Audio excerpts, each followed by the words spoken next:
Her Billionaire's Baby Secret. A Small Town Celebrity Romance. A Maple Creek Sweet Romance, Book 5. Written by Cindy Ray Hale. Chapter 1. The shock still hadn't worn off. It had been a week since Kane had found out that his ex-wife was expecting a baby the following May. Kane leaned back in the seat of his private jet and drank the last of the bourbon in his glass. He glanced out his window to see the fall colors turning far below on the ground. He'd been out celebrating his new status as a single man with his best friend Benson, the quarterback for the New York Giants, and when he left the restaurant, he bumped into her on the street. That was when she told him she was expecting. The problem was, he didn't know if the baby was his. Kane had enough on his plate with the unexpected death of his maternal grandfather. He'd gotten the news just that morning, and he made immediate arrangements to fly to his hometown of Maple Creek, Virginia.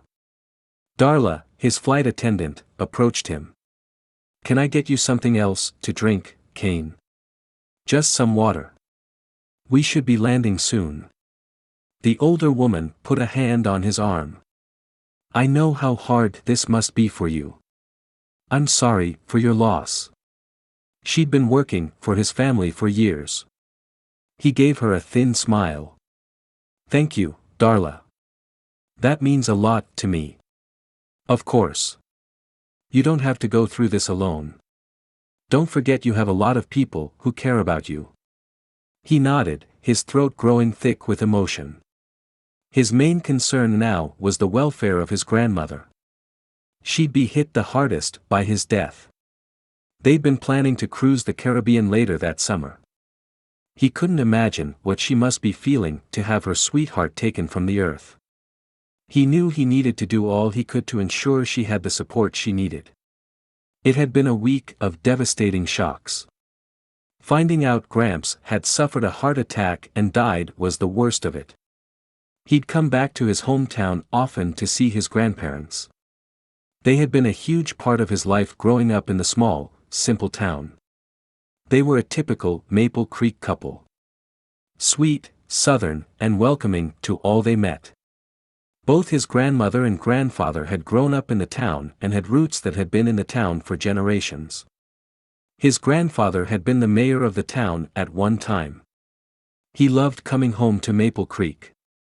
It was the complete opposite of the busyness of New York City. The plane descended into Roanoke, the nearest airport to Maple Creek. It was about 45 minutes from his hometown. He'd called his buddy Chase earlier that morning, and he'd agreed to pick him up. He got off the plane and got his luggage. Chase was waiting for him, leaning against his black SUV. "Hey, man," Chase said when he approached. When he was close enough, Chase reached out to him and gave him a big hug. "I'm sorry about your grandpa." Kane wiped away a tear. "Thanks. I miss Gramps already, and I just saw him last weekend. I can't believe he's gone. How could such a good man be taken from this world? This planet had a shortage of good men. The last thing they needed was another one of the good ones taken." He couldn't make sense of it. Chase and Kane put the luggage into the back of the SUV, and they both climbed into the front seats. Chase put the vehicle into drive. "I know your Gramps' death was unexpected, but other than that, how have you been doing? I know this divorce has been really hard on you." Kane wanted to tell Chase about Orchid's pregnancy, but he couldn't speak about it. He'd been forbidden to say a word. He worked with his paternal grandfather in New York City. That was how he'd become a billionaire. As a family member, he'd gotten equal shares to the company. He'd moved to Manhattan right after high school to go to college and become groomed to take over the family business. They were currently going through a merger, and until it went through, everything in the office was incredibly tense. They needed that merger badly, and when Orchid showed up at the office demanding money from Kane, his grandfather decided he needed to keep the drama about the baby under wraps. With this merger, the media was scrutinizing them, and he couldn't have it getting out that he had that level of drama going on in his life. That meant he couldn't tell a soul about Orchid's pregnancy, especially when he didn't even know if the baby was his. His grandfather was hoping the baby would end up being some other guy's and the entire thing would blow over. He had to keep it quiet until the merger had gone through and all the paperwork was signed. It was tough to keep something so huge a secret though. He didn't have anyone he could talk to about how he was feeling about the baby situation. His grandfather wasn't exactly the best option. They didn't talk about much outside of work. Although he saw his paternal grandfather daily, he'd been much closer to Gramps. He still couldn't believe he was really gone. "How am I feeling?" Kane repeated. "That's a really great question." He rubbed a hand down his face. "I'm happy to be single. I'm surprised your divorce went this fast. I would think it would have dragged out more. It's only been 3 months. It went fast because I gave Orchid what she wanted. I wasn't in the mood to deal with a long, drawn-out divorce." His grandfather had suggested that he do the same thing. Getting a speedy, quiet divorce was exactly what the company needed when they were being so heavily scrutinized. "You're a better man than me," Chase said. "I wouldn't have given her much of anything. She cheated on you. I can't understand how a person could break their marriage vows. I'm not wired that way." When he made a promise, he did everything in his power to stay true to his word. So when Orchid had broken their vows, he'd been devastated. "When we got married, she seemed so amazing, all devoted to me. But eventually her mask fell off, and I saw her true colors. She was only in the relationship for the money. She knew I was going to end up a billionaire, and she wanted in. At first, I didn't care. If she was a gold digger, then fine. I was willing to overlook that. It was the cheating that I couldn't handle. All this wealth doesn't matter that much to me," Kane said. "When you have this much, you stop counting after a while. What do I need all that wealth for anyway? I have everything I need and then some. If Orchid wanted money, then fine. She got it. I just want her out of my life. Do you think she's going to stay away? Probably not, with how greedy she is. She's already showed up in my office, demanding more cash. Since I gave her what she wanted in the divorce, it was like she thought it would be easy to get more money from me. I'm worried that I've started a new pattern with her where she shows up constantly bugging me for more money. I just want her out of my life." But he knew that wouldn't be the case if the baby was his. "I'm sorry you have to go through all of this. But at least you're free. I'm glad I'm free too. It's a great feeling. Our marriage had been dead for a long time, even before I discovered that she'd been cheating on me. He'd still worked to save his marriage though. That was why they'd had a brief time of reconciliation. That was when she was claiming she'd gotten pregnant. It hadn't lasted between them though. He'd caught her texting her other guy, Turner, again, and he discovered that she'd been giving him money. It was one of the reasons she kept going to him for money. This other guy was deeply in debt and desperate for the funds. I'd been too cocky to think my wife would ever cheat on me. The scene still replays in my mind, even when I don't want it to. It was our anniversary, and I came home early from a business trip to surprise her. I had flowers and dinner reservations. That was when I found her with Turner. I can't imagine what that must have been like for you," Chase said. It hadn't taken much digging with his extensive resources to figure out that Orchid had been seeing Turner for quite some time. Eventually, she admitted the truth to him, and his worst fears were confirmed. "Benson told me you two went out to celebrate." Chase and Benson had gone to high school with Kane, and they'd stayed close over the years. Yep. Thank goodness Benson had already left the restaurant when Orchid had shown up. He didn't know anything about the baby. He didn't think his friend would tell anyone, but he couldn't be too careful. He didn't want anything getting back to the media. The paparazzi would eat up a story like this. That could be devastating for their company when they needed the merger so badly. Do you have your eye on anyone new? Chase asked. Kane shook his head. I haven't even thought about it. He hadn't had the chance, with everything going on. Although the circumstances were sad, he was glad to be getting away from the city for a while. He desperately needed a break from all the drama. The simple life of the small town called to him. What about Sariah? Chase asked. She's still single. That was a long time ago. They had dated back in high school. It seemed like another lifetime. It's too bad you two didn't work out. Kane shrugged. Our lives went in different directions. I moved to Manhattan to go to school and start working with my grandfather, and she stayed in Maple Creek to work in her grandparents' jewelry shop. You would have been better off if you'd ended up with Sariah instead of Orchid. You're probably right. Are you thinking about giving it another shot with Sariah? Chase asked. No. I think I need to take a long break from dating. Why? My trust with women is shattered. I know what Orchid did to you was horrible, but that doesn't mean all women are like that. Kane looked out the window at the rolling green hills. Try telling that to my heart. That's rough, man. I'm sorry you had to go through that. I think I need to spend a lot of time on my own without a woman complicating everything. Women can make things better too, though. Think about how happy I am with Lauren. That's lucky for you, but I don't see it ever happening for me that way. Chase shook his head. You never know. I wasn't expecting to get together with Lauren. Kane couldn't imagine bringing a woman into his messy life. Especially not with the news that he might become a father soon. Chase didn't have the entire story. You should at least be open to giving it a shot with Sariah.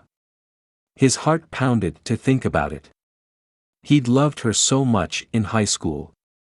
He'd seen her since then, but he'd always been a married man then. It was different now. Would she be open to starting again with him? She wouldn't if she knew everything he'd been going through. She would turn and run in the other direction. He'd had women throw themselves at him since he'd announced his divorce, but he knew they were only after his money. Sariah wasn't like that. They had history. She'd wanted him before the money was a part of his life. What do you plan on doing when you get into town? Chase asked. I'd like to go straight to see my grandmother. You got it. You still remember where she lives? Kane asked. Of course.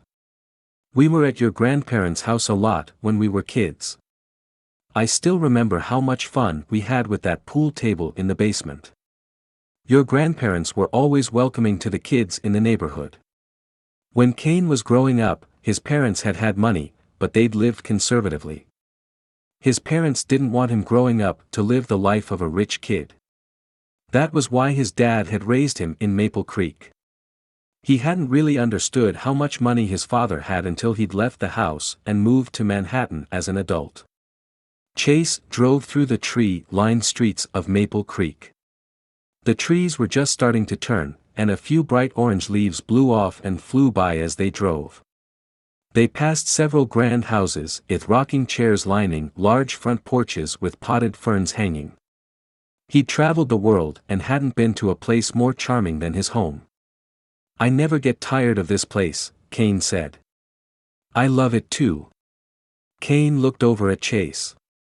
I can see why you decided to settle down here. It's a great place to raise a family. Kane's heart grew heavy hearing Chase's last words. He'd never be able to give his kid the kind of life Chase and Lauren could provide. Instead, the poor child would have to deal with divorced parents. If the baby was his, of course. He'd waited to have kids with Orchid because he'd been so focused on building his career. He'd wanted to give his full attention to any child they would end up having. The thought of having to share time with Orchid made him sad. No kid deserved to have parents who weren't together. He was traditional that way. His parents were still happily married, and he'd had a wonderful childhood as a result. He hated the idea of bringing a child into a broken home. But if this baby was his, and Orchid insisted that it was, then he wouldn't have a choice but to raise his child with parents who weren't together. Chase must have noticed Kane's shift in mood because he said, "You okay?" Kane sighed and looked out the window. "I just have a lot going on." He needed to put the pregnancy stuff from his mind for the next several days. Until the results of the paternity test came in, he wouldn't be able to do anything about the situation. It was vital to know the truth about whether he was the father. "I can understand that. It must be tough to deal with a divorce and the death of a grandparent all at once. It has been hard. I'm glad to be single now, but it's a lot of upheaval. I'm here if you ever feel like you need to talk about it," Chase offered. "Thanks, I appreciate that. Anytime." Chase pulled up to his grandparents' home. So many memories had been made there. So many good times. It wouldn't be the same without Gramps there, cracking his cheesy jokes. He was having such a hard time with the loss of his grandfather. He couldn't imagine how hard it must be for his grandma. He knew he had to be there for her as much as possible. Chase parked the SUV, and Kane stepped down to get his bags from the back. He rolled his luggage to the front porch and rang the doorbell. He could see Chase driving away when he glanced over his shoulder. He pushed open the front door and stepped inside. A group of women bustled about in the kitchen. His mom was standing with his grandmother's best friend, Mrs. Tate. When he stepped closer, his breath caught. A shapely brunette stood next to Mrs. Tate. When she turned, he saw a glimpse of her profile. It was Sariah. She'd changed her hair. Normally, her hair was a dark blonde, but she looked good with this new color. He hardly recognized her. It was the first time he'd been around her since he was newly single. Suddenly, his mouth went dry, and all words flew from his mind. She'd had this effect on him frequently throughout the years, but he'd always stayed away out of respect for his marriage. But that no longer existed. She turned and smiled at him. "Kane." Chapter 2. Sariah set the casserole down on the table. She'd brought it over with her grandma to cheer up Mrs. Edwards in her time of loss. Grandma was always thoughtful like that, especially when it came to her best friend. Kane would be showing up eventually, but she wasn't expecting him to walk through the door at that very moment. It was the first time she'd seen him since his divorce. She wasn't sure how she felt about that. If her pounding heart was any indication, she was nervous. It was silly. She shouldn't be affected by his marital status now. They'd been together years ago. So many things had changed since then. She'd changed. She'd gotten smarter about men, for one thing. She wasn't the silly schoolgirl who'd fallen for the first guy who had paid attention to her. A tiny voice in the back of her head reminded her that Kane had been special. She brushed it off. Every girl romanticized her first love. It was nothing more than that. But she couldn't brush off her pounding heart. Or the butterflies dancing in her belly. Kane looked good with an expensive haircut and carefully tailored clothes. She'd heard through the Maple Creek gossip mill that he was a billionaire now. She couldn't even fathom what it must be like for him to have that much wealth. She wasn't hurting for money herself.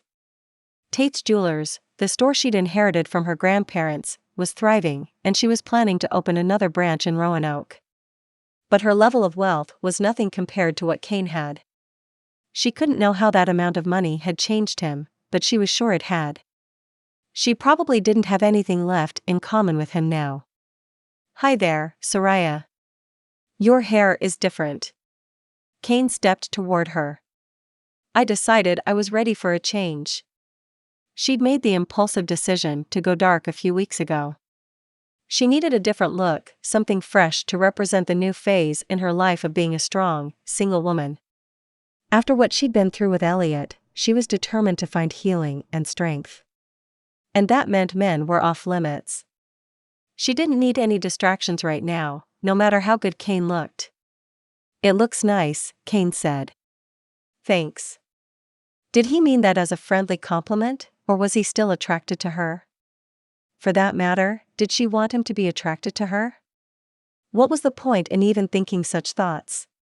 She wasn't going to pursue anything with Kane.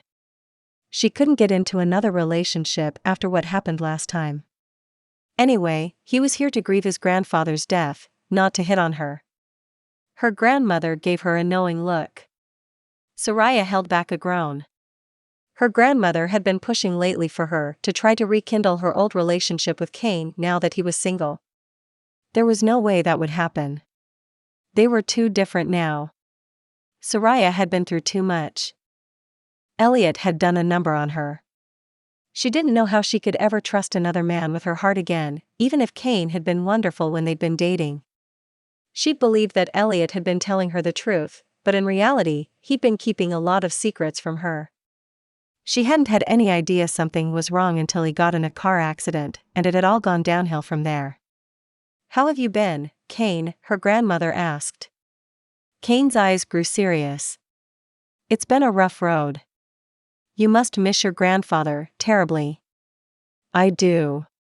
His grandmother, Mrs. Edwards, came out from the back of the house. "Kane?" She rushed to greet him. "I thought I'd heard your voice." She wrapped her arms around him in a warm embrace. "I'm so glad you're here. I have a room all ready for you." "Hi, Grandma." It looked like she was the one comforting him and not the other way around. That was how Mrs. Edwards was. She was such a kind-hearted, selfless person, always looking out for others before herself. "How have you been doing with the divorce?" she asked him, pulling back from their hug. "We've all been so worried about you." His eyes flicked to Sariah's. Why was he looking at her? Did he feel uncomfortable talking about the divorce in front of her? She suddenly wished she could disappear. She didn't want to make anyone feel awkward. Sariah didn't know much about Kane's situation, other than the fact that he was newly divorced. Elliot had done a number on her. She didn't know how she could ever trust another man with her heart again, even if Kane had been wonderful when they'd been dating. She believed that Elliot had been telling her the truth, but in reality, he'd been keeping a lot of secrets from her. She hadn't had any idea something was wrong until he got in a car accident, and it had all gone downhill from there. "How have you been, Kane?" her grandmother asked. Kane's eyes grew serious. "It's been a rough road. You must miss your grandfather terribly." "I do." His grandmother, Mrs. Edwards, came out from the back of the house.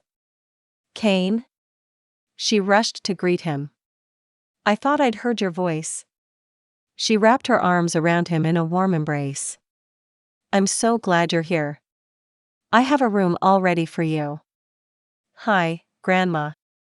It looked like she was the one comforting him and not the other way around. That was how Mrs. Edwards was. She was such a kind-hearted, selfless person, always looking out for others before herself.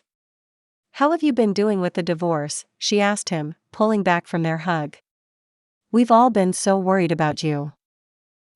His eyes flicked to Sariah's. Why was he looking at her? Did he feel uncomfortable talking about the divorce in front of her? She suddenly wished she could disappear. She didn't want to make anyone feel awkward. Sariah didn't know much about Kane's situation, other than the fact that he was newly divorced. "I'm fine," he finally said. His grandmother patted his arm. "We're here for you, no matter what. Don't worry about me," he said. "I'm here for you right now." "And we're glad to see you," Mrs. Edwards said, turning toward Sariah and her grandmother. "Lois and Sariah were kind enough to bring over a casserole for us. Would you like some?" "I could never turn down a home-cooked meal," Kane said, pulling out a chair to sit. Sariah grabbed a plate and a spatula from the kitchen. She'd been there so many times she knew where everything was. She'd even brought Elliot there. She shook off the memories.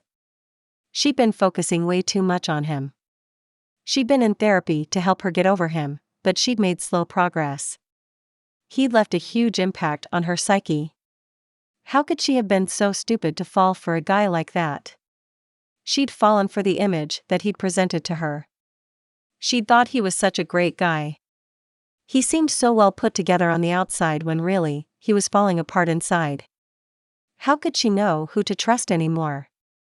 The betrayal had cut deeper than she wanted to admit.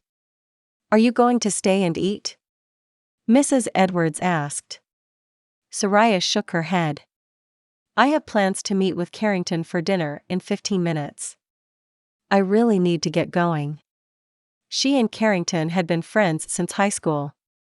They were some of the only ones left from their friends group who still hadn't gotten married. As a result, they'd been spending more time together lately. "Are you staying here, Kane?" her grandmother asked. "Yes, ma'am." "What about your parents? Will they be staying here too?" Sariah asked. "Yes. They should be getting here later on tonight." "Gail, you'll have a full house," Lois said, turning to her friend.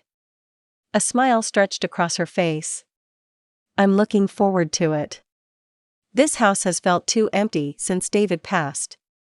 Tears formed in her eyes as though thinking of the loss of her beloved husband was hard for her.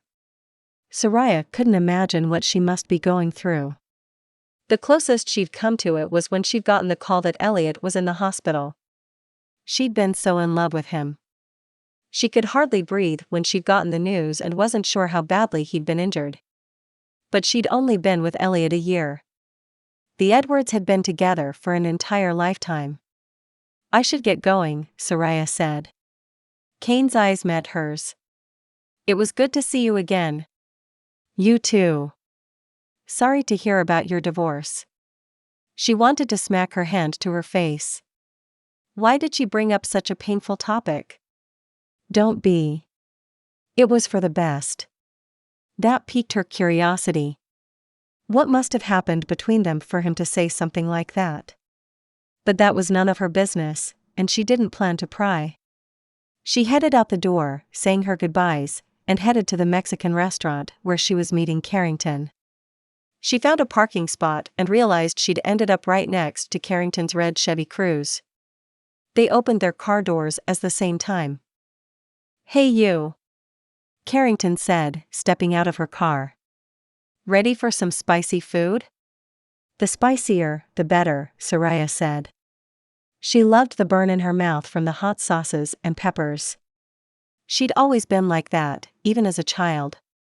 She dumped Tabasco on everything. Other than that, she tended to be a picky eater. Carrington laughed. She wasn't quite as adventurous with her food, but she didn't mind some mild heat.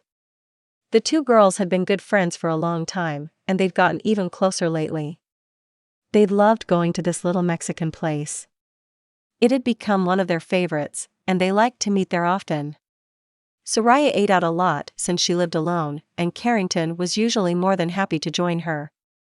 Neither of them had significant others or anyone they were interested in. "I heard Kane was coming in town for his grandpa's funeral," Carrington said. "I actually just saw him." They headed toward the building. "Oh yeah?" "Yeah. I was over at his grandma's house, dropping off a casserole when he showed up." "How did that go?" "You know, now that he's single? Why does everyone keep assuming that I'm going to get back together with him?" Sariah said. "Because you were dynamite in high school. You were one of the school's hottest couples back in the day." "That was a long time ago." "Not that long ago. I've always sensed that there was still a little something between you two. Not that either of you would have done anything about it since he was married."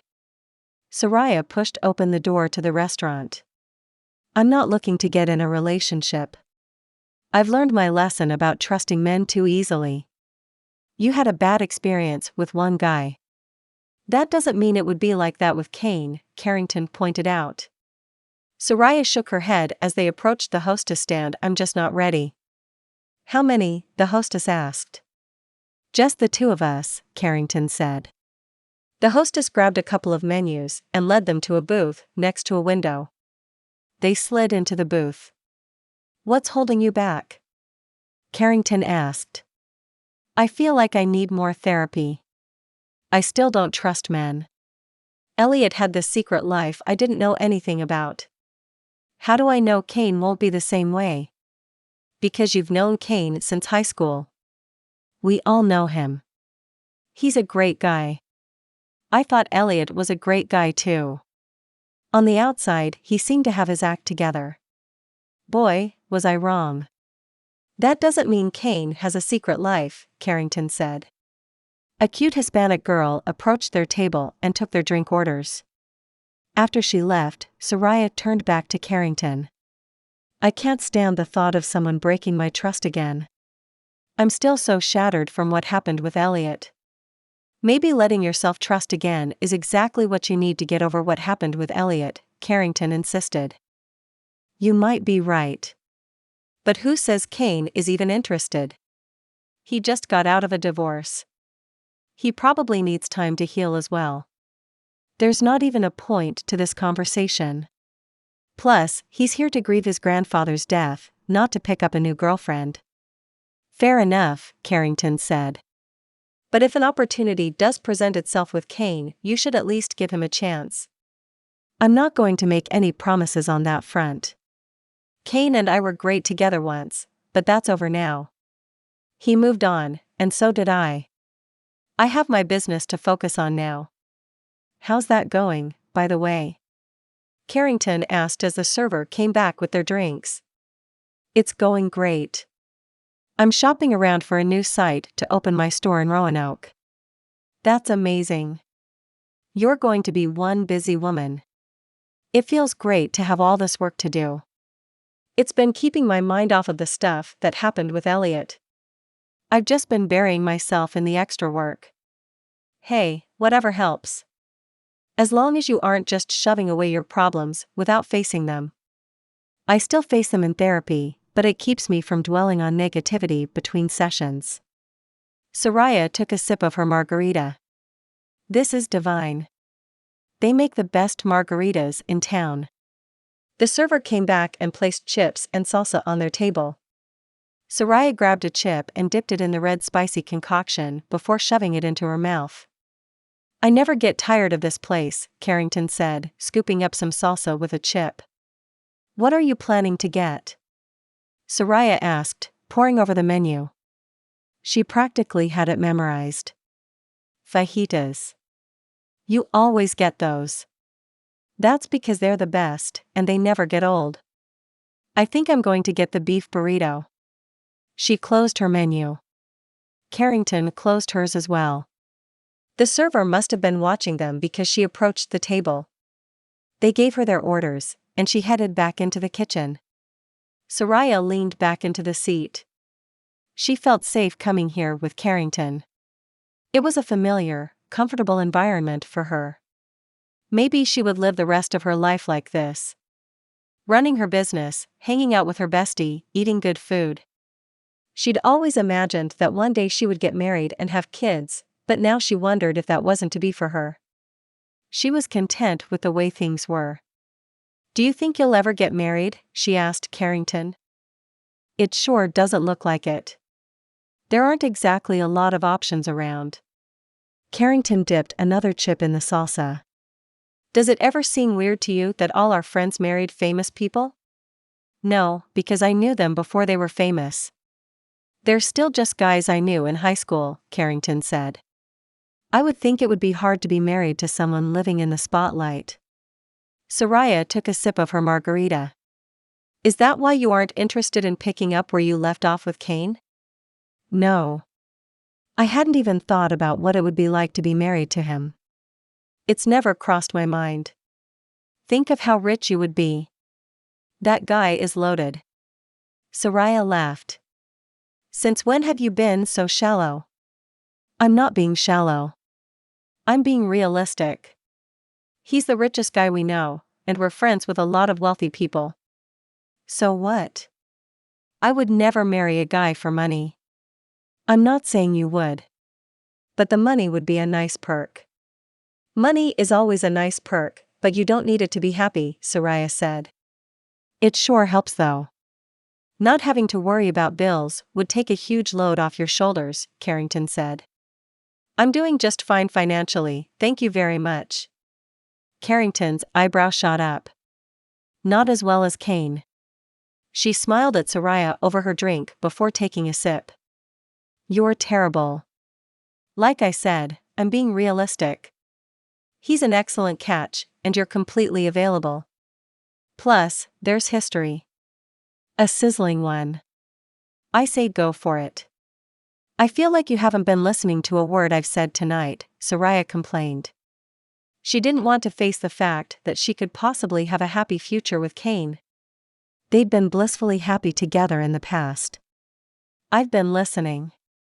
I just think you're not being fair to yourself. It's like you're trying to punish yourself for trusting a bad guy in the past. You deserve the best, and it doesn't get much better than Kane. If you like him so much, why don't you go for him? Because he has history with you. I would never step between you two. I can still tell there's something there, just seeing the two of you around each other when he comes into town. We don't even know if Kane is interested. We can always find out, Carrington said with a wicked smile. No way. Carrington pulled her phone out. What are you doing? Panic crept into her voice. You'd better not be reaching out to him. That would be a violation of my trust. Fine. I won't reach out to him if you don't want me to, but promise me you won't shoot him down if he tries to rekindle something. Why do you want me to promise that?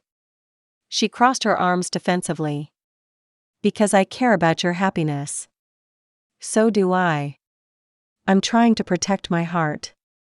I think you're trying too hard. Instead, you could be missing out on something amazing. Fine. I'll give him a shot. But only if he makes the first move. I'm not going after some ultra-rich guy like a desperate gold digger. Carrington laughed. Deal. Chapter 3. The next day, Kane walked into Hadley's, and a hostess led him to a table where Chase was waiting for him in the back corner of the restaurant. He'd gone out that morning and rented a car for himself. He didn't want to rely on others to get him around. Chase had offered to give him rides, but Kane knew he was a busy guy with a thriving career as a musician, a wife, and a baby on the way. Anyway, he was a billionaire. Money was no object for him. It was strange to think about. He wasn't raised that way. Once he came of age and stepped up into his position in the company, he started living more of a well-to-do life. He loved to travel and had stayed at some of the best resorts across the world. Hey there, Chase, he said as he took a seat across from him. Chase looked up from his menu. Oh, hey. Does Owen have anything new on the menu? He couldn't believe their good friend Owen Hadley was able to balance running the farm fresh restaurant with his demanding film career. There's a meatloaf that looks pretty good. Kane glanced over the selection. I think I'm just going to stick with the roasted chicken. I had it before, and it was fantastic. He shut the menu and set it next to his plate. A server showed up and took their orders. Chase decided on the meatloaf. I'll let you know how it tastes. He sipped on the soda the server had brought him while he'd been waiting on Kane. Sounds good. The waitress took their menus and left. Have you heard about the plans to build a shopping mall in Maple Creek? What? Kane frowned. Maple Creek is perfect just as it is. Why would anyone want to do anything to change it? If they bring in this mall, it'll change the entire dynamic of this town. I don't like it, Kane said. Neither do I. They're trying to come in and commercialize this place. And the small town charm will go out the window, Kane said. I know. It makes me sick to my stomach. Their server came back with the sweet tea Kane had ordered and a loaf of fresh baked bread. This bread is the best, Chase said, reaching for the knife to cut off a slice. It's the real reason I come here. Owen sure does know how to run a successful restaurant. It's a good thing Alexis decided to marry him when he almost put her bakery out of business. Chase took a bite of his bread. Well, she's thriving now. Kane reached for the knife and cut off his own piece. It's always nice to see our friends having a happy ending. I just wish things could have worked out better for you, Chase said. Kane shrugged. It is what it is. I'll be all right. He had all the money he could ever want, but it truly hadn't bought happiness for him. Sometimes I wonder what's wrong with me. He took a bite of his bread. It was still warm and melted in his mouth. What do you mean? Chase asked. He chewed and swallowed. I gave Orchid everything. My heart, my wealth, my home. I can't understand why it wasn't enough for her. That wasn't you. She was the one with the issues. Everyone contributes to their marriage failing, Kane said. That doesn't mean you deserve to be cheated on, Chase pointed out. I know that. But it still messes with my head. Don't let it. That kind of worry doesn't help anything. Chase took another bite of his bread. Their server came out with their salads and set the plates down in front of them. Kane poured the peppercorn ranch dressing over his leafy greens before taking his fork and stabbing the lettuce. I'm more worried about my grandmother. How's she doing? Chase asked. Not well. I'm thinking about staying behind after the funeral to give her some additional support. She's really been struggling with my grandpa's death. That's tough. Let me know if I can do anything. I will. Are you planning on going to the funeral? Kane stabbed at his salad and took a bite. Lauren and I will be there. I have a feeling it's going to be packed, Kane said. I can see that. Your grandfather was a well-loved man in Maple Creek. Wasn't he the mayor at one time? We were pretty young, but I seem to remember that. He was the mayor. You have a good memory. Kane wiped his mouth. How's Lauren doing? She's starting to get tired of being pregnant. It's getting to the point that the fun is wearing off as her back's been hurting more. Kane thought about Orchid's back hurting. He would have been the most devoted husband, concerned about her every ache and pain. But she'd killed whatever love was left between them when she'd decided to cheat repeatedly. He was done. She'd robbed him of the chance to be excited, expectant father. Their marriage had been dead long before he'd even suspected that she'd been cheating. He'd noticed that she'd become distant. He'd been caught up in his work. He knew he'd done his part to contribute to the death of their marriage. They finished their salads just as their server brought out their main entrees. Kane cut into his roasted chicken and took a bite.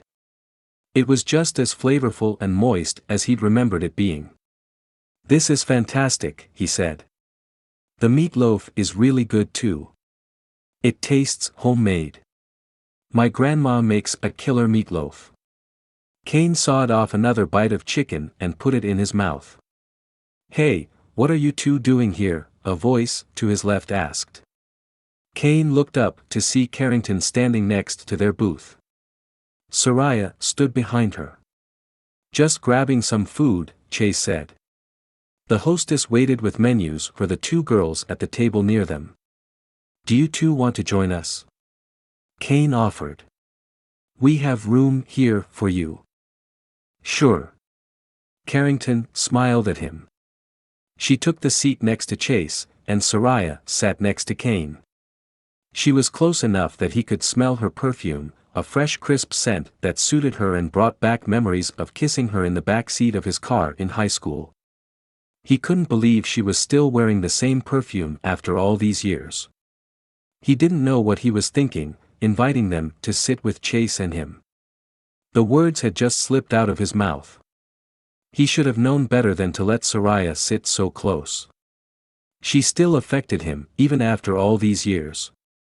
It wasn't something he could control. Have you guys heard about the new mall they want to build? Carrington asked after they'd ordered. We were actually just talking about that, Kane said. I can't believe they want to build a mall here, Sariah said. If we want to go shopping, we can drive to Roanoke. There's perfectly good options there. Think of all the traffic it would bring here, Carrington said. There has to be something we can do to stop them, Sariah said. There's a city council meeting about it next week, Chase said. I think I'm going to it, Sariah said. Do you think there's something you could do to help, Kane? Carrington asked. I'd think you'd be able to have some pull with the standing you have in the business community. Kane considered her words for a minute. I'm not sure how I'd be able to help. I'm going to be pretty busy with my grandpa's funeral. You did just say you wanted to extend your stay to help your grandma out, Chase said. That's true. The waitress came back with drinks for the ladies. You're staying longer? Sariah asked. My grandma is struggling. I think it would be best. He'd already cleared it with his grandfather that morning. He heard something in Sariah's voice when she'd asked him if he was staying longer. What was it? Did she want him to stay longer? That couldn't be it. He was imagining things. They were a thing of the past. It was best to keep it that way.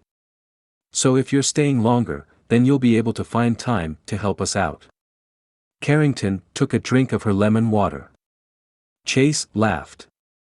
This girl is persistent. I'm not saying take time away from your grandma, but think about the good you could do for Maple Creek, Carrington said. I think she's right, Sariah said. My grandma and I will be around to help support your grandma. When she finds out about the shopping mall, she'll be the first one to want to fight against it. It could be good for her to find something to get her mind off her sadness. Kane hadn't thought of that. Maybe Sariah was right. It could be this fight would be exactly what his grandma needed. A welcome distraction. They had to get through the funeral first. She deserved to bury her husband before he started distracting her too much. I appreciate all you've been doing to help support my grandmother, Kane said to Sariah. You and your family have really been there for her. She needs that right now. It's no problem. With her living next door to my grandma for years, she's helped her with various things for decades. It's what we do. We're there for each other. Kane's heart warmed to hear her say that. His grandma meant the world to him. All these years she'd had his grandpa to be there for her, and now that he was gone, he worried she'd have a rough time on her own. I hate it that I'm so far away most of the time. I have a feeling my grandma's going to need a lot of extra help now that Gramps is gone. You're only a plane ride away, Carrington pointed out. Yeah. But it's not the same. Which is why I'm going to stay at least a week or two after the funeral to help her get situated. I think that's a great idea, Chase said. You're lucky you're able to get away from work right now. I know. We're going through a merger right now. It's a little intense, but I'll be videoing in with them every day. The company is a family-friendly place, and my grandfather was close to my maternal grandparents. He completely gets it. He didn't mention that his grandfather also wanted him out of the office since Orchid kept showing up there to stir up drama. With him gone longer, it removed the problem for a longer period of time. What do you think you can do to help with the shopping mall? Sariah turned to Kane. At the very least, I can go to the town meeting. Now we're talking, Carrington said. I'll go there too. I think the more people we get there, the better our chances will be to get the project shut down, Chase said. It probably won't be an easy fight, Carrington said. I hear these people are determined, and they have big money. Have they already bought the land? Kane asked. I'm not sure, Sariah said. Does anyone else know? Kane looked around the table, but they all shook their heads. It shouldn't be too hard to find out. What does it matter if they did? Sariah asked. They'll be more likely to build if they already have the land purchased. True, but they'd still have to get the zoning approved, Chase said. Right. That means there's some time before this thing would go up. It would be so heartbreaking to watch this town change, Sariah said. Kane couldn't stand to see the sadness on her face.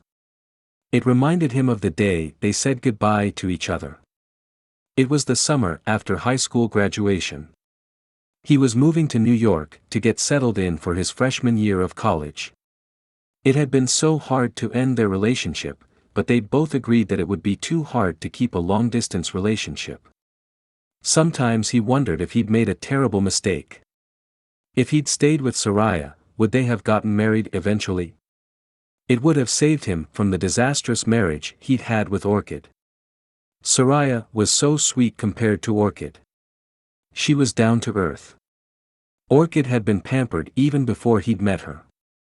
Her parents had indulged her too much, and he hadn't done her any favors by giving her everything her heart desired. She'd taken advantage of him. He saw that now. He didn't think it would have gone that way if he'd chosen Sariah. He couldn't stand to see her heart break again. Because that was the look on her face when he'd said goodbye to her that day so many years ago. She'd been heartbroken. He would do whatever he could to protect her from another heartbreak and Maple Creek from commercialization. Chapter 4. Sariah turned on her coffee maker as the early morning rays lit up the wood of her living room floor. She loved Sundays. It meant she got to sleep in for once. She turned on some upbeat music and went into the bathroom to blow dry her still wet hair and put her makeup on. Her thoughts wandered to the lunch she'd had with Kane the day before. She'd seen him lots of times since they'd broken up years ago, but it felt different this time. He was single now. Before, he'd always been either dating someone or married. And then she'd ended up sitting next to him at the restaurant. She'd been close enough to smell his cologne, feel his arm brush against her occasionally. A shiver ran down her body just thinking about it. She finished blow-drying her hair and grabbed her coffee, sitting at the kitchen table. She sipped on it, humming along to the music. She wasn't much of a morning person, so her coffee and her music helped her to be in a better mood. When she'd finished drinking it, her doorbell rang.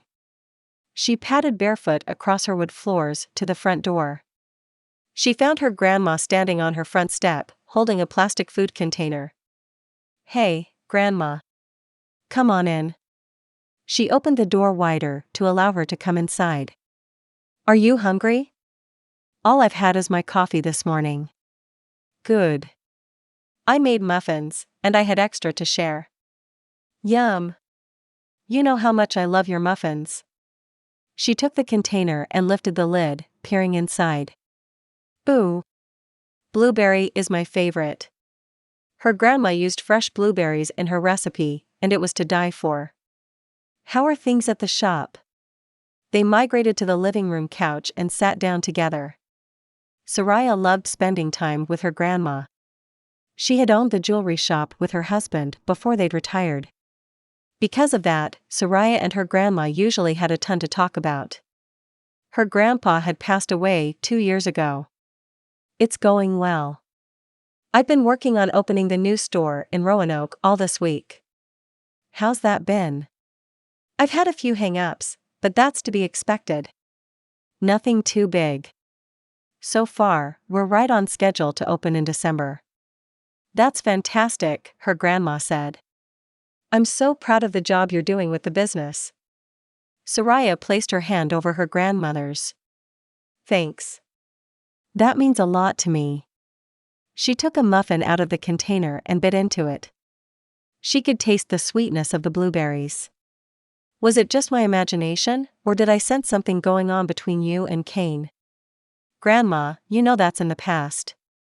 I don't know what you think you sensed, but nothing's there now." Her grandma gave her a disbelieving look. "You could have fooled me." "I'm serious. Anything between her and Kane was over now. Right? Maybe you're not aware of it then." "Aware of what?" "The way Kane has been looking at you." "And what way is that?" Sariah took another bite of her muffin. I think he still has feelings for you. He's crushing. Sariah could feel her face turning red. Was that what she wanted? I don't think he's the same guy he was all those years ago.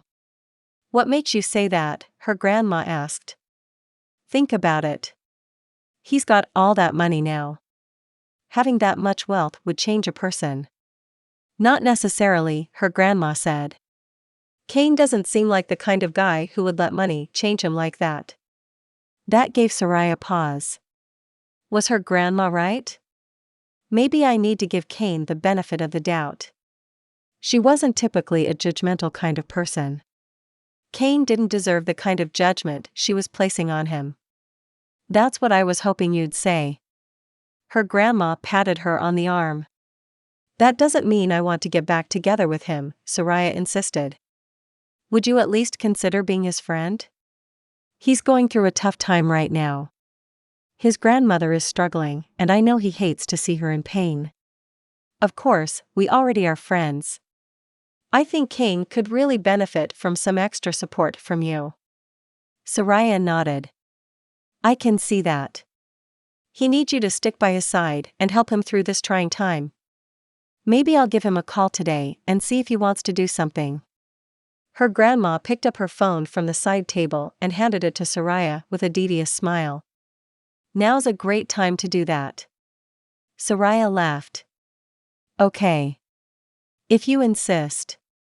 She searched the contacts on her phone until she found Kane's number. She'd gotten it last year when they'd been in a group text for one of the weddings they'd both been in.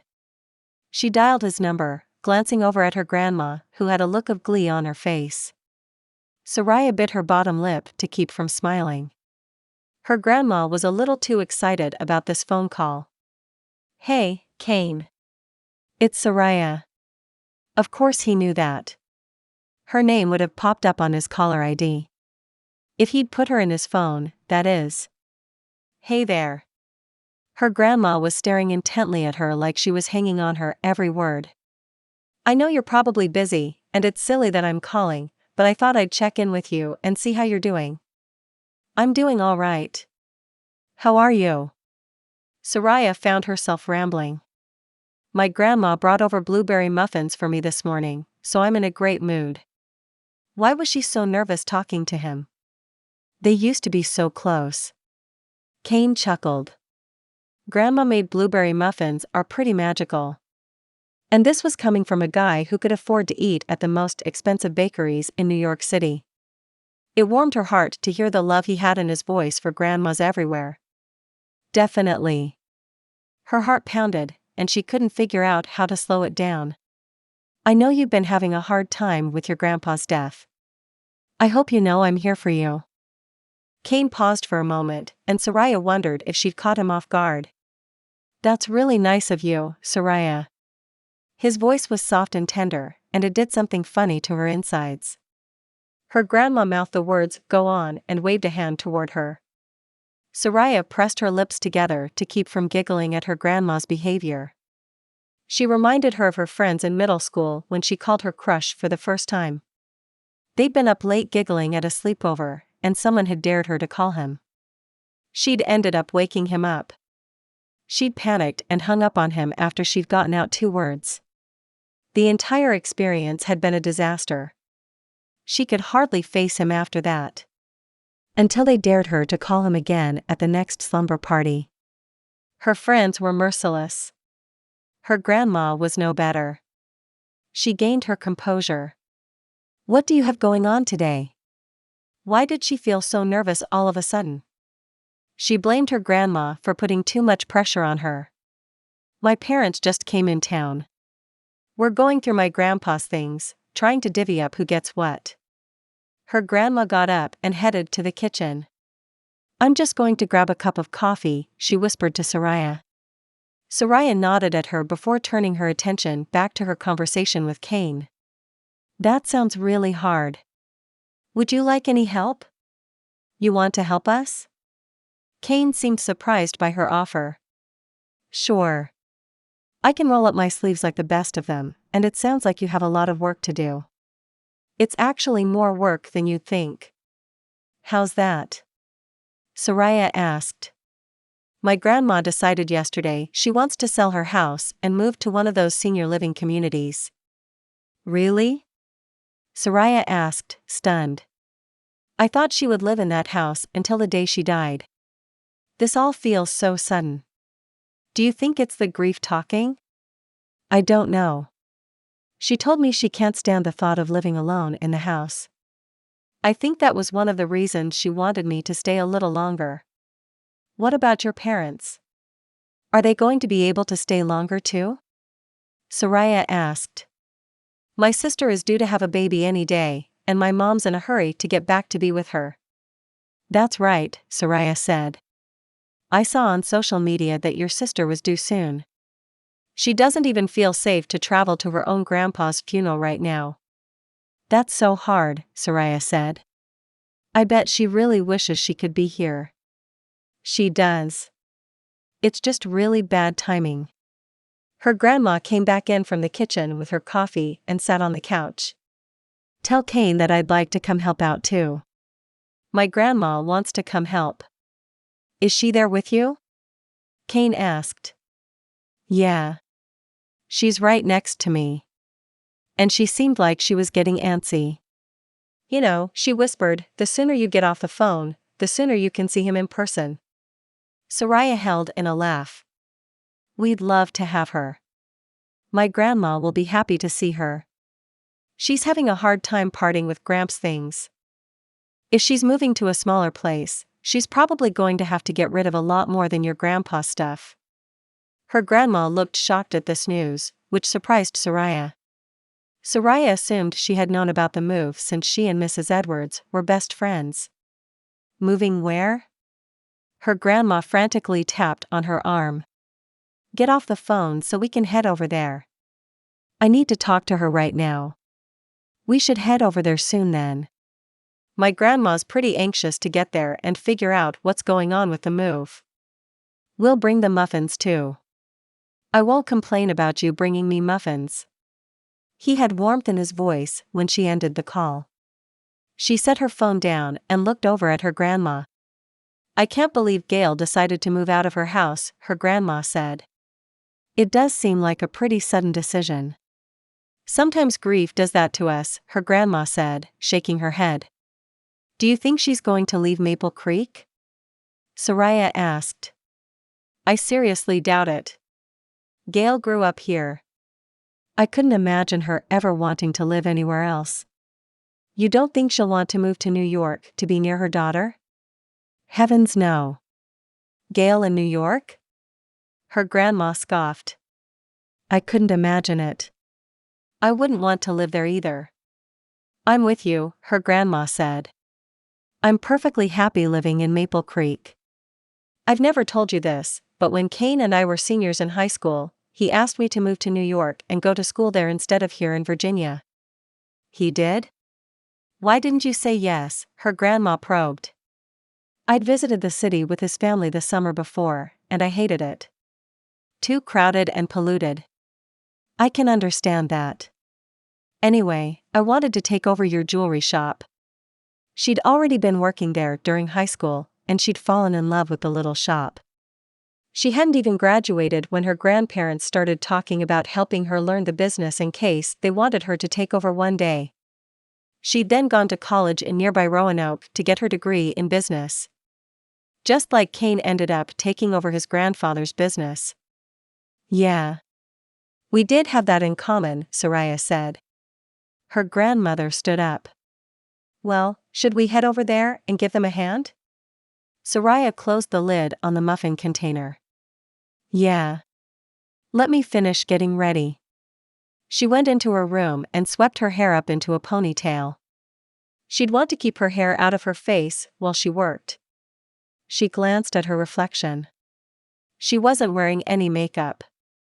She pulled out some foundation and got to work. It wasn't like she felt like she had to impress Kane, right?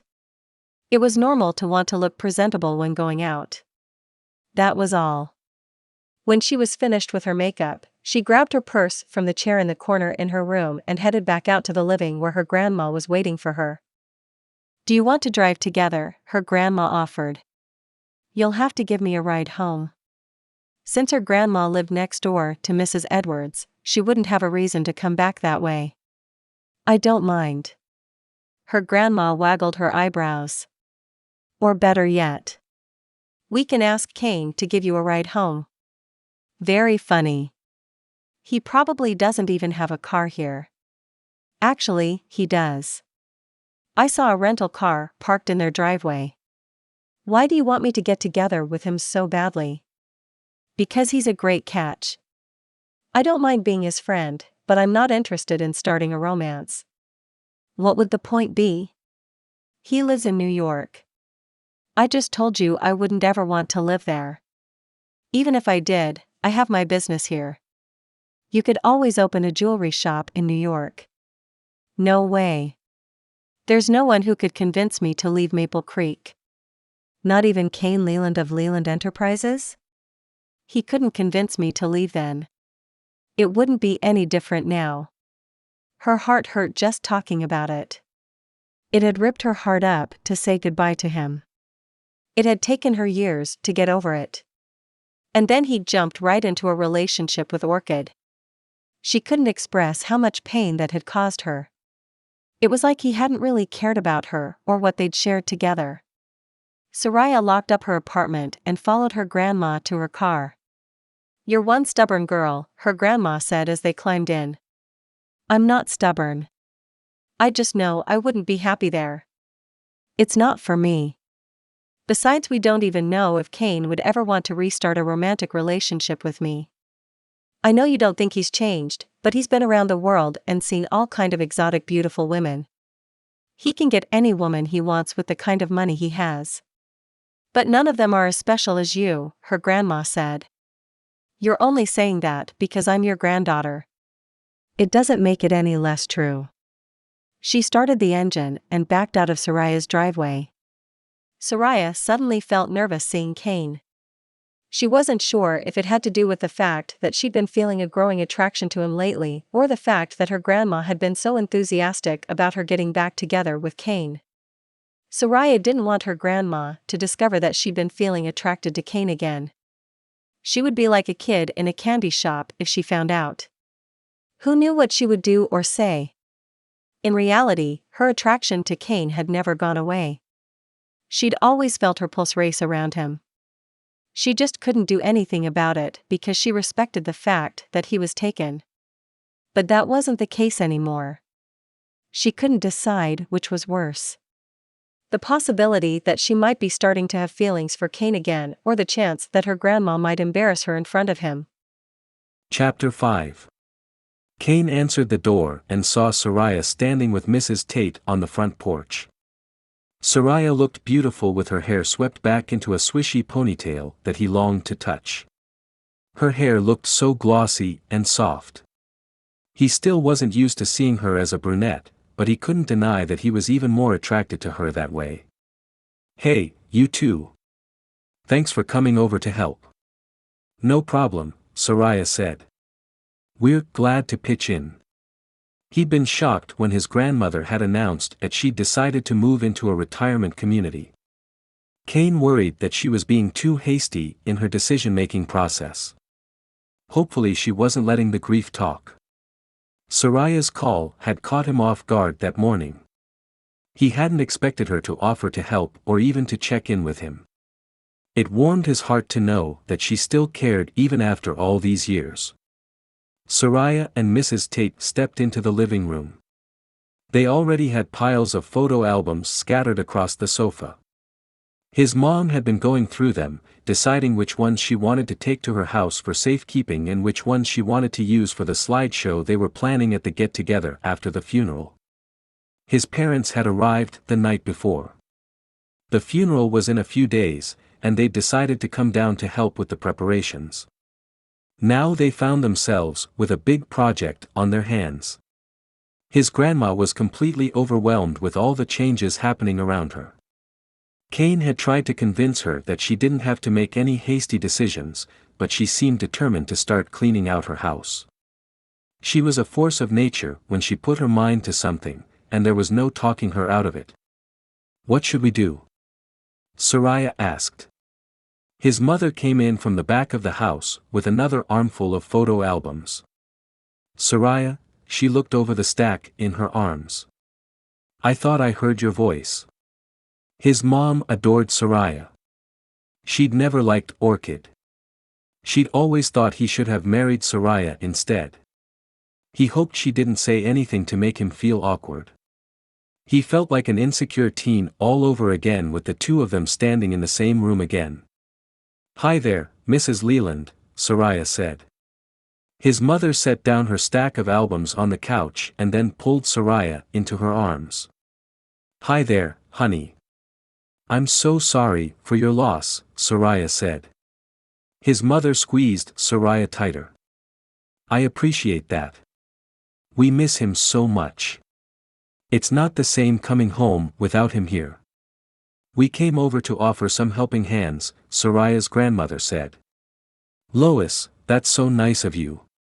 His mom let go of Sariah and gave Lois a hug. It's so good to see you again. You, too, dear. We're both here for you. Where's Mr. Leland? Sariah asked. He's out back, sorting through the shed, his mom told her. Where would you two like to work? We can go wherever you need us, Sariah said. Kane was just helping his grandmother clean out the kitchen. You can help him in there, his mom said.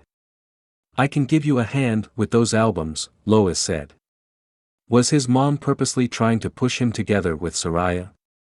He wouldn't put it past her, knowing how much she's favored Sariah over the years. He headed toward the kitchen with Sariah on his heels. His grandma was on her tiptoes, trying to pull a tray down from an upper cabinet. Let me help you with that. Kane rushed forward to help her before she dropped the glass tray. He took it from her and set it on the table. Hey there, Mrs. Edwards, Sariah said. Hi, Sariah. I'm here to help. What can I do? We're getting some of my lesser-used dishes out to divvy up between family members. I'll probably donate most of this stuff. How about I take the dishes from the cabinets, and you sort them into various piles? Sariah offered. That'll keep you from reaching up over and over. I'll handle the top cabinets, Kane said since he was the tallest. I'm surprised you didn't just hire a crew of people to do this. Sariah opened a cabinet and started rummaging through it. We don't need to hire anyone.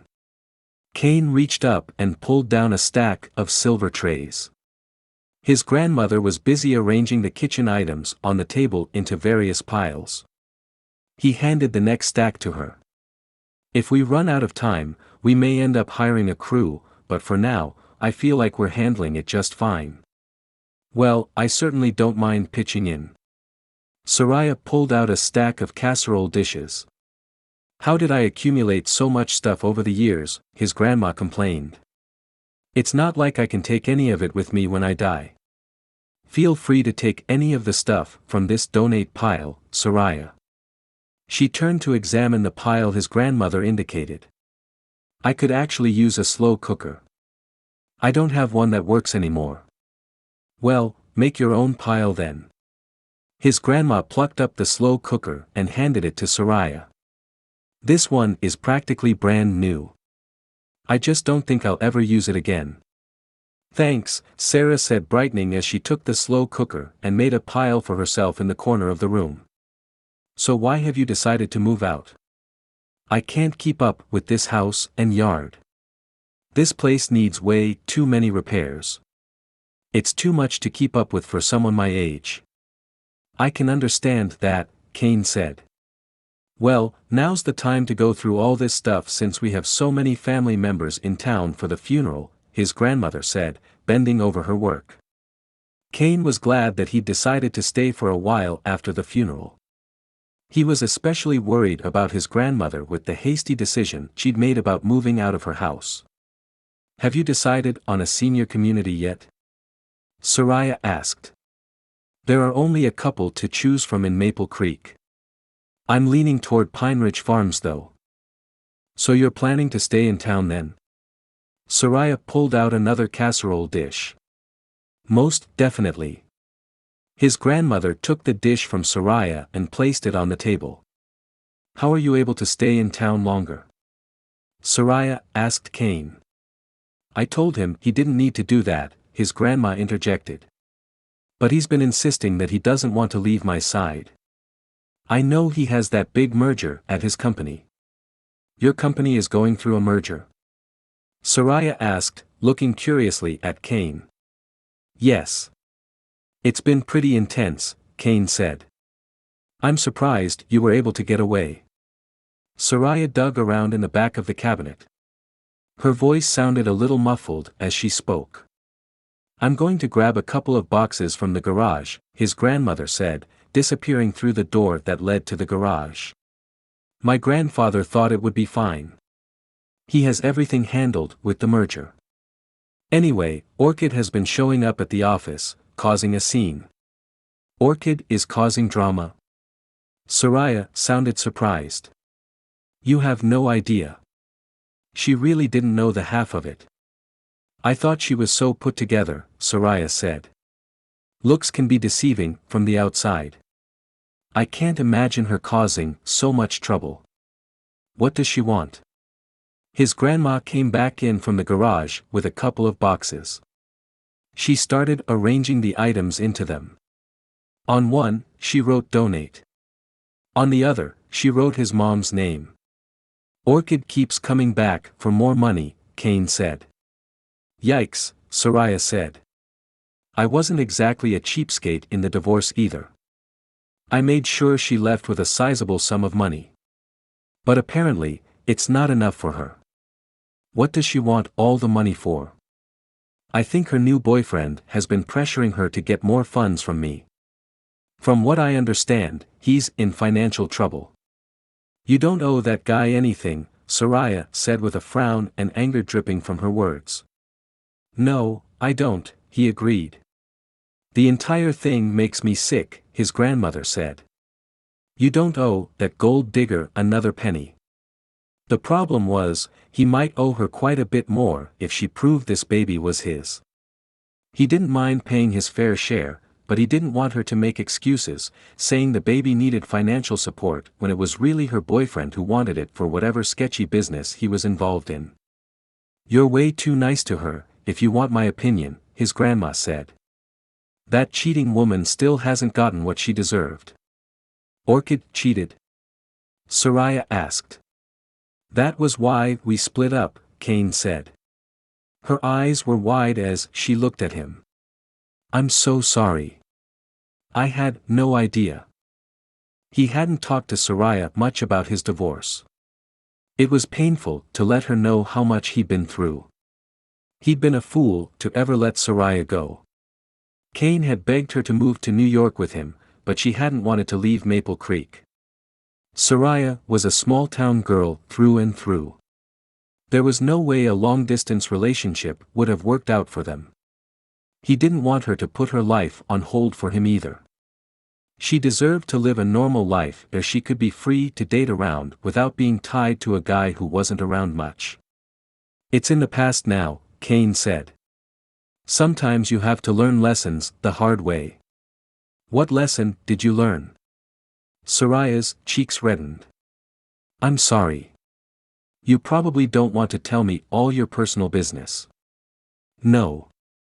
It's fine," he said. "I've learned how to be a better judge of character." "Because he misjudged Orchid." "Big time," his grandmother piped up. "But I knew from the beginning she was no good. She was only after his money." "She's not wrong," Kane said. "That's crazy," Sariah said. "I'm sorry things didn't work out better for you, Kane." "I'm not sorry," Kane said. "I stopped loving her long ago. Our marriage was dead long before we ever split up. That was probably why she cheated on me." "That doesn't excuse her behavior," his grandma said.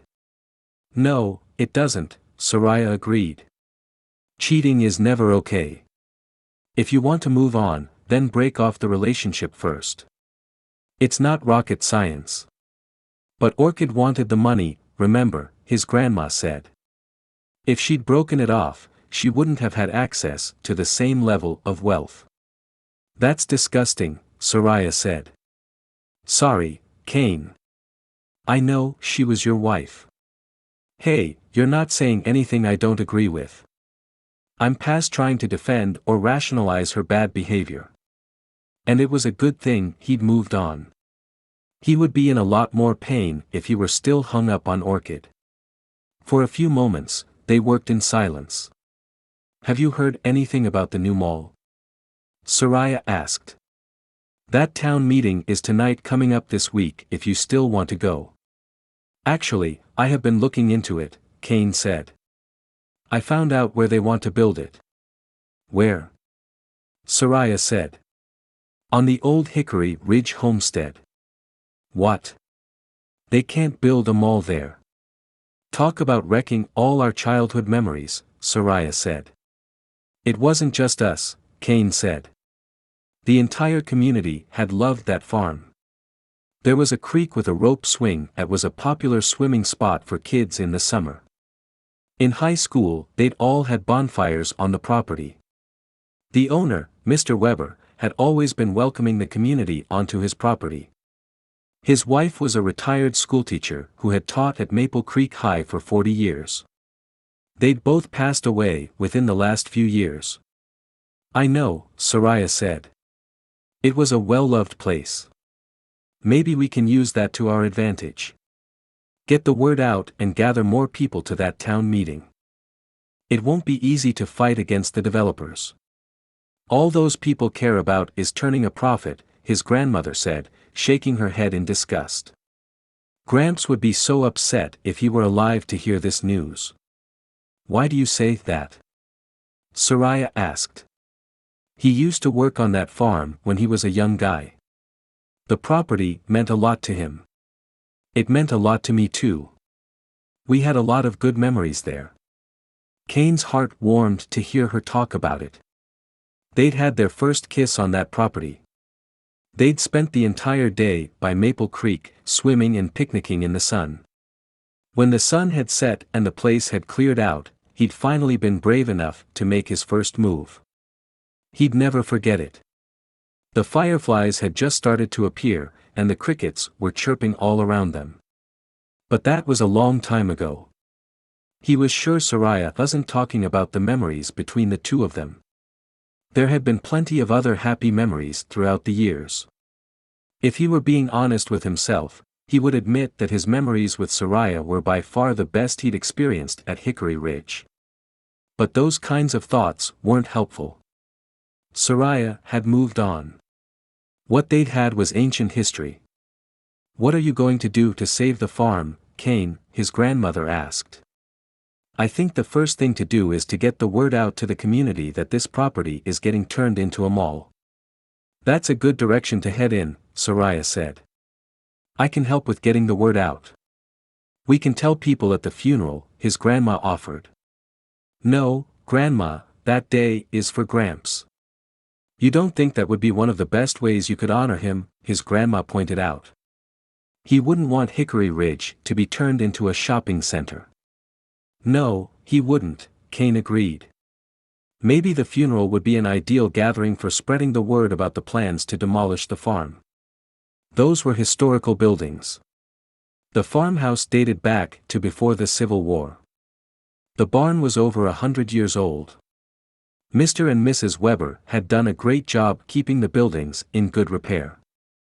He wondered what kind of condition they were in now that the couple had passed. I think we should head over there and check out the property. I'd love to go with you, Sariah offered. Maybe we can go after we finish up in here. Kane turned around and surveyed the room. What do we still have left? His grandma twisted to look at him. I have the donate box filled. I think I'm going to go get some more from the garage. I can go with you to give you a hand, Kane offered. They left and his grandma led him to a corner of the garage where she had a bunch of empty boxes stacked up. He grabbed a few and handed 2 of them to his grandma. This ought to be enough for now, she said. He followed her back into the kitchen with 2 of his own in his arms. He helped her sort through the piles they'd made on the table. Sariah had her cabinet emptied, so she joined them in their sorting effort. His mom showed up in the doorway. "How's it going in here?" "We're making great progress," his grandma said. "I think we're going to end up donating most of this stuff. I don't plan on cooking as much in my new place. Make sure you keep a few things to keep you afloat until you decide to move out," his mom said. "I've already thought of that," his grandma said. "Do you want to go through the donate pile to see if there's anything you want to keep?" "Sure. We have this reserved for your stuff." She pointed to one of the boxes sitting on a kitchen chair. His mom rummaged through the various donation boxes and pulled a couple of items out. "You'll probably find more when we go through the china hutch. Most of the family heirlooms are in there." His grandma stood up straight and put her hand on her lower back. "Are you okay, Grandma?" Kane asked. "I think my back is about done with all this sorting." "Maybe we should be done for the day," Kane suggested.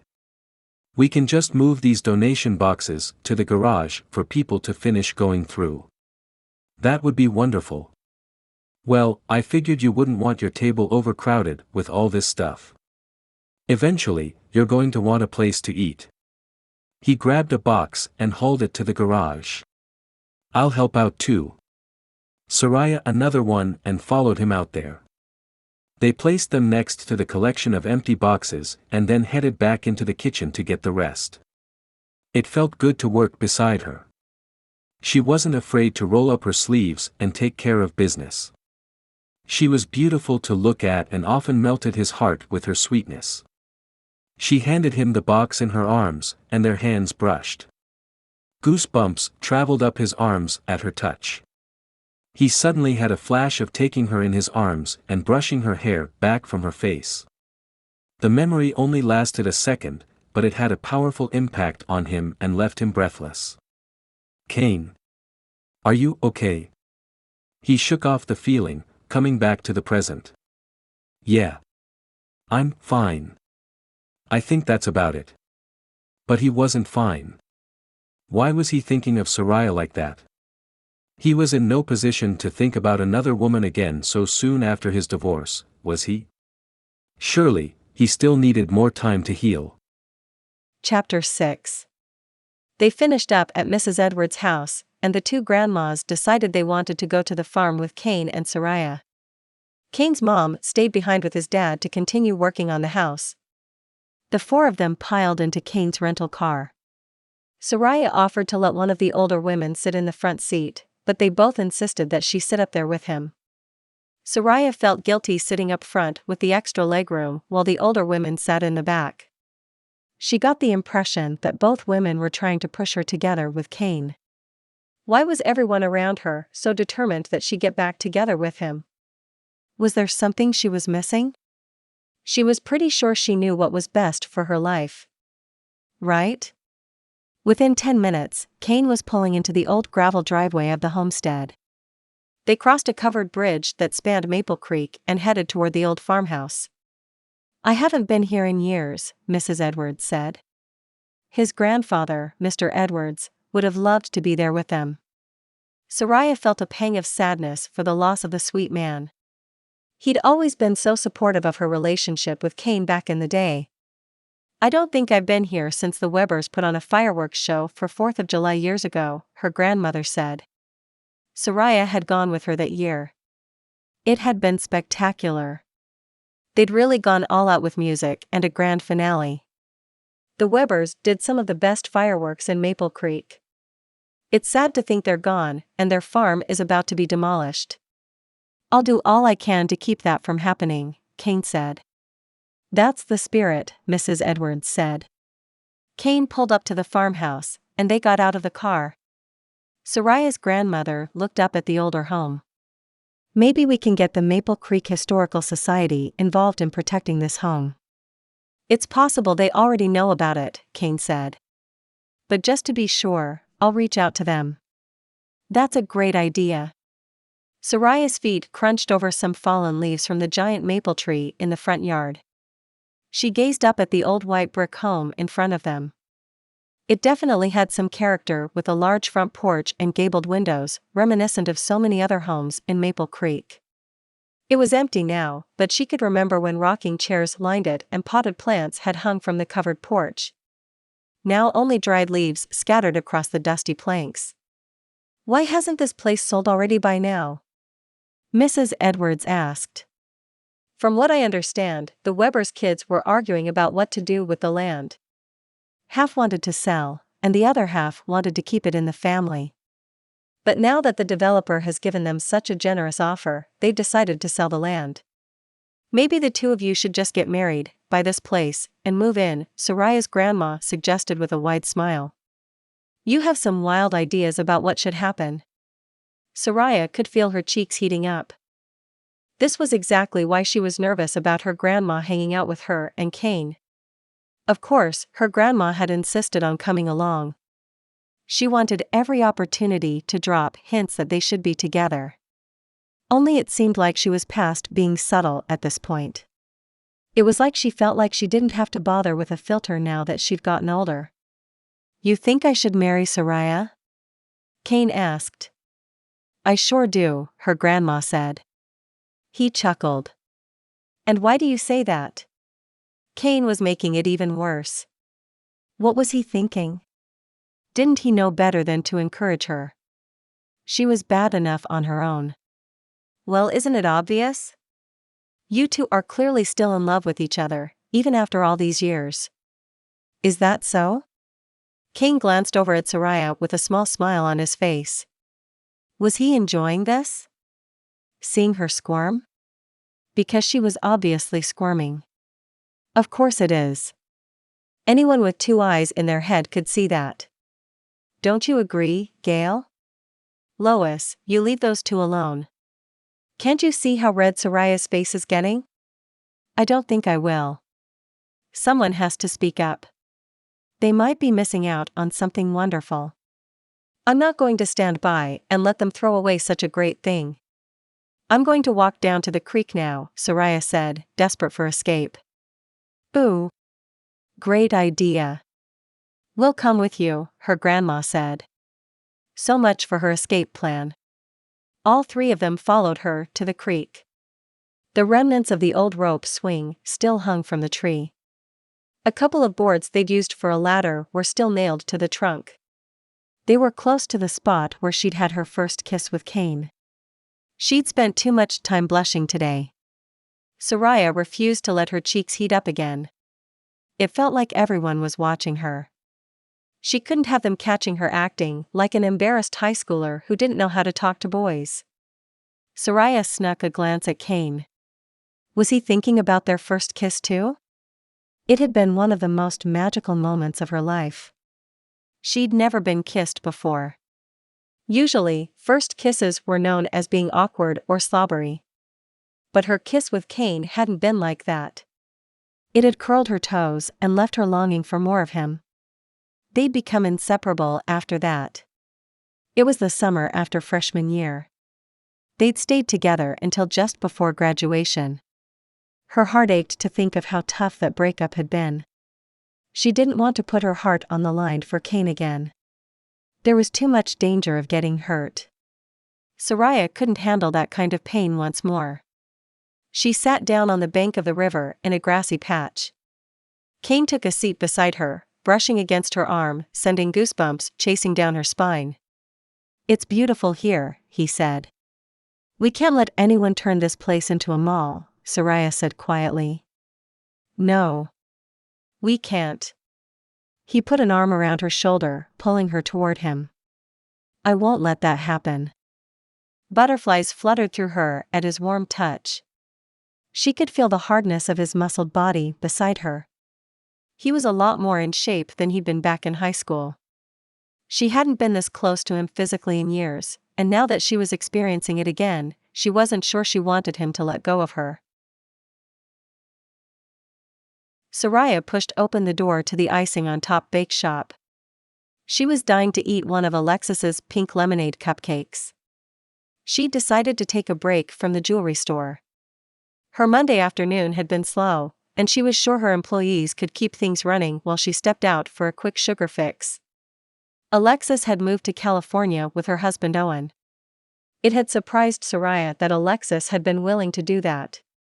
But Owen helped her open another bakery in LA.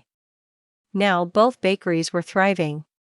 Alexis had gotten her employee Delilah to take over the bake shop, and she'd done a great job running things. "Hey there, Sariah. What can I get for you?" Delilah greeted her with a smile. "I'll have a pink lemonade cupcake." "Sure thing. Anything else?" "Nope. That's it." Delilah rang her up and handed her the little box with the pink cupcake inside. Sariah took a seat at one of the little bistro tables to enjoy her treat. The door to the shop pushed open, and Kane came inside with his mom. His gaze immediately fell on her. "Fancy meeting you here," Sariah said, grinning at him. "Nice to see you again, Mrs. Leland." "You too," Mrs. Leland said. "Hey there, Sariah. That cupcake looks good," Kane said. "It's pink lemonade flavored. What are you up to?" "We're here to order some rolls for the funeral." "Speaking of," Mrs. Leland said, "why don't you let me go do that? You two catch up. Can you order me one of those pink lemonade cupcakes?" Kane asked. "Sure." His mom walked up to the counter, and Delilah pulled out a pad of paper to take down her order. "Before we get started, can I get a pink lemonade cupcake for my son?" "Absolutely, Mrs. Leland." Kane stood up and got the cupcake from Delilah. He walked back over to Sariah. "Mind if I sit down?" "Sure. Have a seat." She gestured to the chair across from her. He took a seat and opened the little box the cupcake had come in. He bit into the dessert. "Oh, wow. This is really good." "I know, right?" Sariah grinned at the look at his face. He looked like he was in heaven. "It's Alexis's original recipe. She has a lot of unique recipes on her menu," Kane said, looking over the little menu that sat on the table next to a little vase with a pink rose. "That's what makes her so popular." He flipped over the menu, scanning the back. "I'm surprised that she's able to come up with so many recipes that taste so good." Sariah shrugged. "She's good at what she does." "It's sad that she moved away," Kane said. "I know. But she still comes back to check on her bakery. No one can stay away from Maple Creek for too long." The door opened, and Sariah turned to see Mrs. Wheaton coming into the shop. She took one look at Sariah and Kane sitting together, and her eyes got huge. She rushed right over to them. The town gossip was a larger woman with graying hair and a body that sagged in all the wrong places. "Well, look at the two of you sitting all cozy. One would almost think something was going on between the two of you again. Please tell me I'm right." "We're just friends, Mrs. Wheaton," Sariah assured her. "Well, never say never. The best relationships start out with a strong base of friendship." The woman was just as bad as her grandma. "I'm just glad you seem to be taking my advice," Mrs. Wheaton said. "What advice was that?" Kane asked. "I told her to go after you," Mrs. Wheaton said in a matter-of-fact tone. "Because I have so much money?" Kane said. "Well, no." Mrs. Wheaton's face turned bright red. Sariah's not the type of girl to go after a guy for his money. But Mrs. Wheaton had made it perfectly clear that she thought Sariah should go after Kane since he was so wealthy. She'd stopped by Sariah's shop on multiple occasions to give her opinion on the subject. "Why did you tell her to go after me then?"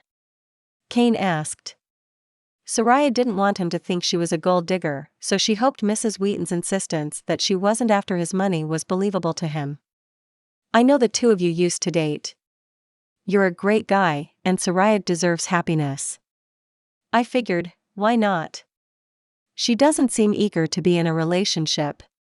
Sometimes people need a little push, if you know what I mean." "I don't think Sariah was looking for a push though.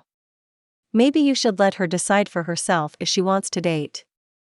Mrs. Wheaton didn't seem to enjoy being in the hot seat for once. Normally, she was the one putting everyone else in uncomfortable situations. She fidgeted with the strap of her handbag and shifted her weight like she was looking for an excuse to escape. Sariah couldn't help the satisfaction that went through her at Mrs. Wheaton's reaction to Kane's comment. She wondered if people usually called her out on being so involved in everyone's business. Well, I should get in line. I've got muffins to order. Mrs. Wheaton shuffled away from them. When she was out of earshot, Kane turned to Sariah. I hope I'm not coming across as too nosy, but I'm wondering about something. What's that? Sariah asked.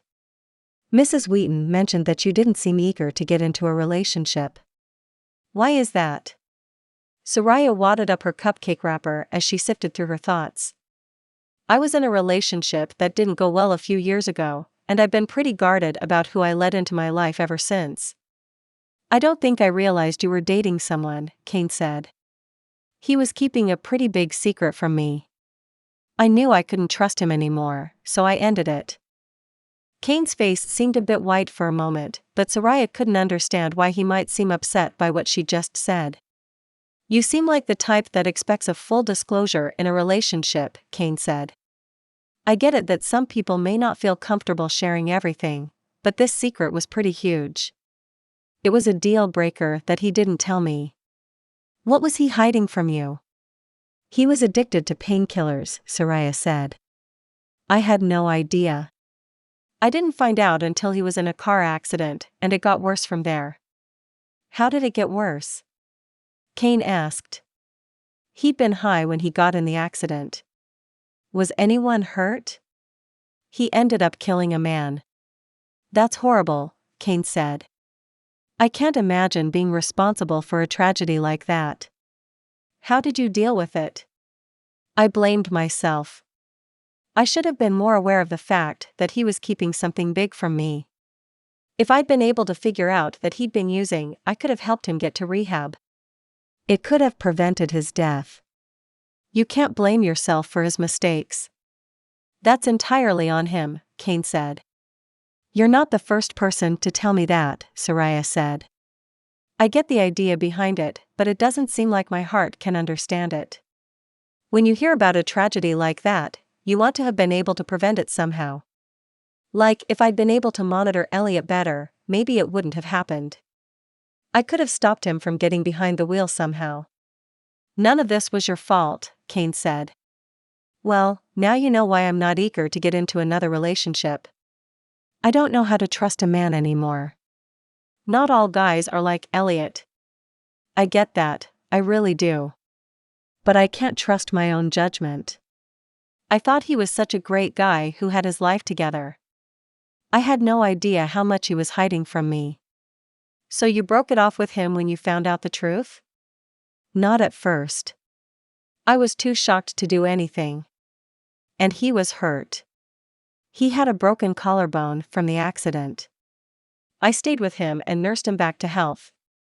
It took a couple of weeks for the shock of what he'd been hiding to wear off. By then, I realized there was nothing left of the relationship. If I can't build a strong foundation of trust with a person, how are we supposed to get through the really hard stuff together? That's something I completely understand. When I found out Orchid was cheating on me, I realized she was keeping secrets from me too. It's hard to trust again after something like that hits you so hard. It feels impossible. My therapist says I have PTSD, and I think everyone's a liar with big scary secrets. I've been struggling ever since I broke things off with Elliot. A few months ago, my grandma suggested I start therapy.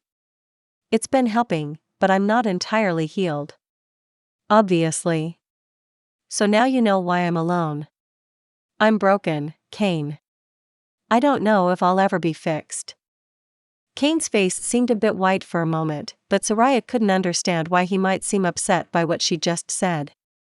You seem like the type that expects a full disclosure in a relationship, Kane said. I get it that some people may not feel comfortable sharing everything, but this secret was pretty huge. It was a deal breaker that he didn't tell me. What was he hiding from you?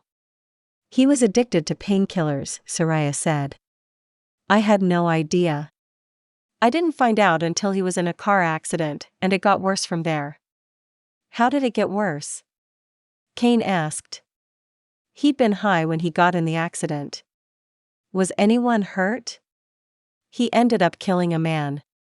That's horrible, Kane said.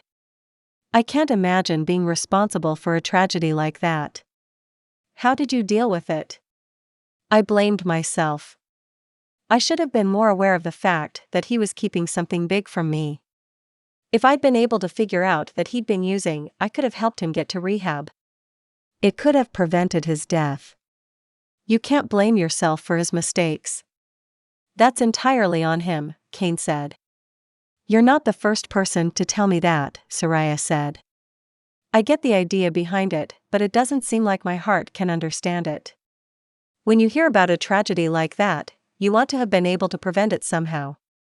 Like, if I'd been able to monitor Elliot better, maybe it wouldn't have happened. I could have stopped him from getting behind the wheel somehow. None of this was your fault, Kane said. Well, now you know why I'm not eager to get into another relationship. I don't know how to trust a man anymore. Not all guys are like Elliot. I get that, I really do. But I can't trust my own judgment. I thought he was such a great guy who had his life together. I had no idea how much he was hiding from me. So you broke it off with him when you found out the truth? Not at first. I was too shocked to do anything. And he was hurt. He had a broken collarbone from the accident. I stayed with him and nursed him back to health. It took a couple of weeks for the shock of what he'd been hiding to wear off. By then, I realized there was nothing left of the relationship. If I can't build a strong foundation of trust with a person, how are we supposed to get through the really hard stuff together? That's something I completely understand. When I found out Orchid was cheating on me, I realized she was keeping secrets from me too. It's hard to trust again after something like that hits you so hard. It feels impossible. My therapist says I have PTSD, and I think everyone's a liar with big scary secrets. I've been struggling ever since I broke things off with Elliot. A few months ago, my grandma suggested I start therapy. It's been helping, but I'm not entirely healed. Obviously. So now you know why I'm alone. I'm broken, Kane. I don't know if I'll ever be fixed. We're all broken in some way. And that's okay. We just have to make it to the next day. That's all we can worry about right now. I guess you're right. Chapter 7. The morning of the funeral was clear and unexpectedly warm for mid-October. Kane's heart was heavy as he dressed in an Armani suit and styled his hair. The expensive suit would stand out here, but he wanted to look his best. He owed that to his grandpa's memory. His mom was in the kitchen with his grandma, making pancakes and eggs together. Need any help? He offered as he stepped into the room. No, we have it handled, his mom said. We're just about done. His dad came into the room, freshly showered and in a suit. Good morning, son. Morning, Dad. Kane grabbed a mug from the now sparse cabinets and filled it with coffee. They'd made good progress with his grandma's house purge project. There was a sizable pile in the garage of items to donate. Kane made a mental note to load it all up and take it to a donation center the following day. Today, it would have to wait. They needed to focus on Gramps today. His talk with Sariah at the bakery had gone better than expected. He'd felt a strong connection to her. She'd been surprisingly supportive since he'd come back in town for Gramps' death. It felt nice to get closer to her again after all these years. He still wasn't sure he wanted it to turn into anything romantic. He had too much on his plate to welcome a woman into his life in that way. But with the way he'd been hurting over Gramps' death, the extra comfort and kindness was appreciated. He sat at the table, and his mom handed him a plate with a stack of pancakes and a side of scrambled eggs. It was strange to have him mom waiting on him again like he was a kid. Although he had a personal chef, he often liked to cook for himself. He had Alfredo teach him how to improve his recipes. It was nothing new to have someone waiting on him, but that person wasn't usually his mom. Not anymore. It was kind of nice to let her take care of him. There was something comforting about eating his mom's cooking. It was familiar and brought him back to the happy years of his childhood. "How's the search for a new place to live going, Grandma?" "We looked at some of the websites last night," his mom said. "We'll probably go visit Pine Ridge Farms tomorrow to see how she likes it." "How's the progress on the shed coming, Dad?" "I got it all cleaned out last night," his dad said. "Thank you so much for all your help," his grandma said. "All of you have worked so hard, helping an old woman chase a silly dream." "It's not silly," his mom said. "I can understand wanting to move. This place needs a lot of work." Kane finished his breakfast and checked the time. "We should probably get going." He had his grandma drive with him, and his parents drove to Maple Creek Baptist Church together. On the way over, his grandma opened her purse and dabbed at her eyes with a tissue. He pulled up to a stoplight and looked over at her. She had tears running down her cheeks. He reached over and patted her arm. "You're a strong woman. You'll get through this day. It just doesn't seem real that he's gone." "I know. I miss him, too." It was the first time he'd seen his grandma crying over his grandfather's death. She'd been holding everything inside, putting on a brave face. It seemed like she'd hit her limit. There was something about driving to the funeral that seemed so final. His grandpa was never coming back. The light changed, and he focused on the road. A few minutes later, they pulled into the parking lot next to the church. "Are you ready to do this?" He reached over and squeezed her hand. She didn't say a word. She just let go of his hand, pushed open her car door, and stepped outside. When they got inside the building, Kane spotted Sariah standing with her grandmother. She had on a black dress, and her hair was partially pulled back with curls tumbling loose around her shoulders. "How are you doing?" She stepped up to him and wrapped her arms around him. "I know how it felt when my grandpa died 2 years ago. You hang in there. You'll get through this." "Thanks, Sariah." His heart warmed at her words. She released her hug and stepped back. "Let me know if I can do anything to help." Her grandma hugged him next. "Please don't hesitate to reach out to us if you need anything. I'm just next door. I'll be over there right after the cemetery with a casserole." They were having close family and friends over to the house for food after the services. The funeral was beautiful. He had a chance to get up and say a few words. He spoke of summers when his grandpa took him fishing and evenings learning to build things and fix sinks. His grandpa had been a down-to-earth man who wasn't afraid to use his hands to get a job done. He'd passed that legacy down to Kane. It kept him humble. It was too easy to get caught up in the whirlwind of wealth and fame that his position at Leland Enterprises brought. He often went to charity galas and brushed shoulders with New York's elite. It was part of the job. It would have been easy for him to be swept away with the headiness of it all. But his childhood, with his grandpa so heavily involved in his life in Maple Creek, had kept him grounded. It had made him the man he'd turned out to be. At the end of the service, Kane's grandmother got up and spoke about the Hickory Ridge homestead and how developers were planning to turn it into a shopping mall. She invited all present to come to the town hall meeting about it the following Wednesday night. As one of the pallbearers, he helped carry his grandpa's casket from the sanctuary. His heart was heavy as he walked from the building with the burden on his shoulder. He felt tears running down his cheeks as he helped load the casket into the waiting vehicle. He drove his grandma over to the cemetery.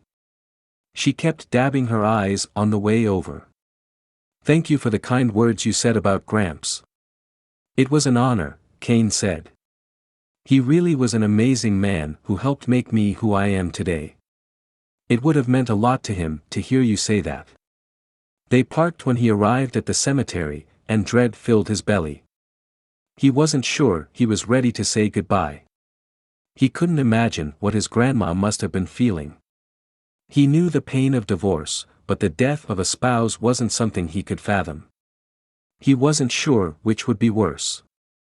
At least he wasn't still pining for Orchid. That had died out a long time ago.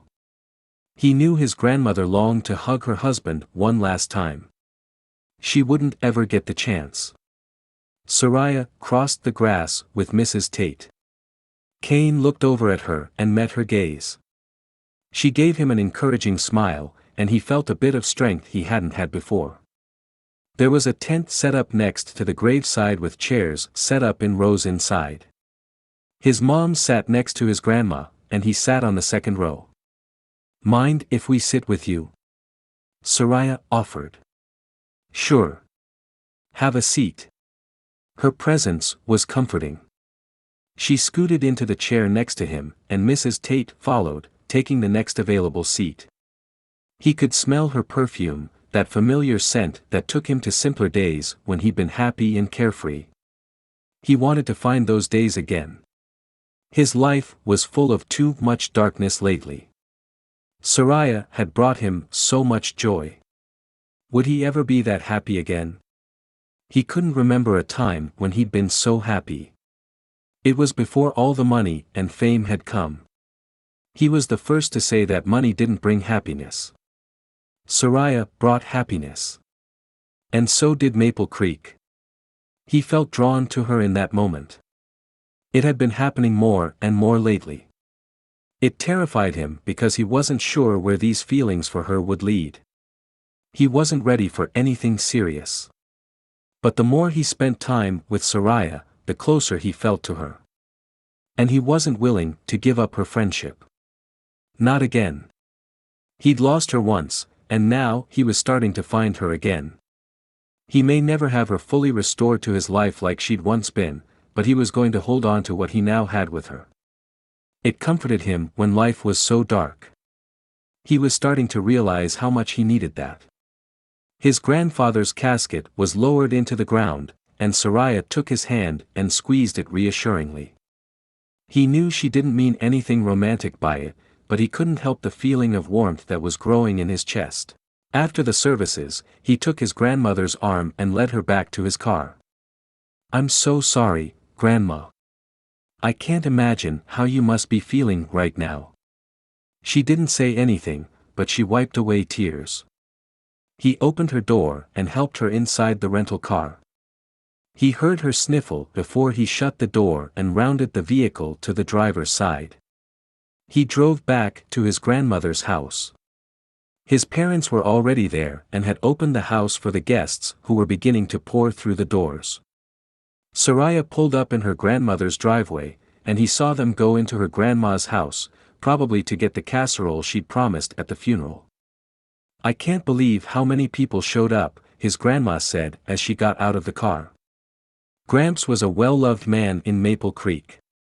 Maple Creek Baptist Church had a huge sanctuary, and it had been packed. It was a lovely service, she said as they walked into the house. The inside of the home was packed with loved ones. His mom was bustling about, getting food set out on the table. She'd worked hard the day before to get everything cleaned up after their organizing session. Sariah and her grandma came into the house with the casserole. Sariah set it on the table next to the rolls they'd ordered from Alexis's bakery. His mom set up the slideshow on the TV in the living room. Several people crowded around to watch the memories of Gramps' life. The front door opened, and Chase stepped inside with his wife, Lauren, and her daughter, Penny. Kane went to greet them, and Chase gave him a big hug. "I'm so sorry for your loss." Kane pulled back. "Thanks, man. It was really great of you to come." "We wouldn't miss it," Lauren said. "You mean a lot to us." He'd been a groomsman in their wedding and had gone to high school with both of them. Kane grabbed a plate of food and ate, letting the comfort of the food wash over him. He now understood why people always brought food over when someone died. It felt better to eat. He was just finishing up his food and greeting a few guests when his phone rang. He checked the screen. It was Orchid. He debated silencing his phone, but decided he'd better see what she needed. "I'm so sorry. I need to take this call."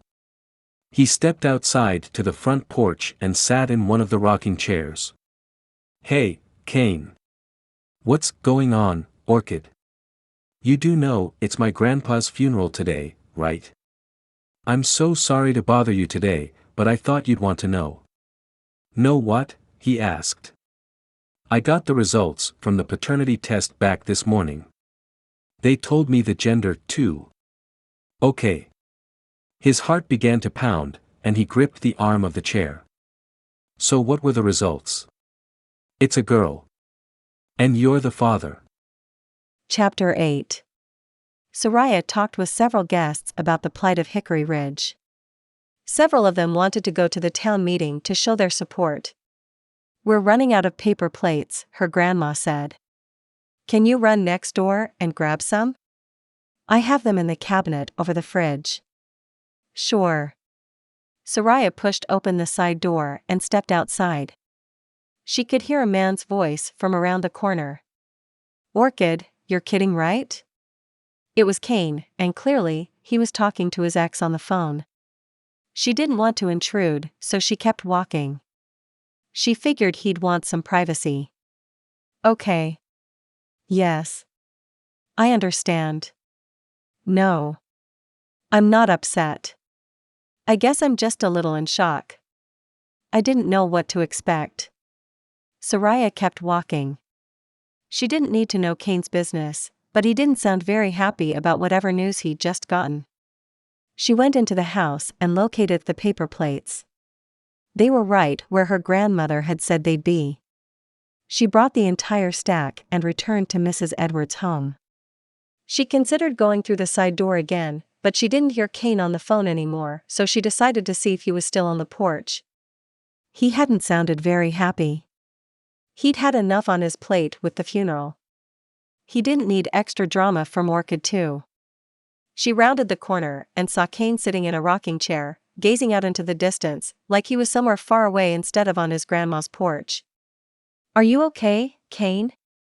He started at her voice. "Oh, hi, Sariah." He rubbed a hand over his jaw. She stared at him, waiting for him to answer her question, and he cleared his throat like he'd just realized he still hadn't answered her. "Yeah. I'm fine. Are you sure?" She didn't want to tell him she'd overheard his conversation with Orchid because she didn't want him to think she'd been eavesdropping. Sariah couldn't push the issue too hard if he wasn't willing to share with her. He stood up. "Yeah. It's just been a hard day. You know, if you ever feel like you need to talk, I'm here." "Thanks. I appreciate that," Kane said. She walked up the porch steps, and he opened the front door for her. "We ran out of plates, and I went next door to get more," she explained.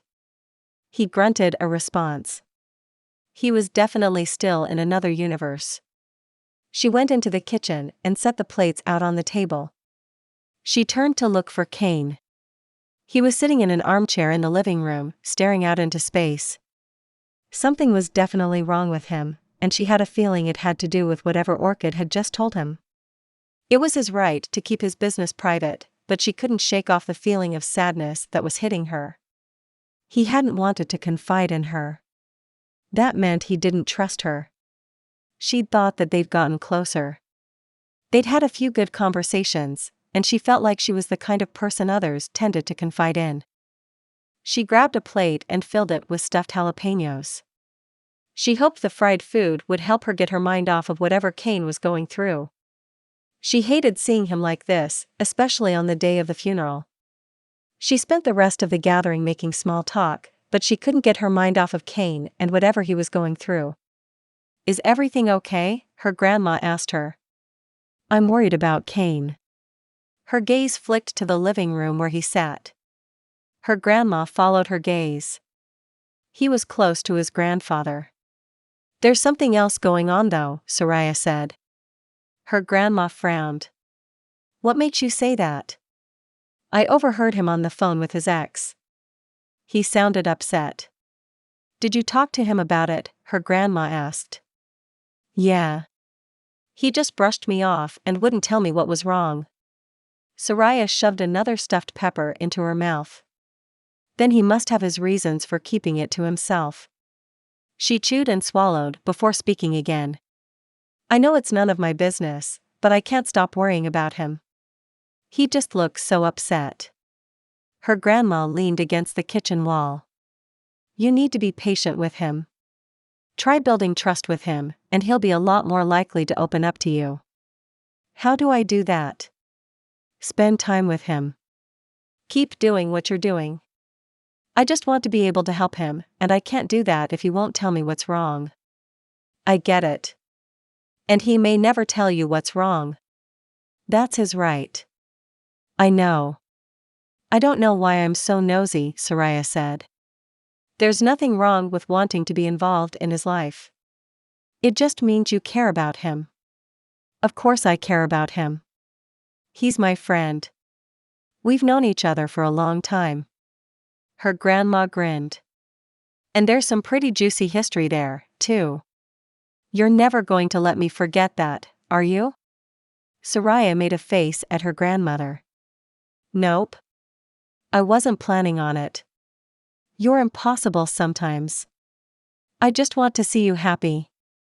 Kane has the ability to give you a great life on so many levels. It's not about the money for me. I know, but money still matters. You wouldn't have to work another day in your life if you married him. I don't want to stop working. I love what I do. Don't forget that Kane is a great guy who would treat you like gold. Look what he's been doing to help his grandmother. He could be heading right back to New York after the funeral, but he's offered to stick around and help her. Only a great guy would care that much about his grandmother. She did have a good point. Kane was sweet to be such a big support to his grandma. She didn't think Elliot would have done something like that. He was usually too focused on his own problems to worry about someone else. And Kane had a lot on his plate too. His company was going through a merger, and he had plenty of drama with his ex. But he put all that to the side to make sure his grandma was okay. Only the best of men would do something like that. Maybe her grandma was right. The answer was to build trust with Kane. It really bothered her that he hadn't opened up to her. Maybe it was because Elliot hadn't opened up to her either. Not that she thought Kane was hiding something big from her, but the idea that another guy wouldn't confide in her really hurt. Was there something wrong with her? Did she have a sign on her forehead that said, "Don't tell this girl your secrets, she's not trustworthy"? If Elliot had told her about his addiction, she could have done something to help him. That was how she felt about Kane. She couldn't help him if she didn't know what was wrong. She wasn't sure why she wanted to help Kane so badly. Maybe it was because she was starting to feel something for him again. She was a naturally nurturing person. She wanted to care for those she loved. It was a deep need within her. If she couldn't be there for someone, it hurt inside her. I have an idea, her grandma said, jolting Sariah from her thoughts. Sariah wasn't sure how she felt about the gleam in her grandmother's eyes. That usually wasn't a good sign. It meant she was up to something. Her grandma crossed the room to Kane and engaged in a conversation with him. Whatever she was saying to him was snapping him out of his zoned-out state. He sat up straighter and even smiled a little bit. With the noise level of people around her talking, she couldn't understand what her grandma was saying to Kane. Kane stood up and crossed the room toward Sariah. She just hoped she wouldn't regret whatever her grandmother had just done. She turned back to the refreshment table to refill her plate. Sariah. She turned around to see him standing next to her. Hi, Kane. Sariah gripped the sides of her half-filled plate. She suddenly felt nervous. Kane had a serious look on his face. It was almost like he was nervous too. Would you like to go dinner with me tomorrow night? Did my grandma put you up to this? Because you don't have to ask me out if you don't want to. She can be a little pushy sometimes. She didn't put me up to it. Then what was she saying to you over there just now? She told me you wanted to get to know me better, Kane said. I do want to get to know you better. I feel the same way about you. Her heart flipped over in her chest when he said that. So would this be like a date? Sariah fiddled with her hands. Yes, it would be exactly like a date. She considered the offer for a moment. She hadn't wanted to date again until she'd gone through more therapy, but Kane wasn't asking for a relationship. He was asking for one evening of dinner. He didn't even live in Maple Creek, so it wasn't like he was looking for something serious. When it came down to the bare truth, Sariah wanted to go on a date with Kane. She missed him. And it was a good chance to get to know him better. Maybe she could build trust with him like her grandma had mentioned earlier. Was that why she'd convinced Kane to ask her out? I'd love to go out with you tomorrow night. I'll pick you up at 6. Kane picked her up right on time. Sariah lived in an older house near Main Street where her shop was located. She'd bought it a few years after she'd taken over the store. It had been a bit of a fixer-upper, but she'd put a lot of work into it over the years. Her favorite part about the house was the huge wraparound porch that seemed to be so popular on the older homes in Maple Creek. When her house had been built, it hadn't had air conditioning, so the original owners had escaped to the porch in the summer evenings when the house was too hot to stand. Now it had central heat and air and a modern kitchen and bathrooms. Sariah still loved to sit on her porch after dinner when the weather was nice. Tonight, she was sitting out there waiting for Kane to pull up, enjoying the crisp autumn air. She'd changed her outfit 3 times before she'd finally settled on a blue blouse and black pants. She had on a long gold necklace and matching gold hoop earrings. She brought a black sweater in case it got chilly. She still felt underdressed. What was a girl supposed to wear on a date with a billionaire? She certainly couldn't afford the designer clothes he was probably used to seeing on the women who swarmed him in New York. Kane stepped out of his rental car and walked toward her. He took in her appearance and smiled. You look nice. She'd spent extra time on her hair and makeup. She'd dyed her hair darker after a particularly empowering therapy session to help her through the trauma surrounding Elliot, and it had been a good change for her. She felt more accomplished and serious as a brunette. Tonight, she'd curled it away from her face in soft waves. She'd gone a bit darker on her makeup with a smoky eye and dark red lipstick. Thank you. You look nice too. Kane had on a light blue dress shirt and slacks. He filled out the shirt well. He clearly spent a decent amount of time at the gym, something Sariah could appreciate. She was sitting on the porch, appreciating it right now. She stood up and met him on the top step. Where are we going tonight? How does Hadley's sound? Perfect. It was one of her favorite places to eat. He opened her car door, and she climbed inside. He circled around to the driver's side and got in before cranking the engine. Thanks for asking me to dinner. It's not weird, is it? Sariah twisted the black leather strap of the purse in her lap. What do you mean? Kane backed out of the driveway. Asking you out again after all these years. She shook her head. No. I'm glad you did. I'm really nervous, he said. You're nervous? You can get whatever girl you want. I don't want just any girl. And until recently, I didn't think I wanted anyone for a while. Are you saying you want me? Why did she have to say that? She was pushing things too far too fast. He cleared his throat. I'm saying I want to see how it goes. She relaxed into her seat. I'm okay with that. Good. She looked over at him, her cheeks heating. She hoped he didn't think she was prying. What do you mean when you say you didn't think you wanted anyone until recently? My divorce has been hard on me.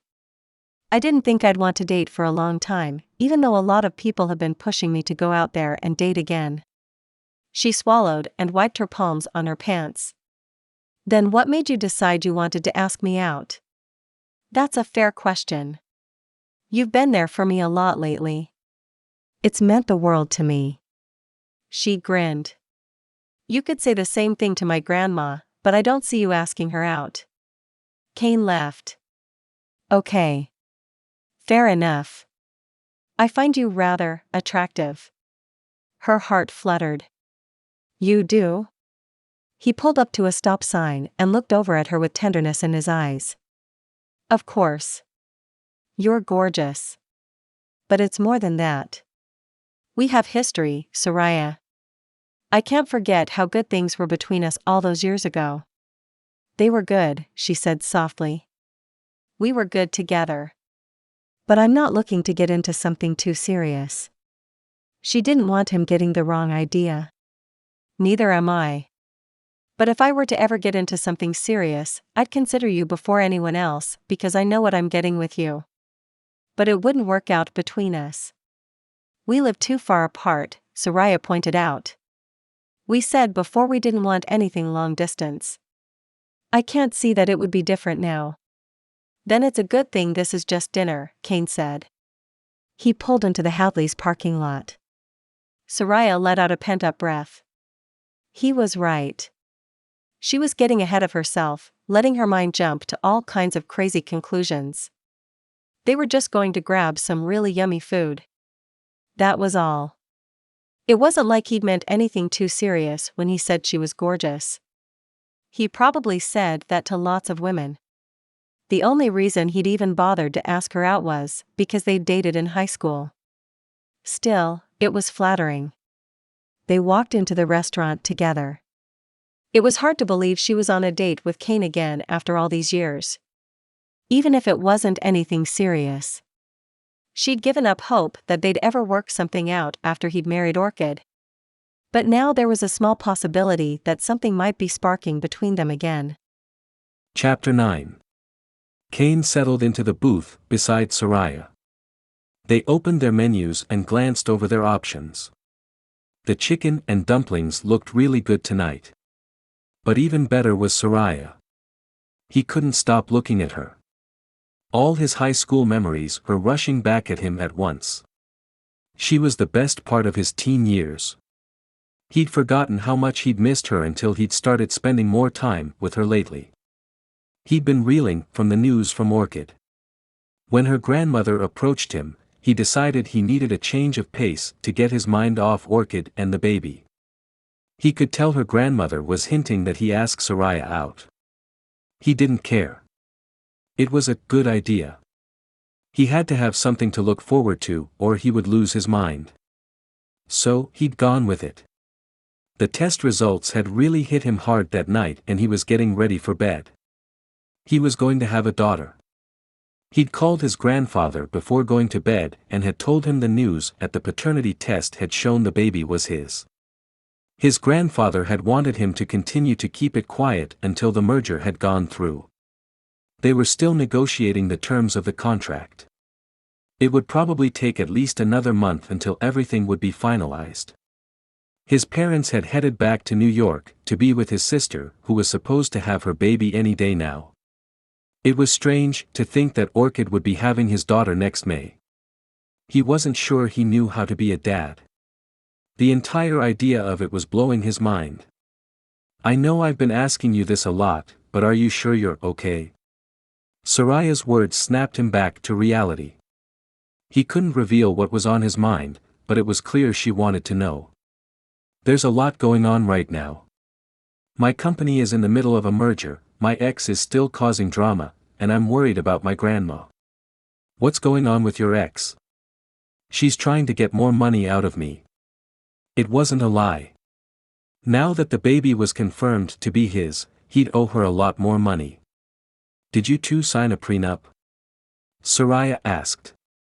My grandfather insisted that I get her to sign one, but I wouldn't do it. I didn't think Orchid would ever betray me like she's done. He shrugged. What can I say? I was young and dumb. We were all like that once. It's okay to mess up. It's part of being human. I get that, but it's not fun when you have to live with the consequences. No, it's not.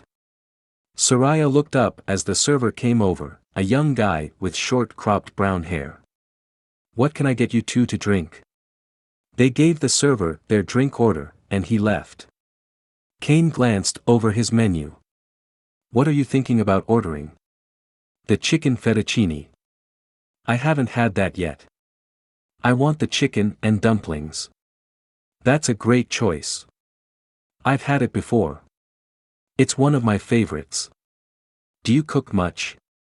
Kane asked. Sometimes. I eat out a lot. It's not like I have a lot of people to cook for. I've had my chef give me some lessons. I really enjoy it. You have a chef? Sariah shook her head.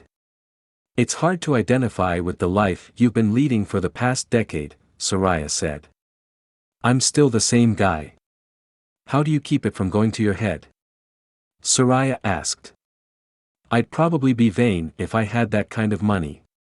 I don't let it. But I'll admit, it would be easy to let that kind of money change me. It hasn't changed you. I'm sure it's changed me some, but that would be hard to avoid. My life is vastly different now. I can't even imagine what it must be like. Why don't you let me show you? Kane offered. What do you mean by that? You can come visit me in New York, and I can give you a taste of what it's like to live my life. You do that? Sure. I think it would be fun. Sariah looked away. I don't really like the city. That's because you haven't been shown around properly, Kane said. I guess you have a point. Would you be interested in something like that? Maybe. Their server brought their drinks and took the order for their dinner before returning to the kitchen. Sariah sipped her fresh squeezed lemonade, and Kane opened his bottle of artesian water and poured it into his glass of ice. How does Hadley's compare with some of the restaurants in New York City? Sariah asked. I guess that depends on where you go. I like eating at all sorts of places. Sometimes I want to grab a fast food burger. Other times I'm eating at one of the priciest restaurants in the city. Hadley's is great, but it falls somewhere in between. You eat fast food? Sariah teased. I told you, I'm still me. Just because I have money doesn't mean I don't like eating at the cheapest burger joint in town. I would have thought you'd always be eating gourmet food. I do eat that way a lot when my chef cooks for me. I like to stay fit, and that requires a healthy menu. He prepares food very specifically for me according to my diet. I have a personal trainer who works closely with my chef to come up with the right meals for me. I remember you being concerned with what you were eating even back in high school. Most guys were eating everything in sight, and you were trying to pack in protein and veggies. I was just figuring out my diet back then. We were figuring out a lot of things back then, Sariah said, her voice quiet. Do you think it was a mistake for us to break up? Kane asked. Why was he asking this? Was he looking for ways to get rejected? No. You were moving away. I had a life in Maple Creek. And now you have a life in New York. Kane's heart hurt at her words. She was right. They still had the same issue they had when they broke up last time. But being here with her made him wish they could find a way to overcome the problem. It was easy to talk to her. I'm having a good time, Kane said. I meet a lot of people in New York, but most of them don't really get the real me. You knew me well before I came into money. You know the real Kane. Do I still? Yes. And if there are parts of me that are different, then I want you to get to know those parts. Sariah gazed at him, a small smile on her lips. I want that too. I'm sure we've both changed over the years. We've had life experience we didn't have when we were kids, Kane said. Sariah tucked a strand of hair behind her ear, a gesture that mesmerized Kane. She was so beautiful. True. I'm a business owner now, and I've been through a bad relationship. The guy who kept secrets from you? Kane asked. Yeah. Elliot. He was addicted to painkillers, and I had no idea. Yeah. You told me about him. It was hard to take because of the way my dad betrayed my mom by cheating on her when I was 12. This was news to him. I knew your parents were divorced, but I didn't know it was because your dad cheated. I only found out a few years ago when my mom felt like I was old enough to know. Your dad had secrets, too. Kane was starting to piece this together. How would she feel when she found out he was about to be a dad? Would she be mad at him for keeping secrets? Exactly. And I fell for it just like my mom did. Where's your mom living now? Kane asked. I never see her around anymore. She moved to Boston with a new husband not long after I graduated from high school. Good for her. I miss her a lot. I've gotten closer to my grandma since my mom isn't around as much. My dad lives in California now. I barely see him. He doesn't even come back to visit his mom much. I'm closer to her than he is. A lot of that is because I took over the jewelry business. He wasn't ever interested in taking over. Kane knew that part. Her dad had gone on to be a paramedic instead. Their server came back with their food and placed their plates in front of them. Kane dug into his steaming chicken and dumplings. This is perfect. My pasta is good too. I'm glad you agreed to go out with me tonight. I wasn't sure you'd say yes, Kane admitted. I wasn't sure I'd say yes either. I don't want to mess up our friendship by taking it to a place we can't come back from. He frowned. Is that what you think might happen between us? It's possible. I don't want to lose you as a friend, but I'm not going to lie. I'm still into you. You can't date someone for all those years and just lose all the feelings you had for that person. Well, actually you can. I don't have feelings for Orchid anymore, Kane pointed out. I guess you're right. I don't feel anything for Elliot either. But I still feel something for you. You're special. I feel that way about you too, Kane said. He reached across the table and took her hand. It was small and smooth in his. He longed to take her in his arms and kiss her once again. It had been way too long since his lips had met hers. He knew he was putting his heart on the line, but he was starting to care less and less. They finished their food, and Kane paid the bill. He couldn't stop thinking about how much he wanted to kiss her. He'd hardly been able to focus on eating his dinner. He ached for Sariah. They stepped out of the restaurant, and Kane looked up at the clear night sky, marveling at how many stars dotted the expanse above them. He walked her to the passenger side of the car. Thank you for dinner, Sariah said as he opened her door. You can thank your grandma too. I might not have asked you out if it wasn't for her. She grinned at him. I knew she was up to something. She is a conniving one, Kane said. Sariah climbed into the car. You know she's been pushing me to date you again, right? Kane smiled. She was pretty obvious. Sariah laughed. She's like a 12-year-old girl, giggling over boys. He shut her door and then walked around the vehicle and climbed into the driver's seat. I think she's adorable. She doesn't bother me a bit. In fact, I think she's entertaining. Entertaining, Sariah repeated. That's a good word for it. I hope my grandma doesn't miss her too much when she moves, Kane said. Are you kidding? She won't be able to keep my grandma away. She'll still be driving over to her house all the time. He started the engine. I think you're probably right. Have you heard any more about the Hickory Ridge homestead? Sariah asked as he backed the car out. The town meeting is tomorrow. I'm planning on going. Me too, Sariah said. I spent the day today talking with people around town, gathering support. The Historical Society is on board, just like we'd hoped. That's great. I spoke with several people after the funeral when we were eating. I haven't run into a single person who wants that mall there. I've had a similar experience. Unfortunately, the developers don't care what the people want. They're just looking to make money. That's so frustrating. There has to be something we can do if we all stand together. I agree. We'll see how the town meeting goes. Surely there was something he could do with all the corporate experience he had. They pulled up to Sariah's house. Do you want to sit on the porch for a few minutes? It's still not too cold out. It was unseasonably warm that night.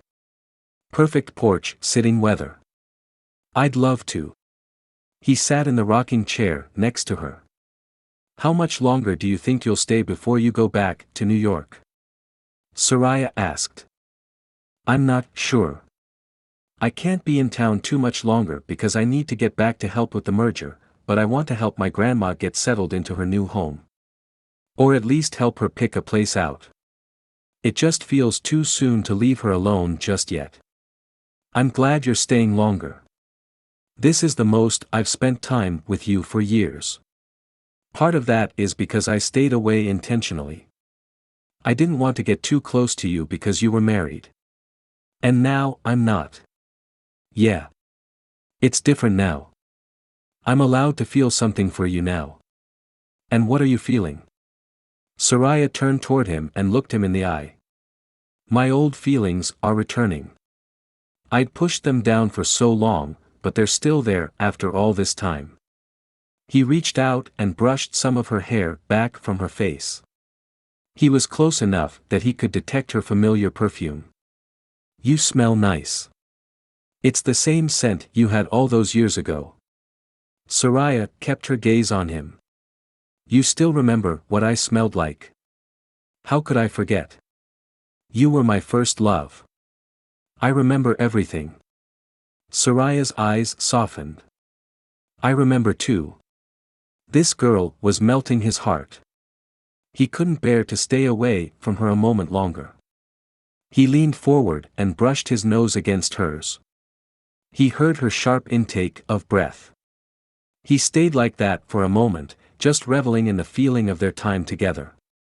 It was something he hadn't allowed in many years, and all the memories came back fresh and new like they just happened. Kissing her in the moonlight next to the creek, sneaking out with her after midnight to kiss in the back of his car. Kissing by their lockers at school and getting in trouble for it. She leaned closer to him, and then her lips were on his. She was just as sweet and innocent as he'd remembered. But she was older now, more experienced, and that was evident as her lips moved over his. She wrapped her arms around his neck and pulled him closer to her as she kissed him. He buried his hands in her hair, feeling the silky waves beneath his touch. This moment was just as perfect as all the others had been, but it wasn't a memory. It was reality. The thought spurred him on, and he deepened the kiss. She responded by pulling him in closer. He felt his heart exploding in his chest. How could he have gone so many years without this amazing woman? He craved more of her.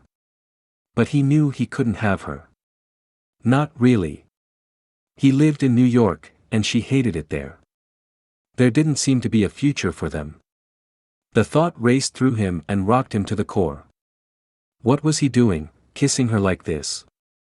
He was playing with fire, and they'd both end up hurt. He pulled away from her. I should probably go. She looked up at him with stars in her eyes. His heart broke, knowing he was about to shatter the expression on her face. I'm sorry.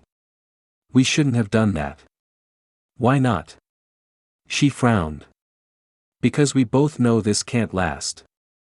A light dawned in her eyes. You're right. We should probably stick to being just friends. She sighed. But that kiss sure was nice. It was. But it can't happen again.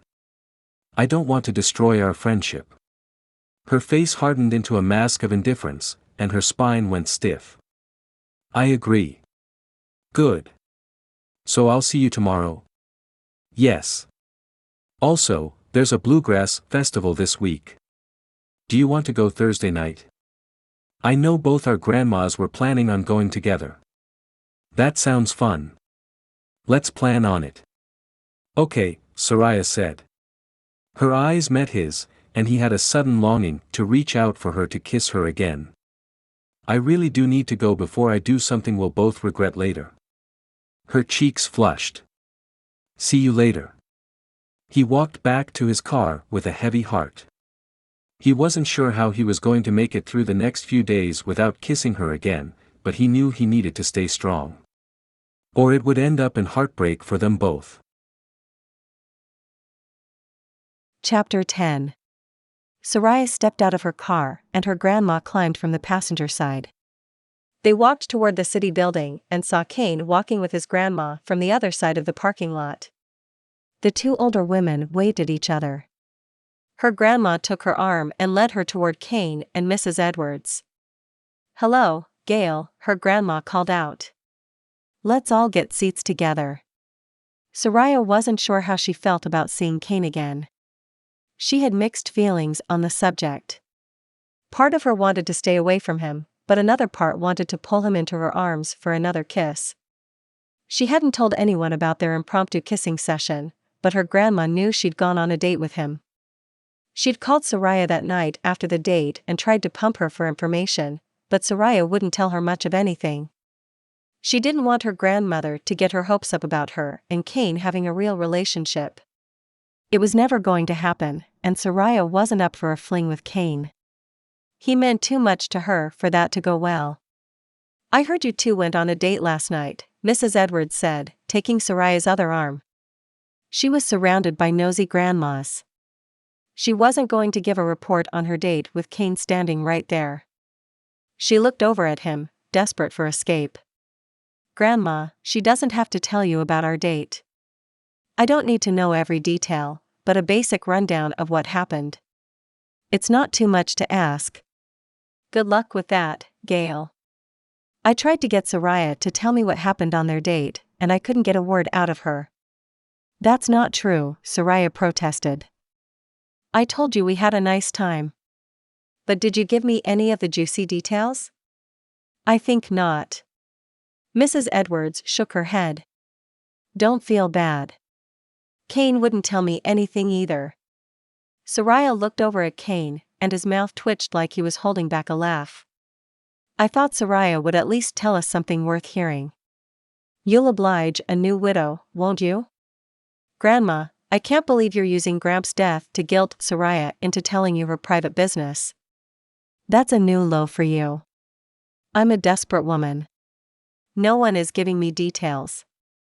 I can't even find out anything from Lois, because no one told her either." "No one would tell her what?" Sariah turned to see Mrs. Wheaton waddling up to them. Great. Just what she needed. Mrs. Wheaton was even more nosy than both grandmas combined. "Oh, Mrs. Wheaton. Maybe you can get Sariah to tell us how her date went with Kane," her grandma said. Mrs. Wheaton widened her eyes. "Sariah and Kane went on a date? I knew they were right for each other. Next thing you know, we'll be hearing about their upcoming wedding." Sariah groaned. "Why do you all care so much?" "We're old ladies. We have to live vicariously through the younger people," her grandma said. "Maybe you need a boyfriend to keep you busy, Grandma. Then maybe you'll leave me in peace." "I don't plan on ever getting remarried. I'm happy the way I am," her grandma said. "I didn't say anything about getting remarried. You can get a boyfriend and keep it casual." They walked into the doors of the building.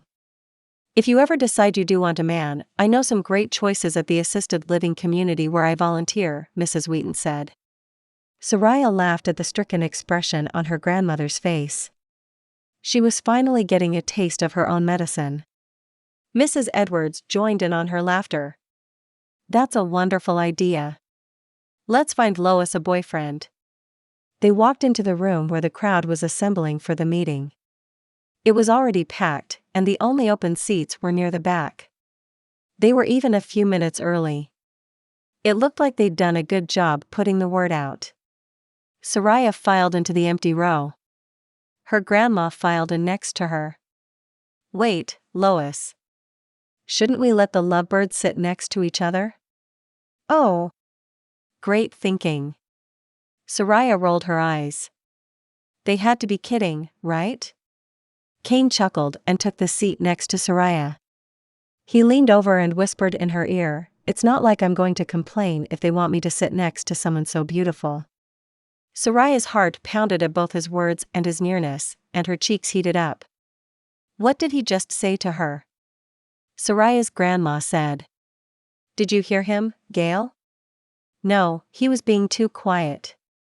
I couldn't hear a thing. It's too loud in here. She's blushing, so it must have been something good. That only made Sariah's cheeks grow even hotter. How was she supposed to get through this meeting with these grandmas teasing her relentlessly? Imagine if she actually got together with Kane. Mrs. Wheaton took a seat in the row behind them and leaned forward. So I never heard. How did that date go, Sariah? Will there be a second one? Sariah blew out an exasperated breath. She thought she'd heard the last from Mrs. Wheaton today. How was she supposed to know if Kane would ask her out again? She glanced nervously up at Kane. He turned and addressed Mrs. Wheaton. That remains to be seen. It did? Sariah had no idea what he meant by that.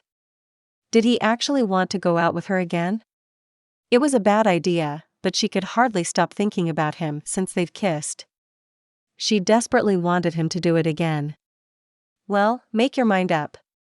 A girl like Sariah won't be available for long. If you dawdle too long, some other man will come along and snatch her right up. Mrs. Wheaton's daughter, Aubrey, who ran the Whitmore house, a popular venue for weddings, scooted into the chair beside her mom. Sariah wondered how Aubrey fared with a meddling mom like Mrs. Wheaton. The bubbly redhead was still single as far as Sariah knew. Mrs. Wheaton was wrong about Sariah being a hot commodity. Sariah didn't see any other guys lining up to date her. Before her date with Kane, she hadn't been asked out in months. Well, we can't have Sariah getting snatched up by someone else, can we? Kane said with a wide smile. How humiliating. Sariah turned around and faced the front. Maybe Mrs. Wheaton would get the message and stop interrogating them. Across the room, Carrington shuffled into a row with her dad beside her. Chase and Lauren sat a few rows ahead of them. They must have found a babysitter for Penny because she wasn't with them. Come on, Mom. Leave them alone. Why do you always have to stick your nose in other people's business? Aubrey scolded. Sariah turned around to look at her and mouthed a thank you in her direction. Aubrey smiled back. I just want to help them find some happiness. Is that so wrong? I think you need to learn some better boundaries, Aubrey said. It's bad enough that you do it to me. Do you have to try to marry off the entire town too? I can't help it. I'm a hopeless romantic. The meeting got started, and a hush fell over the room. Michael Ross, a balding guy with glasses and a large belly, got up first and started defending his company's right to build a mall. He insisted that it would bring in positive change for the town. Sariah thought it was a bunch of nonsense. All they cared about was making a load of cash. Chase got up next and argued against the mall being built. Then Kane's grandma got up and walked to the front of the room. As the wife of the former mayor, she had a lot of pull in the community still. Maple Creek is a magical place. Its roads are safe for kids to walk to school. The traffic is light.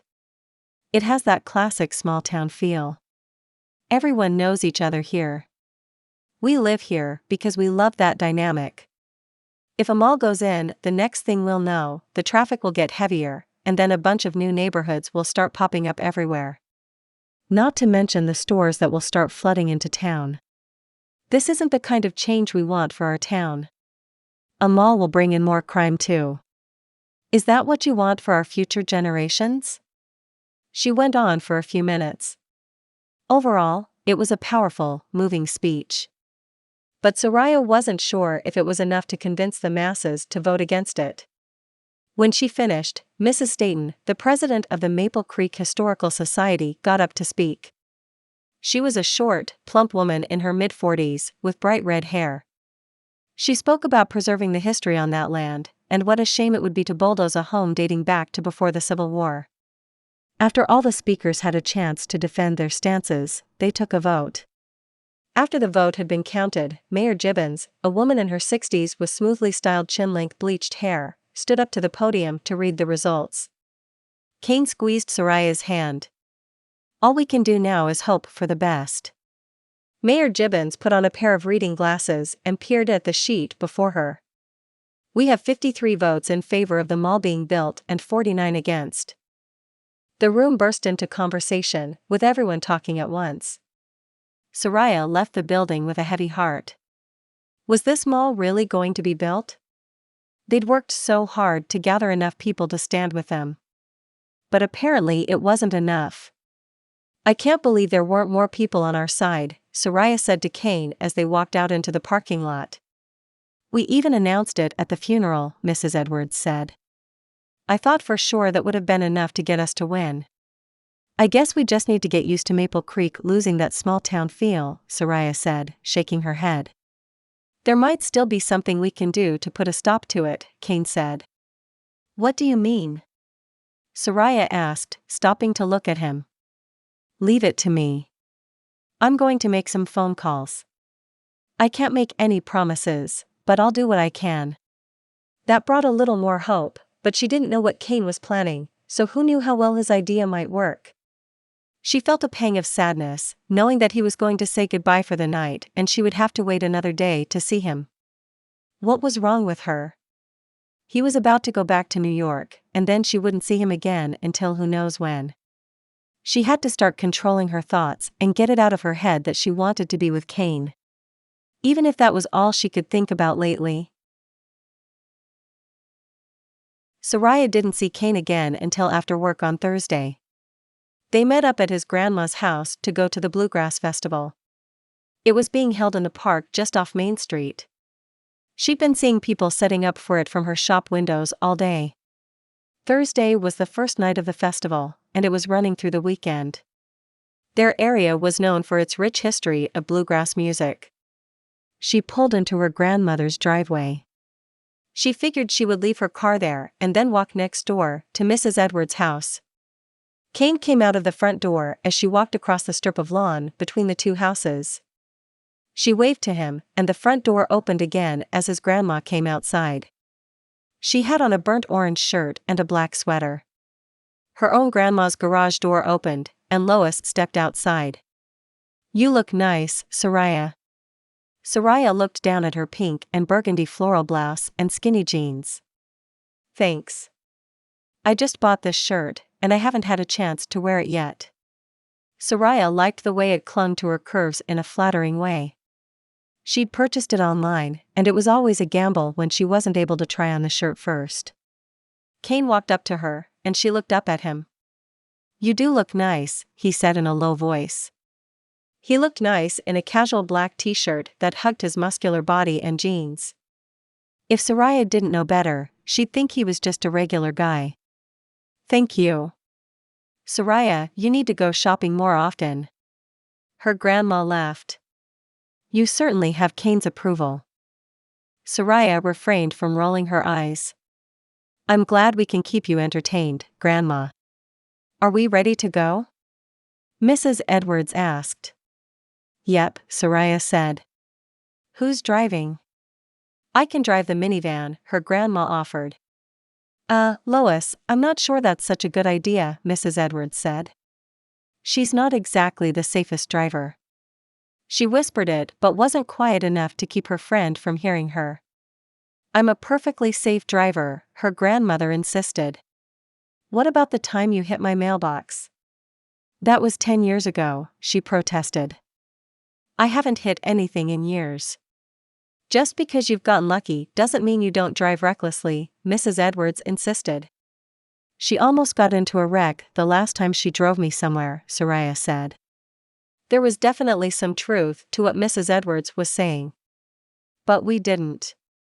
And that wasn't my fault.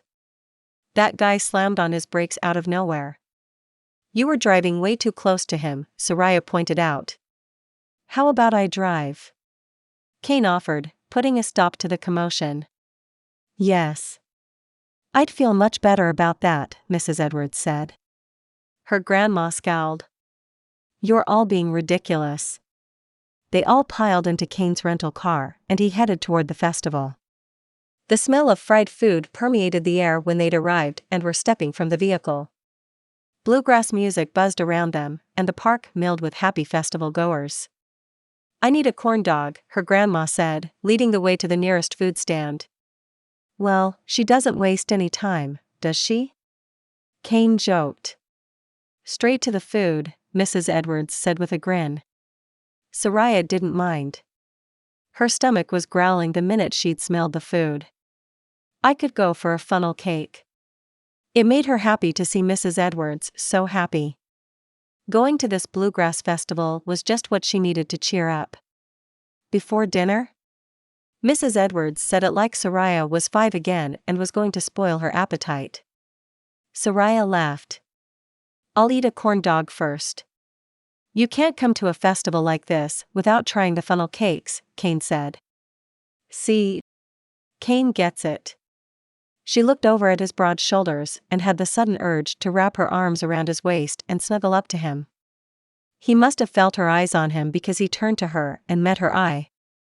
A soft smile hit his lips, and a shiver ran down her spine. She didn't know what he was thinking, but the tenderness she saw on his face made her wonder if he was thinking about their kiss. Did he plan to kiss her again? She hoped so. But it was dangerous to want something like that. He was going to leave, and she had plans to expand her business. Their lives didn't mesh. Plus, she'd promised herself she wasn't going to get involved with another guy anytime soon. How could she let herself trust again after what Elliot had done to her? Chapter 11. Once the two grandmothers had bought their dinner, Kane stepped up to the food stand and ordered 2 corn dogs. He handed one to Sariah and kept the other for himself. Are you sure? Sariah took it from him. I can pay for my own. Let the man buy you dinner, her grandmother chided. He wants to do it. Thank you, Kane. She took a bite into the fried cornbread outer layer. This is good. Do you want any mustard? He squirted some from the plastic bottle onto his corn dog. No, thanks. I think it tastes great just as it is. I'm not much of a mustard person anyway. How can you not be a mustard person? Kane teased. Especially spicy mustard.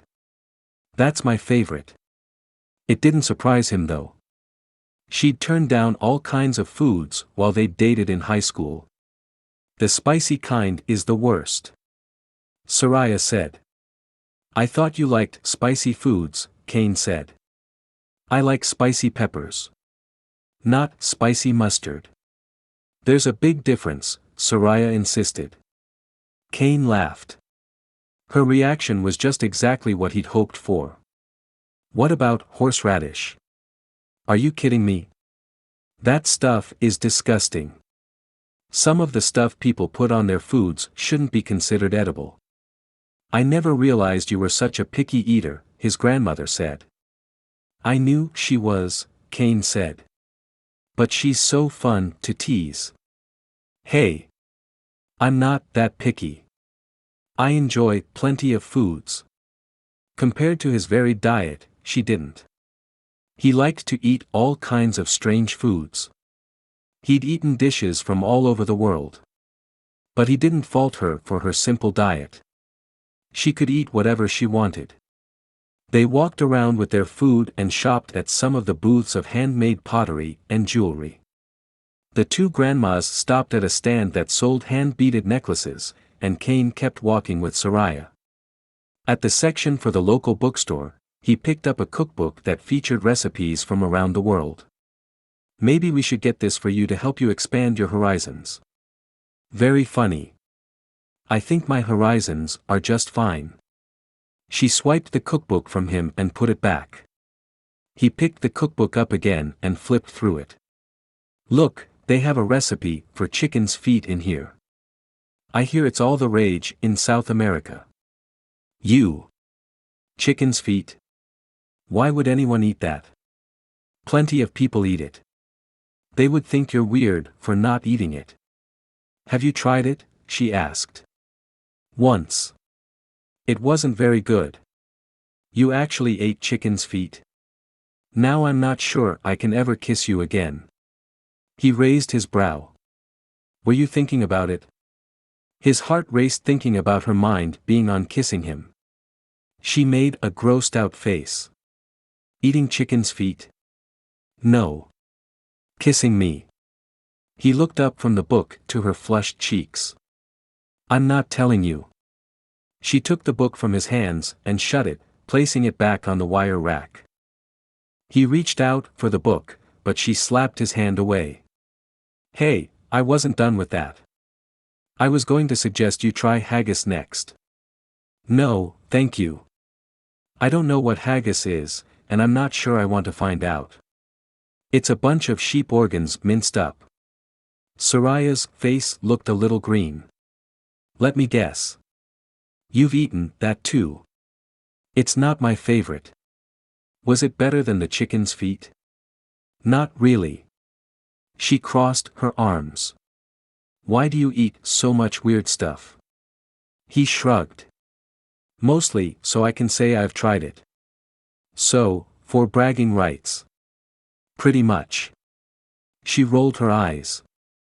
You're such a weirdo. You're the one who wanted to kiss me the other night, he pointed out. She raised her eyebrows. What makes you think it was my idea? You kissed me first, he insisted. But you were already leaning in. It was clear that you wanted the kiss. She looked around like she was checking to see if their grandmothers were around to hear their conversation. He licked his lips. He wanted another kiss right now. Seeing her all sassy only made him crave her more. You're right.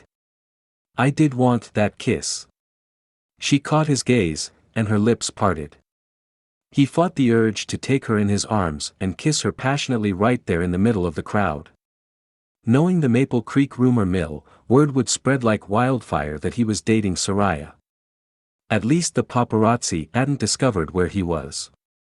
If they caught wind that he was kissing another woman, they'd have a heyday with the information. His phone rang in his back pocket. He pulled it out and checked the screen. It was Orchid. He tucked the phone back in his pocket and let it go to voicemail. She was the last person he wanted to talk to right now. Especially not in front of Sariah. Was he a total jerk for not telling her he was about to become a dad? He knew she had issues with Elliot keeping secrets from her. Hopefully, she wouldn't get mad at him when she found out he had a kid on the way. Eventually, it would get out. He couldn't hide it forever. He was a much more complicated guy than he seemed on the surface. When she learned the truth, she might pull away from him. He wasn't sure he wanted that anymore. The longer he spent time with her, the more he wanted to see more of her.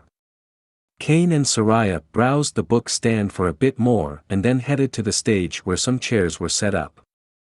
A bluegrass band was playing on the stage, and there were people scattered throughout the audience seating. Want to sit down and listen for a while? Sure. His phone buzzed again. He checked it to see another missed call from Orchid. She'd called while he was at the town meeting too, and he still hadn't gotten back to her. Hopefully the baby was okay. He wasn't going to call her back now though. Not in front of Sariah. A text message came through. Orchid, I need you to call me back as soon as you see this. He hated texting in front of Sariah, but he needed to make sure the baby was okay. Kane, I'm unavailable to talk on the phone right now. What's going on? She didn't respond. Is everything okay? Sariah asked. It's just my ex. She's been harassing me lately. What does she want? Probably what she always wants. More money. He hoped that was all it was this time. He wanted the baby to be okay. Sariah frowned. As long as you're paying her what was court-ordered, you don't owe her a dime. I'm not a stingy guy. I pay my fair share, but it's never enough for her. She has a guy behind her, pushing her to get more money from me. He took her hand. I'm sorry. I'm sure you don't want to hear about this stuff. I don't mind. I get it that you have a lot you're dealing with. I don't mind being let in on what you're struggling with. They sat together for about 30 minutes until their grandmas joined them. We're going to go get funnel cakes, do you want to come with us? His grandma asked. Kane stood up and stretched. Sure. You okay with that, Sariah? Are you kidding?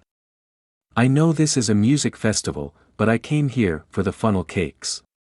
Kane laughed. So those are good enough for you?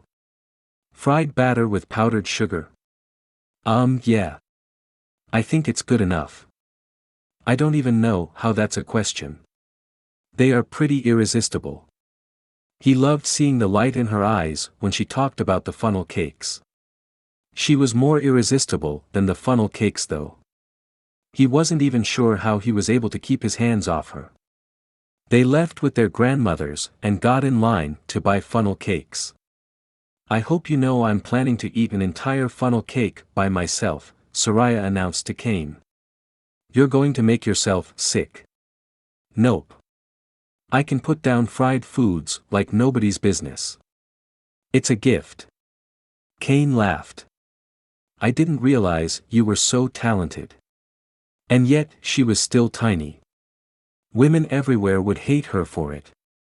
They made it to the front of the line, and Kane's phone went off again. Sariah stepped up to the window and talked to the teen girl running the stand. Kane checked his phone. Orchid, just call me back whenever you can. He frowned. That didn't tell him anything about if the baby was okay. Kane placed a few 20s on the counter in front of Sariah. Order for our grandmas too. You don't have to keep paying for stuff, you know, Sariah said. I don't mind. Consider this a date of sorts. A date? His grandma piped up. Then you shouldn't have invited two old ladies along. We're happy to have you here, Sariah said. All we're doing is getting in the way of your budding romance, Mrs. Tate said. What makes you say we have a budding romance? Kane said with a smile. I have eyes in my head, don't I? Mrs. Tate said. I can see what's right in front of me. Kane smiled. He couldn't deny that his feelings for Sariah were growing by the day. She was an amazing woman. He was getting to the point that he wasn't sure he could go back to New York without her. It looked like his grandma was spot on with her assessment. Part of him dreaded going back to New York. It was happier in Maple Creek. And to think, he'd come into town for a funeral. He hadn't expected to have such a nice time that he wouldn't want to leave. But New York held the stressful part of his life. The merger and his pregnant ex-wife. He really did want to know if something was wrong with the baby. Sariah was busy getting the food. Maybe now was a good time to send a quick text. Kane checked to make sure no one was reading over his shoulder. He knew he was taking a risk, typing this out, because Sariah might see his texts with Orchid at some point, but he didn't want to wait until he had time to call her to find out if the baby was okay. Kane, just tell me if there's anything wrong with the baby. Her response came right away. Orchid, the baby is fine. In that case, she probably just wanted money. It was incredibly frustrating that she'd interrupted his evening so many times that night. At least his baby was okay. He realized how much he wanted that kid to be a part of his life when he'd worried that something might happen to the little one. Babies died in vitro all the time, especially the tiny ones. They got their funnel cakes and headed to a pavilion full of picnic tables. It was starting to get dark, and lights were turning on everywhere. It was nice that the pavilion was well lit. "This is worth every calorie," Sariah said as she sunk her teeth into her funnel cake. Kane laughed and bit into his own. It was still warm and had the right amount of crisp and sweetness. Aside from Orchid's phone calls and texts, it had been a perfect evening. He couldn't have imagined having a better time with anyone else. This woman truly made his heart happy. He hadn't been looking for it and hadn't expected it. He wasn't sure that the best idea was to push her away either. Not when she brought him so much happiness. Maybe there was a way it could work things out between them. Orchid had repeatedly called him over the next few days. He'd hardly responded to her, and he hadn't called her back. If she couldn't text him that she wanted money, he wasn't going to take the time to talk to her on the phone. He was sick of her using him like a piggy bank. It was like she thought he was only good for his money. But that was nothing new. She'd treated him that way their entire marriage. He was through with that nonsense now. He didn't have to answer her calls now. He spent the next few days driving his grandmother around to view various apartments in addition to Pine Ridge Farms, the senior community she was most interested in. She filled out some applications, and they only needed to wait to hear back before she could make any major decisions. When he wasn't shopping for a new home for her, he was busy helping her to pack up her house and sort through what she didn't want anymore. Sariah came over on Saturday to help clean out the garage. She had her hair pulled back into a ponytail with a few tendrils of hair framing her face. She kept pushing them out of her face. He could tell it was annoying her, but he thought it was adorable. Sariah was a hard worker, and they were making great progress. By 3 that afternoon, they had the garage divided in 2 halves. The keep side and the get rid of side. There was no way his grandmother would be able to keep most of what was left on the keep side of the garage. But he'd address that with her on another day. She most likely wouldn't have a garage at her new place, and the storage would be limited. He wasn't sure she was taking the move seriously enough. He thought maybe she'd end up backing out of the move, but so far, she was still insisting she wanted to go through with it. "Let's take a break," Kane suggested. "Sounds good." Sariah pushed her hair from her face. Her cheeks glowed from the active day they'd had. "Want to see what we can scrounge up in the kitchen?" "Sure." They went into the house, and he found a container of cookies his grandmother had made the day before. His grandma was at the grocery store with Mrs. Tate, so they had the house to themselves. "Snickerdoodles are my favorite." Sariah took a cookie from the plastic bin. "My grandma makes the best cookies." He took a bite, savoring the cinnamon flavor. They were best straight out of the oven, but these were still delicious. The doorbell rang, and Kane got up to see who was there. They weren't expecting anyone, and as far as he knew, his grandma hadn't ordered anything that was supposed to be delivered. He opened the door, and his mouth fell open. "What are you doing here?" Orchid stood before him in a low-cut dress that clung to her curves. He still couldn't see any evidence of a growing belly, but he knew it could take a while before she started showing. He hadn't seen her in weeks. Not since she'd cornered him outside the restaurant when he'd been eating with Benson, and she'd told him she was pregnant. Sariah came up behind him, and panic flew through Kane. He had to keep Orchid quiet about the baby in front of Sariah. "Can I come in?" Orchid asked. Chapter 12. Why did you come all this way? Kane asked. Sariah couldn't believe his ex would show up unannounced on his grandmother's doorstep like this. The woman was a nut job. Unless she was trying to get back together with him.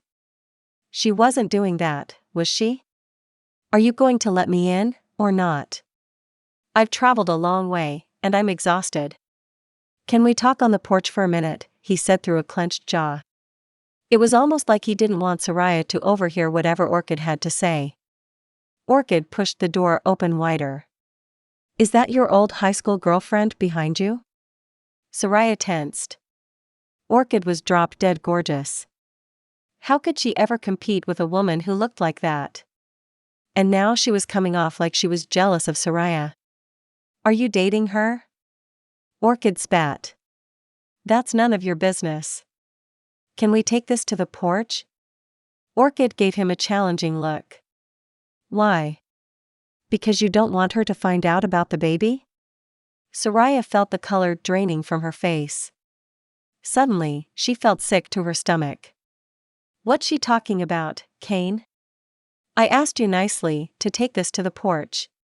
Are you going to respect me enough to listen, or are you going to keep broadcasting my personal life? Broadcasting?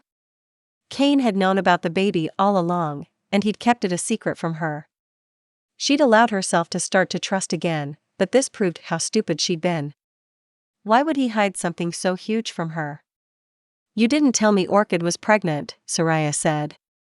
Kane turned to look at her with a stricken face. I'll explain it to you later. I came all this way for a reason, Orchid said. Babies are expensive, Kane. I'm going to need more money. And you'll get it. Are you sure about that? Orchid put her hands on her hips. You haven't even bothered to call me back. Kane looked tired. Because I know you. All you care about is getting more from me. But I want to make sure you get the money according to the legal system. Not according to whatever your boyfriend is desperate for. He's my fiancé, Orchid corrected. I care about taking care of our baby. I need money to buy a crib and diapers. Kane leaned against the door frame with a stiff annoyance. The baby isn't due for a while still. You're not even showing yet. I'll make sure you get everything you need before it's time. But give me a chance to finish grieving for my grandfather.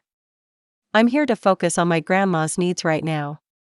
Your desperate plea for more cash isn't exactly my top priority right now. You don't look like you're very focused on your grandma. Are you sure you don't have another agenda? Orchid looked pointedly at Sariah. What's she doing over here anyway? She's helping me clean out my grandma's garage. Oh, how sweet of her. Orchid's mouth turned downward, and her voice dripped with venom. I don't know why it matters to you. You have Turner. Who I choose to spend time with shouldn't bother you anymore. You and I are having a baby together. It matters who you choose to spend your time with.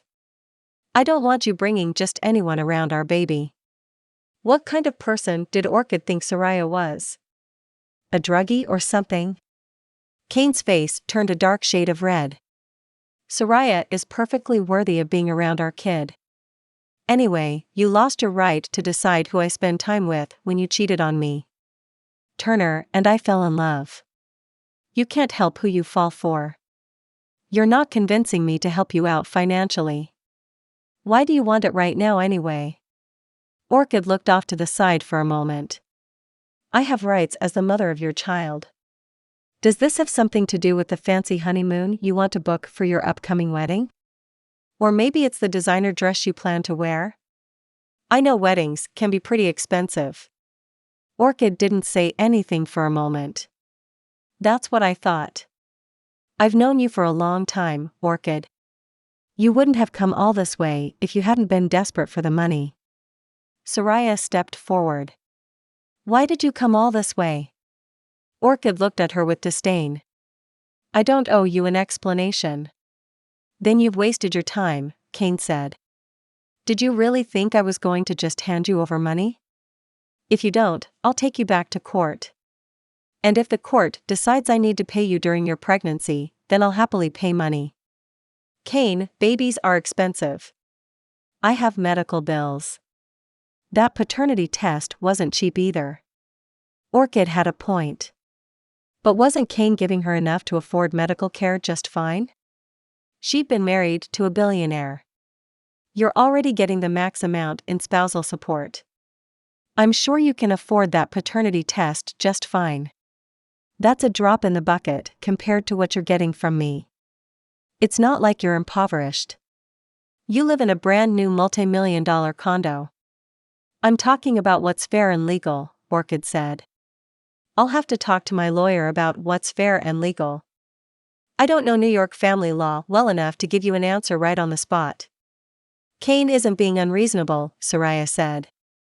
You can't manipulate him into paying for your wedding. That's not his responsibility. Orchid crossed her arms defensively. I never said I wanted him to pay for my wedding. But we both know you're planning one, and you have expensive taste, Kane pointed out. The entire conversation was making the sick feeling in Sariah's stomach worse. She still couldn't get over the fact that Kane was having a kid and had kept it from her. How long had he known? Was that what he'd been talking to Orchid about at the funeral? She didn't understand the need for secrecy. It made her feel like he was trying to keep her out of his inner life, and that hurt her heart. He was okay with kissing her and taking her on dates, but he couldn't share something huge like this with her? She was fed up with guys being secretive with her. She should have known better than to trust him. I should go. I've intruded on this conversation long enough, Sariah said. Kane turned to look at her with sadness in his eyes. We'll talk later? She nodded. Okay. I'll just go out the side door. I'm sure the two of you have plenty to discuss. She turned without looking back and headed to the side door. She could hear Kane speaking to Orchid in a low voice. She couldn't make out what he was saying anymore. She didn't care. Her heart was breaking. She had to get away before her tears began to fall. She made it out to her car and backed out before the first sob broke from her throat. She drove home with tears streaming down her cheeks. Sariah had to work the next day. It was a Saturday, and Tate's Jewelers was busy. She had a few couples come in looking for engagement rings. How were so many people in their small town getting married? It hurt her to see them happy and together. Would she ever find that? She'd thought for a moment that maybe Kane was considering something more serious with her, but now she wasn't so sure she wanted that. He'd lied to her. She wasn't sure that was something she could get over. She took inventory and put out some new rings she'd just gotten in. She helped a few more customers, and then checked the clock. It was almost lunchtime. She had plans to meet up with Carrington to grab lunch at the sandwich shop a few streets over. She'd called her the night before after she'd had a good cry. She told Carrington all about how Kane had been keeping such a huge secret from her. Kane had tried to call her, but she hadn't wanted to talk to him. The last thing she wanted to hear was a bunch of excuses from a man she'd thought she could trust. She'd thought he was different, but she realized now how wrong she was about that. How was he that different from Elliot? He'd kept his drug usage a secret, and Kane had kept his ex-wife's pregnancy a secret. Both were huge pieces of information she felt like she needed to know. Kane had acted like he wanted to pursue something with her. He couldn't have been that serious if he'd been hiding something this big from her. Sariah looked up to see Carrington walk into the store. She finished up with the customer she was helping and then went into the office to grab her purse. Ready to go? Carrington asked when she came back out. Yep. I can drive if you want, Carrington offered. Sounds good to me. Sariah followed her friend out of the store and out to the parking lot. Carrington unlocked the car with her key fob, and Sariah climbed inside. How are you holding up? Carrington asked when they'd gotten inside. I'm having a hard day. Carrington started the engine. I can't believe he has a kid on the way. Talk about bad timing. I hope he's not mad that I told you. He seemed to want it kept secret, Sariah said. She hadn't thought about that until after she'd already told Carrington. Don't worry. I won't say anything to anyone. I know you're not really the gossiping type, which is rare in this town. Carrington laughed. That's true. Most people in Maple Creek are eager to spread secrets around. That's just part of living in a small town where everyone knows each other. I wouldn't have it any other way. I love it here, Carrington said. Yeah, as long as they aren't talking about you, Sariah said. Carrington laughed and pulled into the parking lot of the sandwich shop. So far, I've been too boring to talk about. All I do is work at the art museum and hang out with my dad. That could change overnight. I used to be considered boring in this town, Sariah said. Now everyone's talking about me dating Kane. Well, that is pretty juicy gossip. I don't think I'm going to give them much to talk about anymore. You don't think you can work things out with him? I don't know if he wants to, first of all. We were pretty close to rekindling our old relationship, although I don't know how it would have worked out unless we decided we wanted to do the long-distance thing. And then the pregnancy secret came out. Well, it was bound to eventually. That's a good point. It's not like he can hide the fact that he has a kid, Carrington said. I guess technically he could. Lots of guys have secret families. Sariah climbed out of the car. Yeah, but I don't think Kane is one of those guys. Carrington stepped out of the driver's side. I don't get why he was keeping the baby thing from me. Sariah closed her door. They walked toward the restaurant. Have you talked to him about it? Carrington asked. Not yet.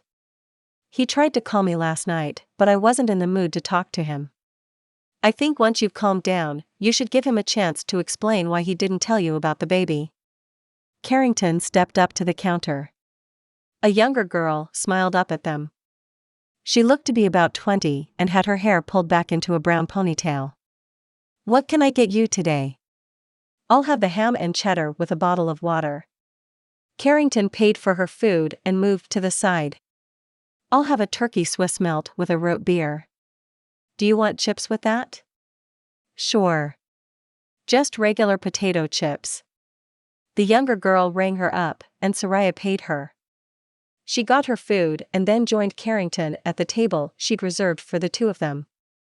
She bit into the warm, gooey, cheesy sandwich. It was just what she needed. Do you hate it that all our friends have gotten married off and we're left single? Carrington twisted off the top of her water bottle. To some degree. I'm happy that they've all found someone, but I was happy to be single. I felt like guys couldn't be trusted. You're speaking in past tense. Does that mean you don't feel that way anymore? Carrington drank from her water bottle. Spending so much time with Kane has changed my perspective on dating. At least, I was headed in that direction. I'm not sure how I feel now. Sariah ripped open her bag of chips and popped one in her mouth.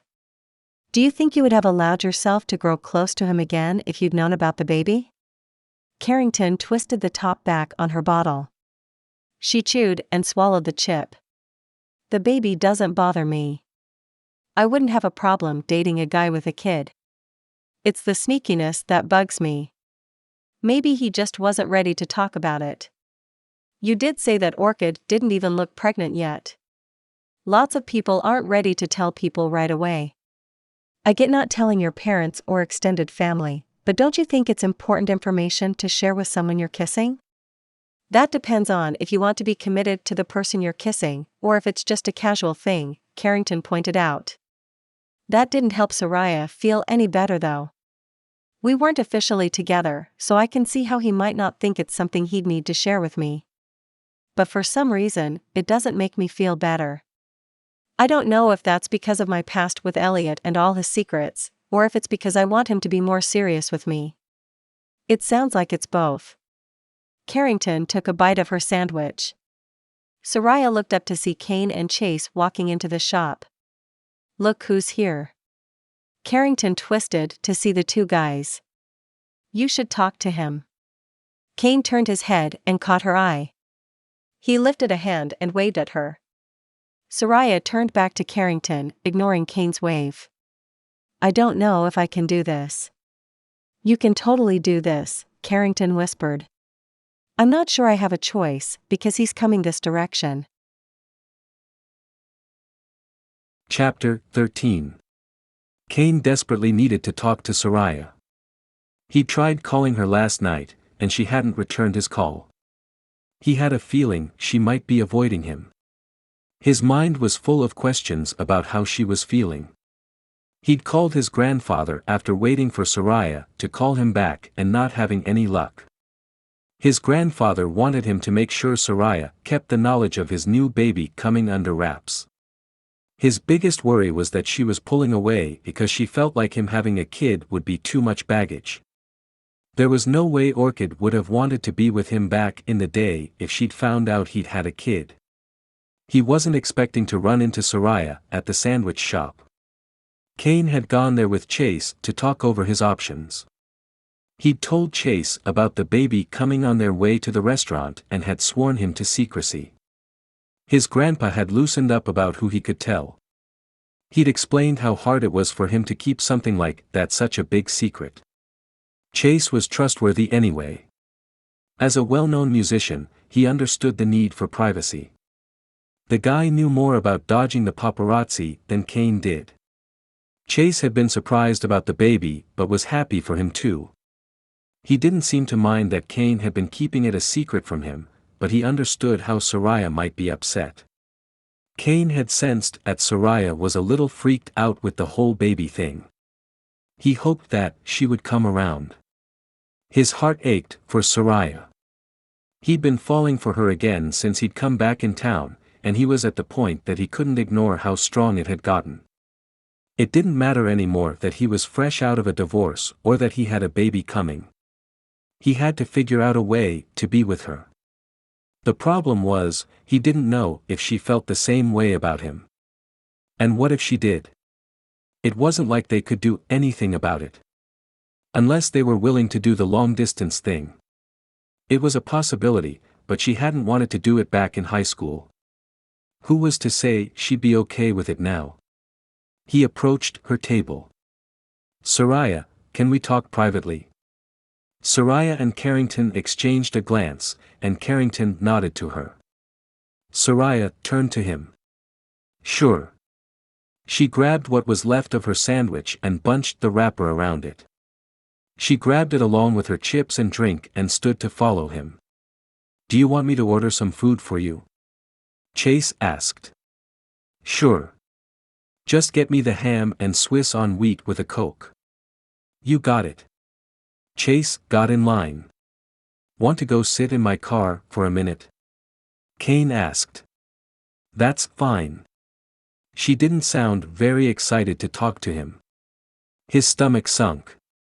He wasn't so sure about how this conversation was going to go down. They settled in his car, and he blew out a pent-up breath. "I'm sorry you had to find out I'm going to be a dad that way. I feel really bad about the way it went down." "Why?" "Because your secret was spilled when you wanted it quiet." Sariah bit out the words. "No," he dragged the word out. "This wasn't off to a very good start. I trusted you, Kane. I thought you were being open and honest with me. I told you I had issues with guys keeping secrets from me. I know, and I'm sorry. I thought you might be upset when you found out. Mostly, I felt betrayed. I just can't understand why you didn't tell me. Why keep something that big a secret? I get how you might feel that way. My grandfather wants me to keep it quiet. Right now, our company is going through a merger, and we need to keep the drama to a minimum. Why would going through a merger make you have to keep something like that a secret? The company we're merging with is run by a pro-family group. They were attracted to working with us because we were such a family-oriented company. My grandfather thinks the drama with Orchid should be kept to a minimum. It's bad enough that she's been showing up at the office, causing all kinds of trouble, demanding money from me. So you couldn't tell me because of your job. That's right. Sariah sat quietly for a moment with her gaze turned away from him. Her expression was unreadable. The secrecy is a hard one for me. I get why it was important, but I still feel upset. My ex kept big secrets from me too, so I understand some of what you must feel. At least you aren't addicted to painkillers. I don't think I could handle something like that again. He took her chin and turned her toward him. Her gaze met his. She was such a beautiful woman. I really like you, Sariah. I've been feeling myself falling for you again since I've been here visiting. He stroked his thumb across her cheek. She put her hand over his. I've been falling for you too. I'm dreading going back to New York without you, he confessed. Then stay longer. She pulled him toward her and pressed her lips to his. She was soft and sweet and smelled amazing. He brought a hand to the back of her neck and pulled her closer to him. He needed her near him always. The thought of spending even one day away from her created an ache in his chest that he could hardly bear. But how could he leave New York? He had a career there and now a baby on the way. He had important ties to the city, and he didn't see how he could ignore those responsibilities. He couldn't expect Sariah to leave Maple Creek either. It was her home, and she had a thriving business there. When she kissed him like this, he wanted to do anything she asked. The truth was, he wasn't free to make choices to abandon two huge parts of his life. She must have seen some of the sorrow on his face because her features clouded with worry. What is it? I don't know how this is going to work out between us. We'll make it work. People do it all the time, Sariah insisted, kissing him again. He broke off the kiss. I want to be honest with you. The reality is, I'm not going to be able to stay here for much longer. I can come back and visit you, but ultimately, either you're going to have to move to New York or we're going to need to have a long-distance relationship. Can't you work long distance? That's a possibility, but it won't work for me to abandon my kid. Right. The baby. He could see the gears turning in her mind. You can't live so far away from your kid, can you? He shook his head. I'm going to want to be in my baby's life. I want to be there for all the major milestones. I can't blame you for that. I'd want the same thing. And the fact that you're standing by your child only makes me love you so much more. A tear rolled down her cheek. This really isn't going to work, is it? We can give the long-distance thing a try. I'm not sure I'm cut out for that. I wasn't back when we were in high school, and I'm still not. I have a private jet. I can come back to visit you all the time. It won't be like I'm in college. You'll forget about me pretty quickly. I know you must have gorgeous women swarming you all the time at those fancy New York parties you're always going to. It was true, he did have a lot of women trying to get their claws into him. Sariah wiped at the wetness on her cheek. I won't be around to stake my claim. How could I compete with that? It wouldn't be a competition. They aren't you. When I commit to someone, I don't see the other women. It was like the word commit had triggered something in her. A light went off in her eyes. I'm just not ready to commit myself. I still have a lot of trust issues. I'm working through that in therapy, but as much as I care about you, I don't think it's the right time for us, Sariah said. I'm sorry, Kane. She looked up at him with the saddest blue eyes. He couldn't believe what he was hearing. She wasn't willing to fight for what they'd found together. Just because some jerk did a number on her. I should probably go. She pushed open her car door. Wait. He took her by the hand and pulled her closer to him. He pressed his lips to hers, and she curled toward him. For that one moment, everything was perfect. He didn't want to think about what was about to happen next. She pulled away from him and looked into his eyes. Just consider what I'm proposing. I'm sorry. I can't, she whispered. I'm not ready. I thought I might be, but I was wrong. She stepped out of the car, leaving him sitting by himself. He sat and stared out his windshield for a few minutes, strangely numb. How could this be over? Just like that? Chase walked out of the restaurant, carrying a bag of food and a couple of drinks. He knocked on the car window, and Kane opened the door. Chase handed him his Coke. "You okay? You don't look so good. Sariah and I just broke up." Chase leaned against his car. "Were you ever really together? Get in. I'll tell you what happened." Chase got in the passenger side, and Kane filled him in on his conversation with Sariah. When he'd gotten him up to date, he pulled out his sandwich. He unwrapped his straw and jabbed it into his cup. He took a long drink from his Coke. "That's awful. I'm so sorry," Chase said. "So in the end, she just wasn't ready to commit?" "I think that was the problem from the start.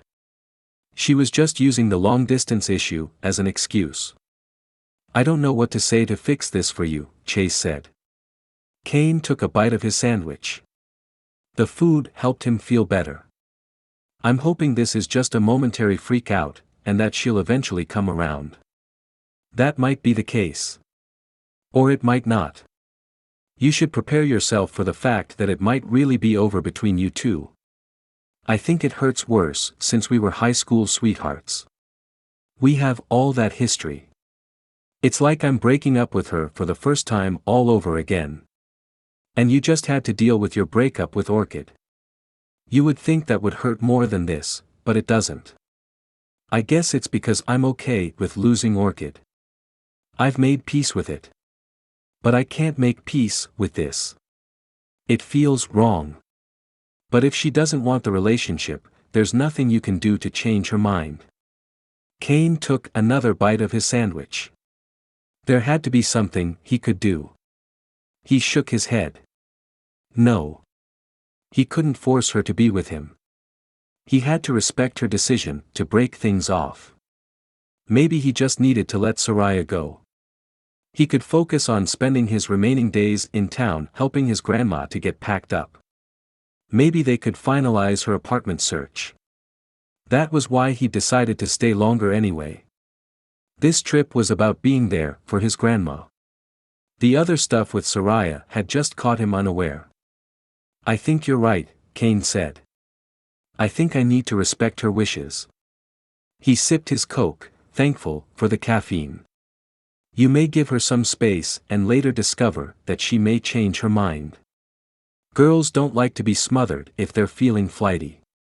I can't keep my hopes up, though. I have to move on with my life. I can't sit around a pine for a girl who doesn't want to be with me.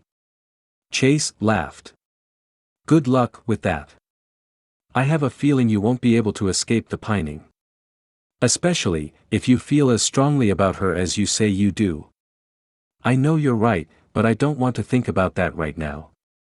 If he did, the pain might be too much to bear. He'd have to immerse himself in his work to keep himself from falling apart. First with his grandma, and then he needed to get back to New York so he could help with the merger. Then he'd figure out what he was obligated to pay Orchid. He'd pay her what he owed, and then he'd be free from her harassment. Over the next few days, he focused on his grandma. He kept himself from thinking too much about Sariah, and he didn't see her once during that time. He was packing a box in the spare bedroom one day when his grandmother came into the room. Guess what? I just got a call from Pine Ridge Farms. They've accepted my application and have something available for me to move into this week. That's great news. He opened the closet and scooted his box closer to his new workspace.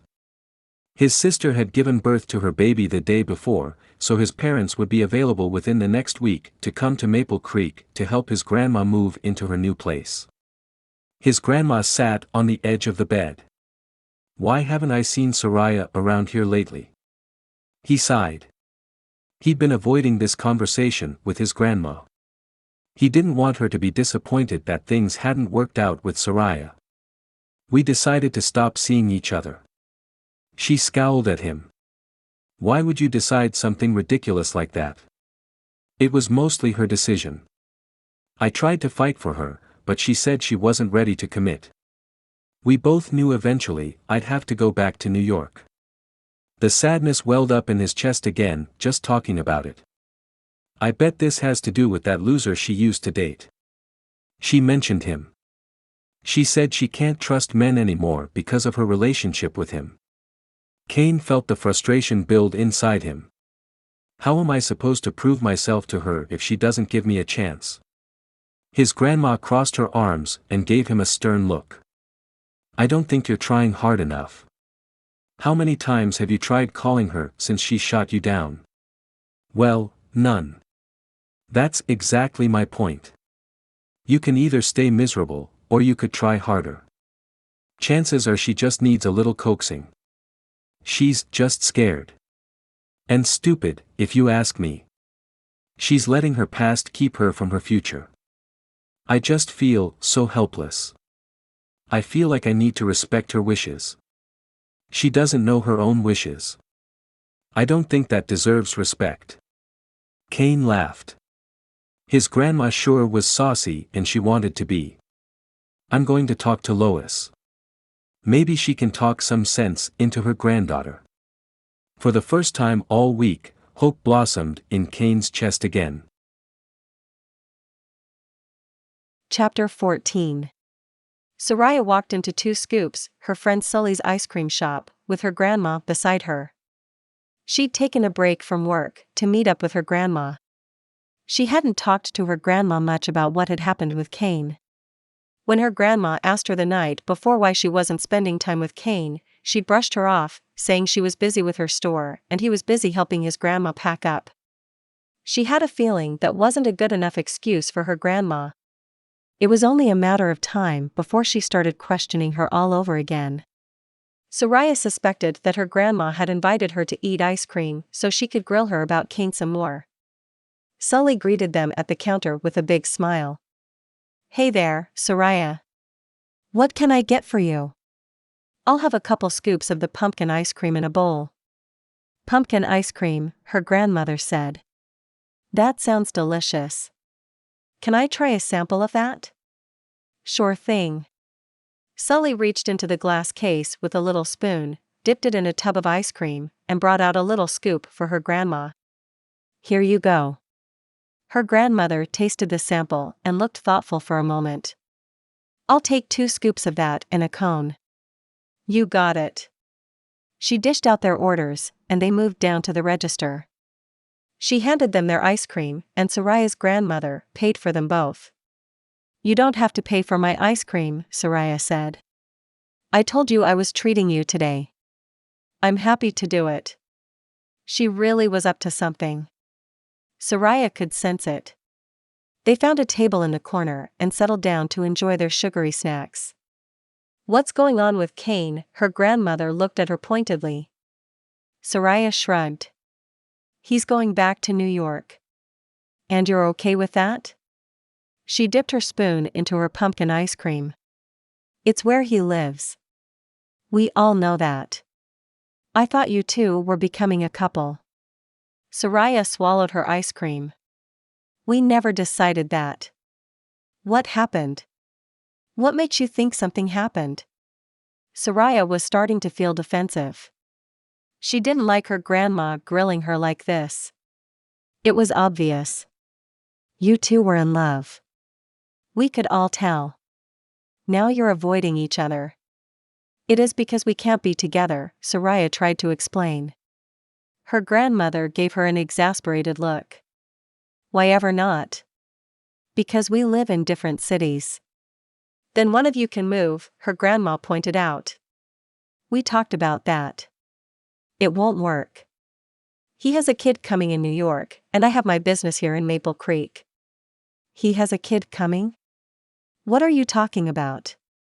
"Oops." She slapped her hand over her mouth. "I wasn't supposed to tell you." "Kane could get in big trouble if that secret gets out." Her grandma leaned forward and whispered. "Did he get Orchid pregnant?" Sariah nodded. "And now he's tied to New York if he wants to be in the baby's life." "And you hate New York?" Her grandma sounded defeated. I hate New York. Couldn't you live there for him?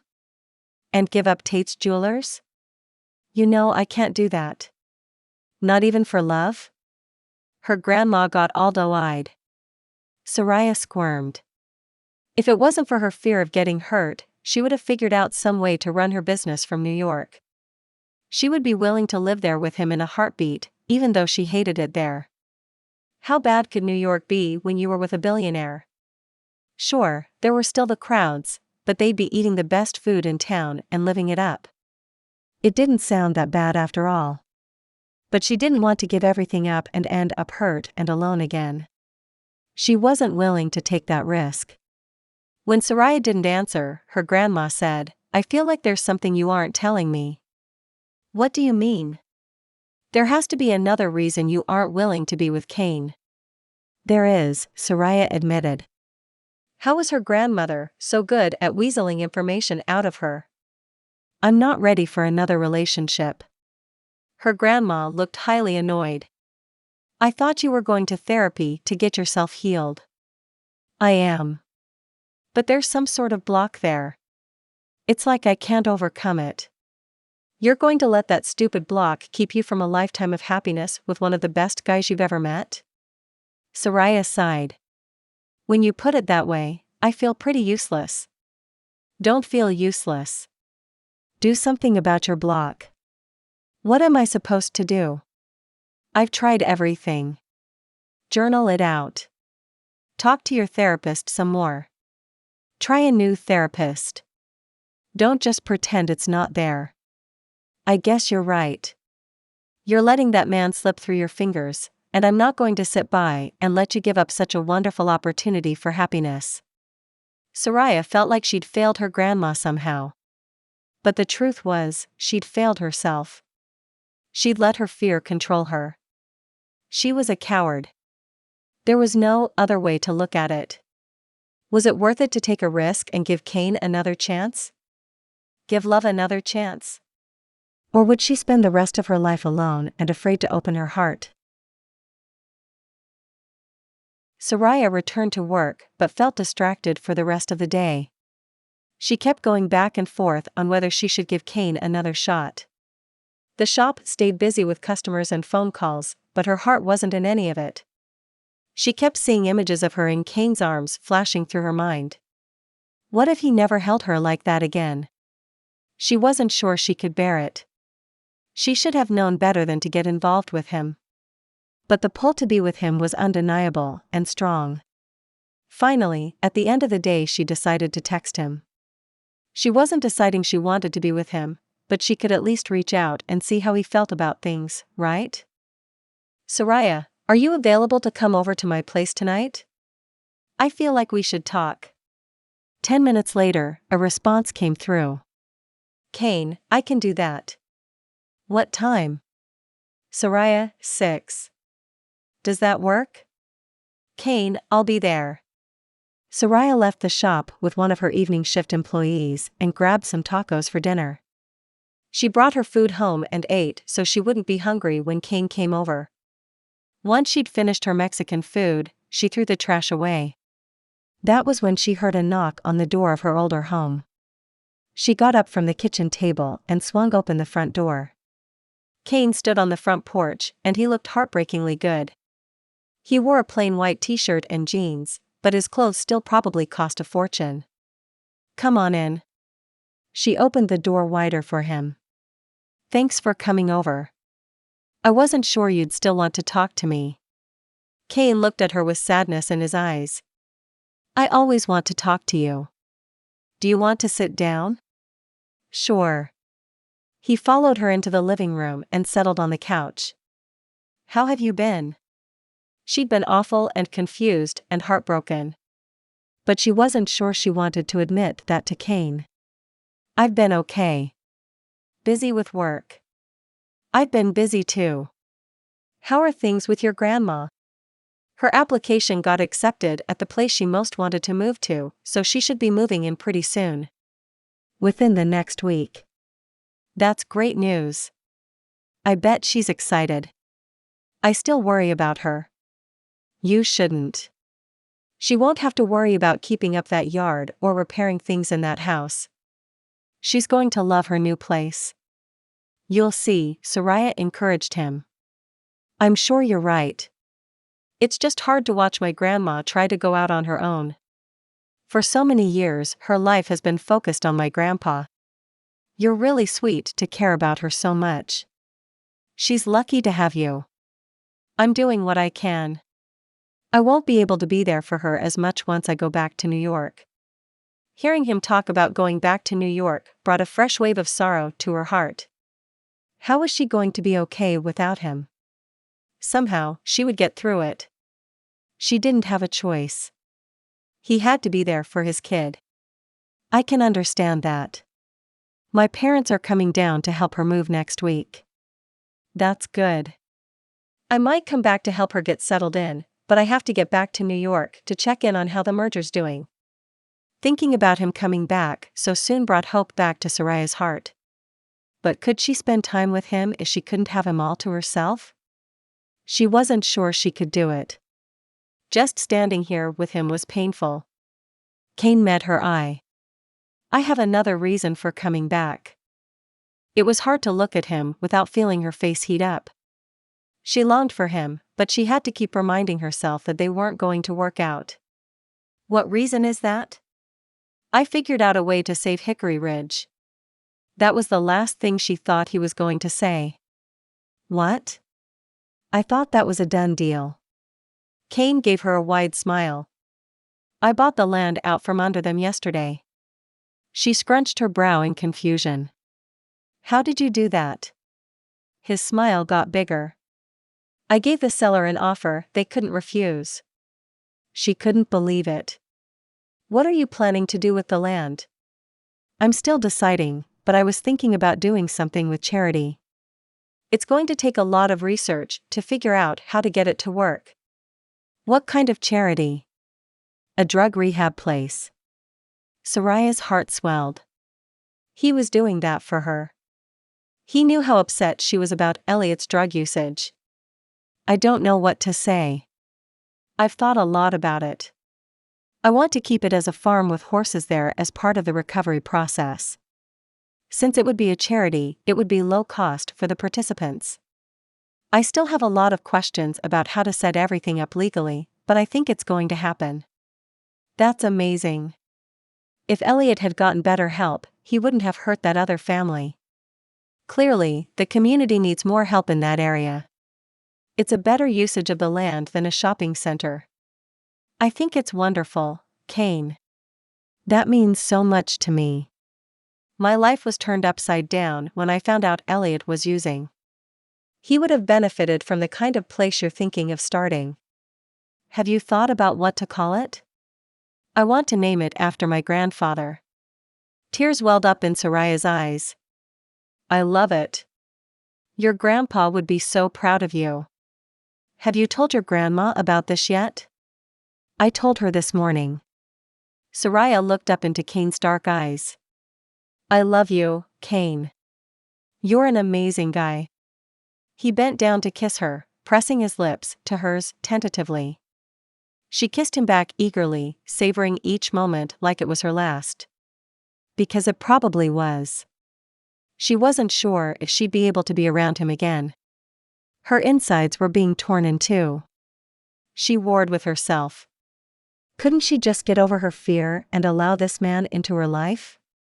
She didn't know how to do it. The fear was too overwhelming. But that fear would be the end of her. She was going to lose this man.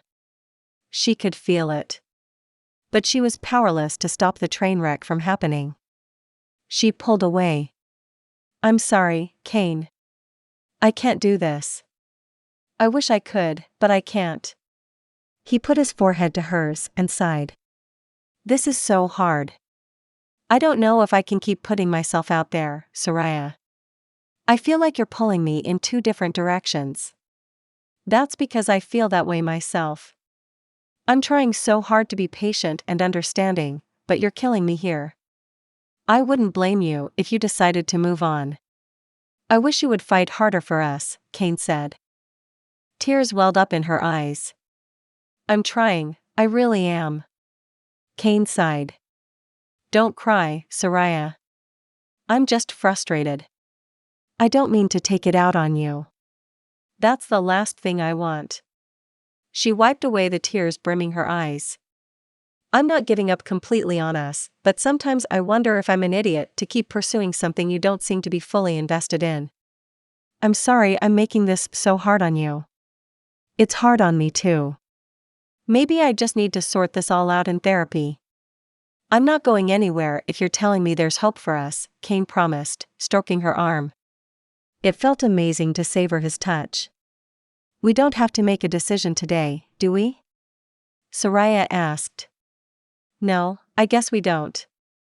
But eventually, he would give up on her, and thinking about it shattered her heart. Chapter 15. Kane went back to New York a few days later. His parents had arrived in Maple Creek to help his grandma move. His sister was recovering well and had her husband around to help her with the baby. A day after he arrived in New York, he went to visit his sister and held her new baby. A wave of emotions washed over him. Before long, he would have his own baby to hold. He just hoped Orchid didn't make the custody situation miserable. The merger was right on track to go through successfully. He'd been able to keep the news of the baby away from the media, and as far as he knew, the other company hadn't heard any word of his baby coming. If they hadn't seemed to have a problem with it. He came home from work on a Tuesday evening. His chef had prepared chicken with quinoa and vegetables for him. He ate dinner and then settled on the couch to catch up on his favorite TV show. It had been a while since he'd just sat and vegged out. He'd been so busy with the negotiating of the merger. When he wasn't doing that, he was researching what it would take to open his rehab center. He hadn't heard from Sariah in a few days.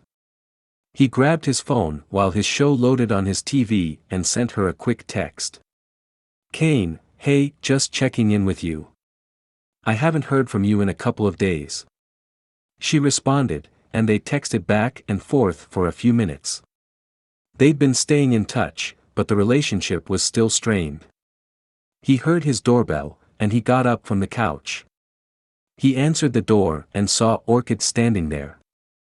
Gary, let me up, she said, referring to the doorman. Come on in.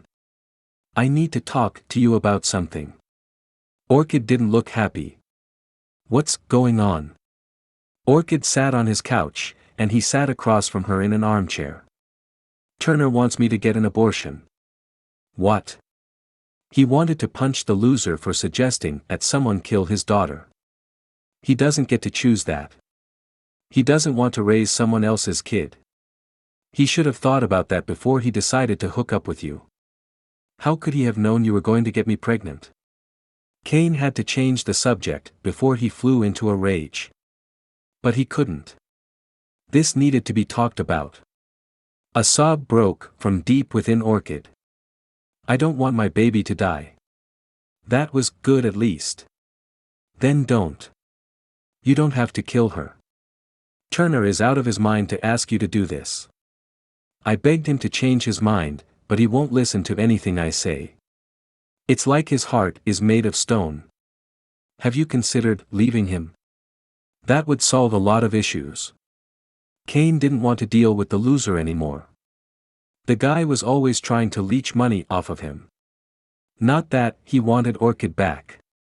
Even if she were free, he would never consider rekindling anything with her. That ship had sailed. And now he was in love with Sariah again. What if you took custody of her? It was like she hadn't even heard his suggestion that she leave Turner. You would give up custody of your daughter to make some jerk happy. He's my everything. I can't imagine life without him. Kane was ready to gag. The guy was just using her to funnel money from Kane. How could she not see that? Turner didn't care about her. But Orchid wasn't his problem anymore. She was an adult woman and could learn from her own mistakes. There was nothing he could do to save her. And he wasn't willing to try if he could. She'd given up the right to his emotional support when she'd chosen Turner. "I'm happy to take custody of the baby. I'd do anything for her." "But are you sure this is what you want?" he asked in a soft voice. He didn't know why he was trying to talk her out of it. Either way, he didn't want her changing her mind and fighting to get custody back from him. His daughter deserved a safe, stable home. He was starting to think that Orchid's home wasn't the right place for her anymore. She'd told him was just diagnosed with bipolar disorder a week ago. It explained a lot about her behavior and all the trouble she'd put Kane through over the years. "I've been thinking about this a lot over the past few weeks. I don't think I'm cut out to be a mom. Turner and I are planning our wedding, and a baby would be a big responsibility when I'm starting a new life." "That's fair. If you don't feel like you can do it, I'll be there for her. Maybe I can get him to change his mind. Turner's just going to have to put up with me being pregnant for the next several months. I can't bring myself to have an abortion." "I'm glad to hear you say that." He wouldn't have been able to do anything to stop her if she'd wanted to abort the baby. Orchid was an emotional wreck. He didn't know if she would change her mind about staying with Turner and decide last minute that she wanted to keep custody of the baby. "Would you be willing to sign some documents, saying I'd have custody of the baby after she's born?" "I'd have to think about it, but I don't see why I couldn't," Orchid said. He had to hurry if he wanted to keep the baby safe. Orchid had attempted suicide once before years ago, and he didn't know she would deal with all the pregnancy hormones after she delivered the baby. His sister had postpartum depression. How much worse could it be for a bipolar woman? That wasn't a healthy environment for his child. He wasn't the type to take a child from her mother, but now that there was talk of abortion and handing over custody, he was ready to take action to protect his daughter. "I'll see if my lawyer can meet with us tomorrow." "Okay." He stood up. Good. He hoped she got the message and realized he was ready for her to leave. She stood up too. Thankfully, she seemed to understand. The sooner he got his lawyer on the phone, the better. Kane was able to get Orchid to sign paperwork the next day, saying she was willing to give custody to him. His mind was racing with the new information that he was going to be a full-time dad. It also meant that Orchid couldn't go after him for more money. She would get her huge alimony check and nothing more. He was disappointed that she wasn't willing to leave Turner. He didn't understand how she could give up custody of her daughter so easily, but then again, she'd made a lot of decisions he didn't agree with. He still hadn't told Sariah that he was going to have custody of his daughter. He wasn't sure how she'd take the news. A week passed, and the merger went through, leaving Kane with a little time on his hands. He decided to take some time off to see how his grandma was settling into her new place. Chase offered to let him stay in his spare bedroom since his grandma only had one bedroom now. He took his private jet back to Maple Creek and arrived on a Saturday afternoon. He got a rental car and drove over to visit his grandma. He punched her new address into his phone and followed the directions. He knew where Pine Ridge Farms was, but he wasn't exactly sure which unit was hers. He pulled up to her house, leaving his suitcase from the back of his car for when he got to Chase's house later that night. The last time he'd come to her house from his private jet, Sariah had been in there. He'd come so far since that day. He'd learned to open his heart and trust again. He didn't know how Sariah would react to his news that he was going to be a full-time dad, but he hoped she still wanted to be with him. So much had changed now. It had been awful being away from her. He'd thought about her constantly while he'd been in New York. He wanted her more now than ever before. Now that he was going to have custody of his daughter, he would be free to move back to Maple Creek. With video technology and cell phones, he was able to run the company from a distance. Chase was able to record his music long distance. Why couldn't he move to Maple Creek and run his business from afar? He still didn't know if Sariah would have him, but he was willing to find out. He knocked on the door, and his grandma opened it. "Kane! You're here." She hugged him. He took in the smell of fresh baked cookies that seemed to linger around her. He'd missed her terribly while he'd been gone. He released the hug. "Show me around your new place." She gave him a grand tour of her tiny one-bedroom place. She'd gotten settled in nicely. His parents had done a great job helping her get moved in. "Everything is landscaped for me. No more bending over to pull weeds. My back has been thanking me. And you don't have to worry if the roof is going to leak," Kane said. "Exactly. Does Mrs. Tate still come to visit you often?" "Just about every day. I can't keep the woman away. Not that she would want to." The two women were inseparable. "Have you put your old place up on the market yet?" he asked. "We're planning on listing it first thing next week. I have a realtor all set up. It'll be sad to say goodbye to that house. We have a lot of memories there." "Yes, we do. I'm okay with it though. Let some younger family enjoy that home. I don't need all that space for just me." That was a good attitude to have about it. At least she wasn't regretting her decision to move. "Have you seen Sariah lately?" "All the time. That girl still loves you, you know. When are you going to ask her to marry you?" "Oh, we're talking about marriage, are we?" Kane chuckled. "It's still a little soon for that. Sariah and I have a lot to discuss before we can start making huge commitments." "What is there to discuss?" "You love her, and she loves you. It sounds like a done deal to me."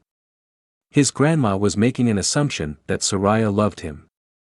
But she was right about him being in love with Sariah. Not that he'd told anyone that. He'd only just realized it himself the other day. There was something about being away from Sariah that helped him see the truth of how he felt. "Well, for one thing, I'm going to be a dad."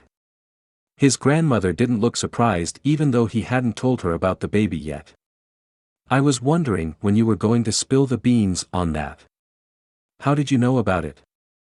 "Oh, come on. I live in Maple Creek. You know secrets don't last here." Kane had to laugh. It was all he could do at this point. All that mattered was that the merger had gone through, and somehow, miraculously, no one from the other company had gotten upset about his drama. "When are you going to see Sariah?" "I was planning to go over there when she gets off work." "Well, that's in the next 30 minutes. I say you go over to her shop and surprise her before she leaves for the day. I like the way you think." He didn't think he could wait much longer to see her. "You won't miss me too much. You'll come back and see me tomorrow, won't you?" "I wouldn't miss it." He said his goodbyes and then headed across town toward Sariah's jewelry shop. He passed Fresh Cut Flowers, the shop his friend Layla owned. He stopped by and bought a bouquet of flowers for Sariah. She'd loved irises in high school. He hoped that was still the case. He hadn't seen her in weeks, and he wanted to make an entrance. He arrived at Sariah's shop and pushed open the door with the flowers in his hand. She looked up and saw him, her face brightening. "Kane. You're back." She looked even more beautiful than he'd remembered. There was something about being away from the one you love that made them more appealing. She was with a customer, but she asked one of her employees to take over and she approached Kane. He reached out to hand her the floral arrangement.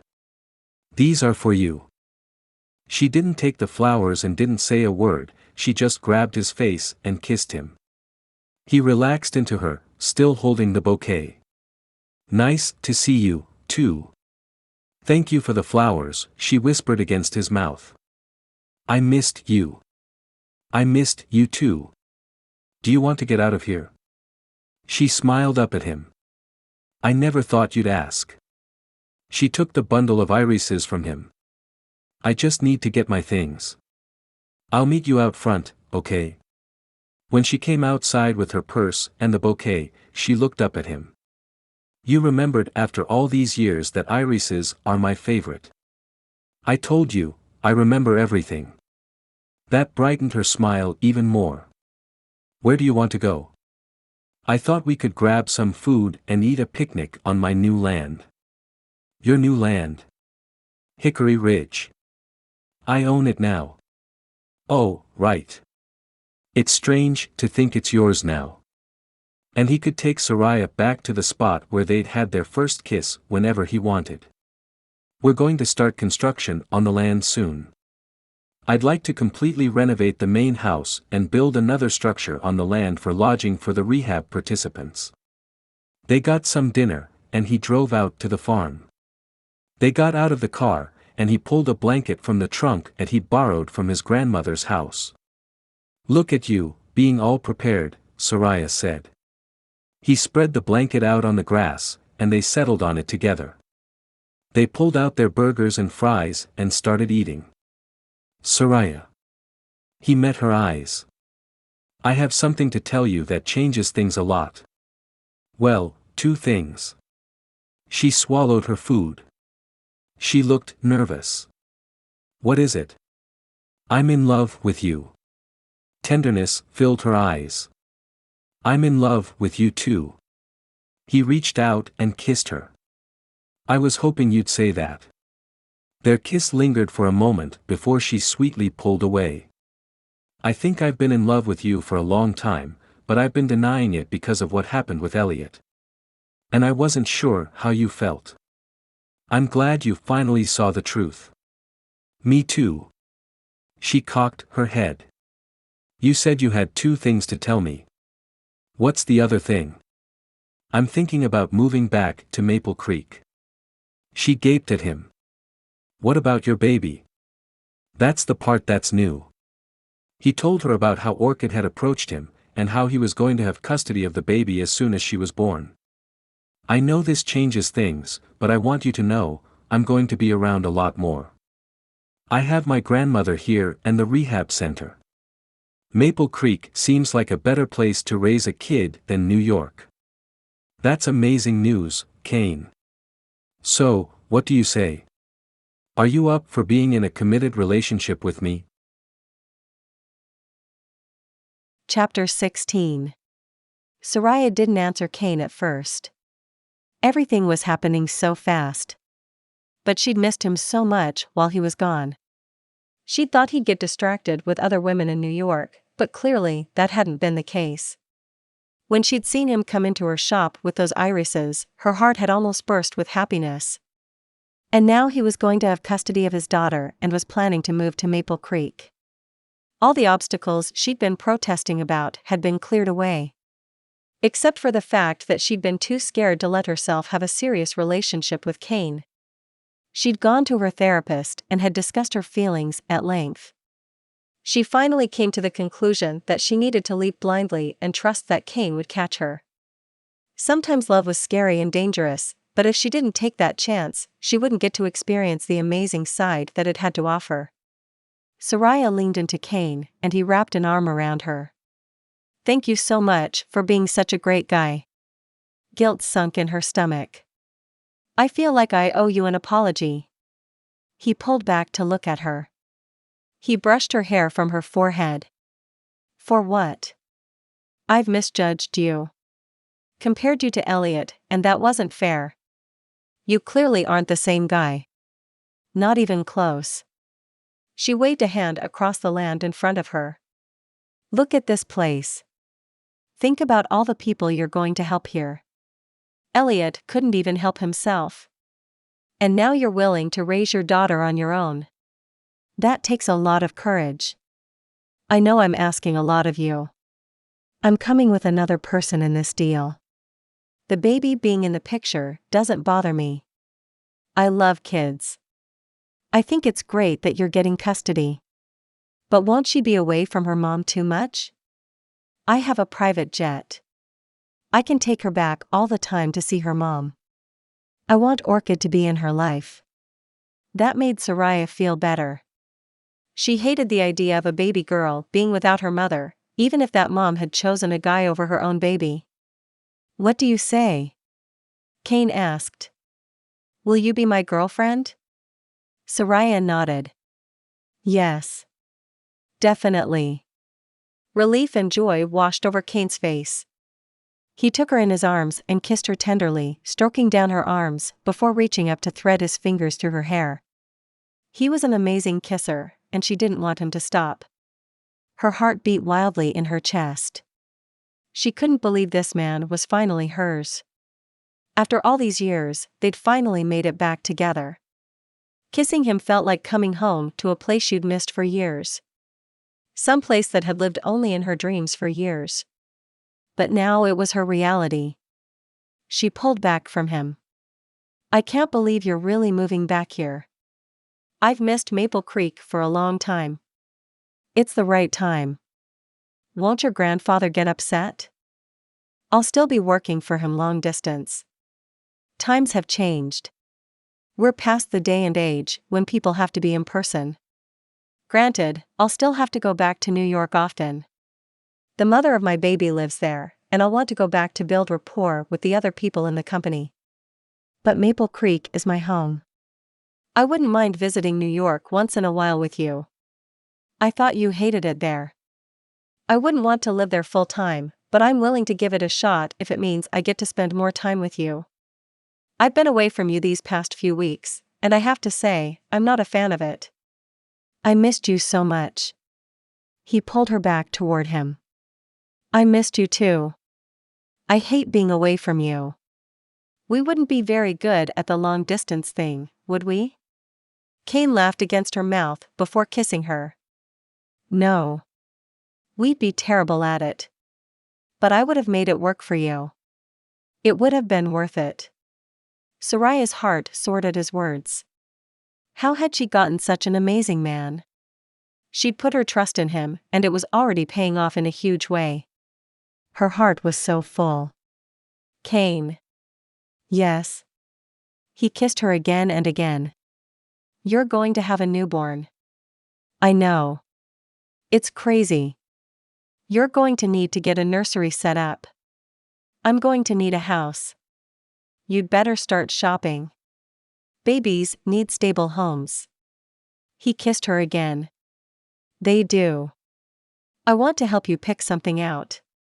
What's your budget like?" He laughed. "My budget doesn't matter. I just want something safe and happy for my daughter. That shouldn't be too hard to find in Maple Creek." "Want to go house shopping with me tomorrow?" he asked. She pulled away and looked up at him. "I'd love that." Her heart could just burst with happiness. She would get to see Kane all the time now. "How's your second store coming?" Kane asked. "We're planning to open it next month," Sariah said. It was another reason she was glad Kane was moving to Maple Creek. "How would you feel about expanding some more?" he asked, grabbing a handful of fries and eating them. "What do you mean?" He grinned at her. "I happen to know of a really good investor who knows when he sees a successful business deal." "You want to help me open more stores?" "If that's something you want." "Are you kidding? I never thought I'd be able to get more than one store off the ground, and now my dream of a second store is finally becoming a reality. Having more stores is beyond my wildest dreams. It might be a lot for you to juggle." "I'm okay with that. I just need a great guy by my side who understands how to run a company extremely well." "You wouldn't happen to know anyone like that, would you?" "I think I know a guy. He's pretty decent." "Pretty decent?" "He's not a billionaire, is he?" "I couldn't say. He doesn't like to flash his money around." Sariah laughed. "I like that about him." And she kissed him again. Kane and Sariah went shopping for a home for him and his new daughter the next day. They found a beautiful 4-bedroom home on 20 acres of woods that wasn't too far from Hickory Ridge Homestead. A week later, Kane put an offer on the property, and it was accepted. He could have bought something much grander, and maybe one day he would, but for now, he insisted that it was plenty of house for what he needed. He planned to keep his condo in New York too. The next time Kane went to New York, Sariah went with him. He showed her around the city, fed her one of the gourmet meals from his chef, and he took her to a gala. He'd made sure she was decked out in a formal from one of the most expensive shops in town. Kane insisted on giving Sariah the best. When she returned from New York, it was on Kane's private jet with him by her side. They worked hard together to get her second store up and running. With Kane's business advice, her store was much more successful than it would have been had she opened it on her own. She realized now that she could have been amazing on her own, but with Kane she was even better. He helped her become the best version of herself. They balanced each other out. The baby was born, and Sariah was right by his side when he held his daughter for the first time. Meet Eloise. Sariah took the tiny pink bundle from him and stared into her little face. Her eyes opened, and she focused on Sariah's face. She's beautiful, Kane. A perfect little girl. He looked at her with love in his eyes, for both her and for his daughter. A few days later, he loaded his jet with his tiny daughter and Sariah. She was there for him a lot during those first few weeks, often sleeping in his spare room to help him get up in the night for feedings. It would have been overwhelming for him to care for the baby on his own. Sariah didn't know what she was doing with such a helpless little human being, but she did her best. The more she took care of little Eloise, the closer she felt to the sweet girl. She loved being there for all her first milestones. She got to the point that she couldn't imagine her life without the darling girl. They went back to New York with Eloise often. When she was 6 months old, Orchid announced that she and her new husband didn't want to continue with visitation. Sariah's heart broke for Eloise, and she felt even more determined to be in the sweet girl's life. 1 year after Kane had moved back to Maple Creek, he took her to the spot next to the creek where they'd had their first kiss. The newly constructed David Edwards Rehabilitation Center stood in the distance next to the beautifully renovated farmhouse and barn full of horses. He got down on one knee and pulled out a little black box. He opened it and a huge diamond sat inside. Sariah covered a gasp with both hands. Sariah Tate, you're the most amazing woman to ever come into my life. You're my first love and my last. I couldn't imagine my life without you. You've been there for my daughter and have raised her like your own. I want you by my side for the rest of my life. Will you become my Mrs. Leland? She leaped into his arms. Yes. Are you kidding me? How could one woman hold so much happiness in her body? To think she'd hesitated to be with him at first. All because she'd let fear rule her life. She was finished with letting fear take over. It had been scary to help with Eloise at first. She didn't know anything about babies. But she'd overcome that fear too. And now she was going to be the sweet child's stepmom. She was overcome with joy. Tears sprang to her eyes as she thought about her beautiful new family. She took the ring from him and slipped it on her finger. Where did you find this diamond? It's beautiful. I'm in the jewelry business now, remember? I have connections. Sariah giggled. Since the opening of her second store had been such a success in Roanoke, they were planning to open 2 more stores in the surrounding area. We need to tell our grandmas our news. They got back into his car and drove over to his grandma's house to show off her new ring. They called her grandma on the way and told her to meet them there. When they got there, Kane opened the door for Sariah. Can you believe you're going to be my wife? Shush. You don't want to spill the news too soon. They might hear you. They walked into the house together. Before Sariah could say anything, Mrs. Edwards grabbed her hand. Sariah Tate, are you engaged to my grandson? Yes, ma'am. She put her hands on her hips. Well, it's about time. There was a knock on the door, and Sariah glanced out the window. She could see her grandma's car parked in the driveway. Guess who's here? Mrs. Edwards opened the front door. Lois, get in here and look at the size of this diamond on Sariah's finger. What? She rushed toward them. Let me see. She grabbed Sariah's hand and inspected it. He finally got the guts to pop the question? Sariah and Kane laughed. He sure took his sweet time. Gale and I have been waiting forever for this day. Where's the wedding going to be?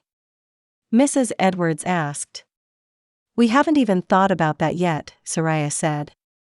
Have you picked a date? Not yet, Kane said. How about next summer? Sariah suggested. June weddings are to die for, her grandma said. I bet Aubrey could fit you in at the Whitmore house, Mrs. Edwards said. I've always wanted to get married at the gardens outside the art museum. You'd better call Carrington right away. That place books up fast, her grandma said. Gale, can you believe we get to help them plan a wedding? We have so much to do. Including getting dates for the wedding, Mrs. Edwards said. Have you noticed any eligible bachelors around Pine Ridge Farms? Gale. She swatted her best friend. I thought I told you I wasn't interested in getting remarried. I didn't say anything about getting remarried. I only said we needed dates to the wedding. Sariah and Kane laughed, and their two grandmas went on and on about wedding decorations and honeymoon destinations. Sariah looked over at Kane, and her heart sped up. She couldn't believe she was going to be his wife. There was nothing she wanted more. She'd been blessed beyond her wildest imaginings. Her business was booming, the man of her dreams was by her side, and now she would be a mom to the sweetest little girl she'd ever met. Most people never got this lucky. Sariah wouldn't trade her happiness for all the money in the world. Not that she would need to now. Kane had more than she knew what to do with. He was so worth all the fear, the risk she'd taken when she'd decided to step out of her comfort zone and try another new relationship. Kane was nothing like Elliot. He was honest and open with her about everything.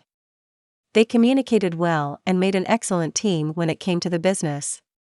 With Leland Enterprises, Tate's Jewelers, time with his daughter, and the rehab center, Kane was a busy guy. But he always made time for her. They preferred to work side by side.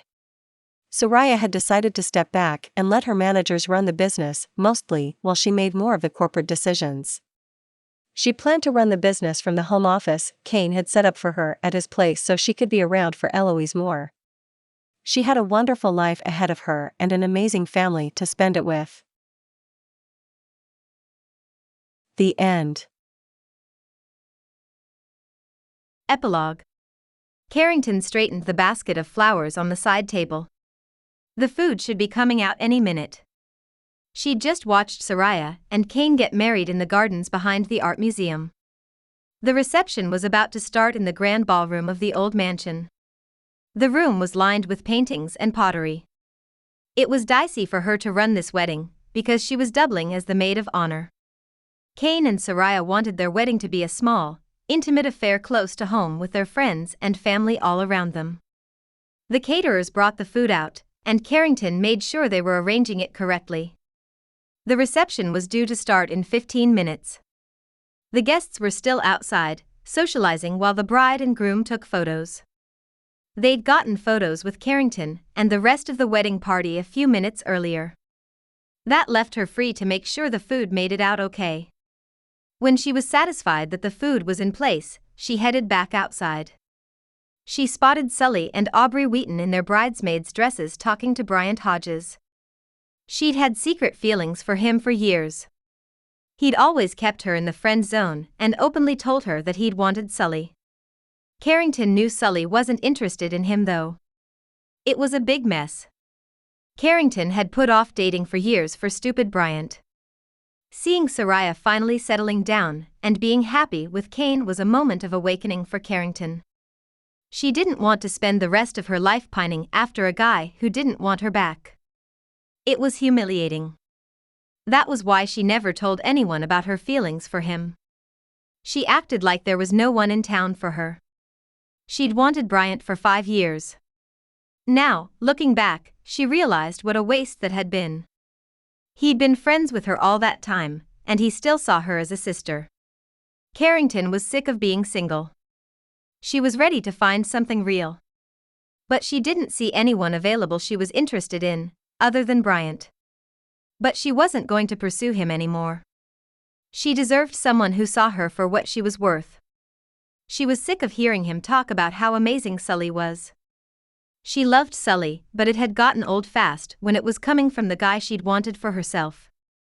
She needed to pull her head out of the clouds and focus on the pressing situation around her. The museum wasn't doing well. They were heavily in debt, and the building needed some major repairs. She was struggling to pay back the loan she'd taken out, and the bank wasn't willing to give her another chance, or to extend her more credit. She had to come up with a solution, and fast. But she'd been wasting too much time hanging out with a guy who didn't actually want her. She deserved better. She just wasn't sure she would find her Prince Charming. This has been her Billionaire's Baby Secret. A small town celebrity romance. A Maple Creek Sweet Romance Book 5. Written by Cindy Ray Hale. Copyright 2021 by Cindy Ray Hale.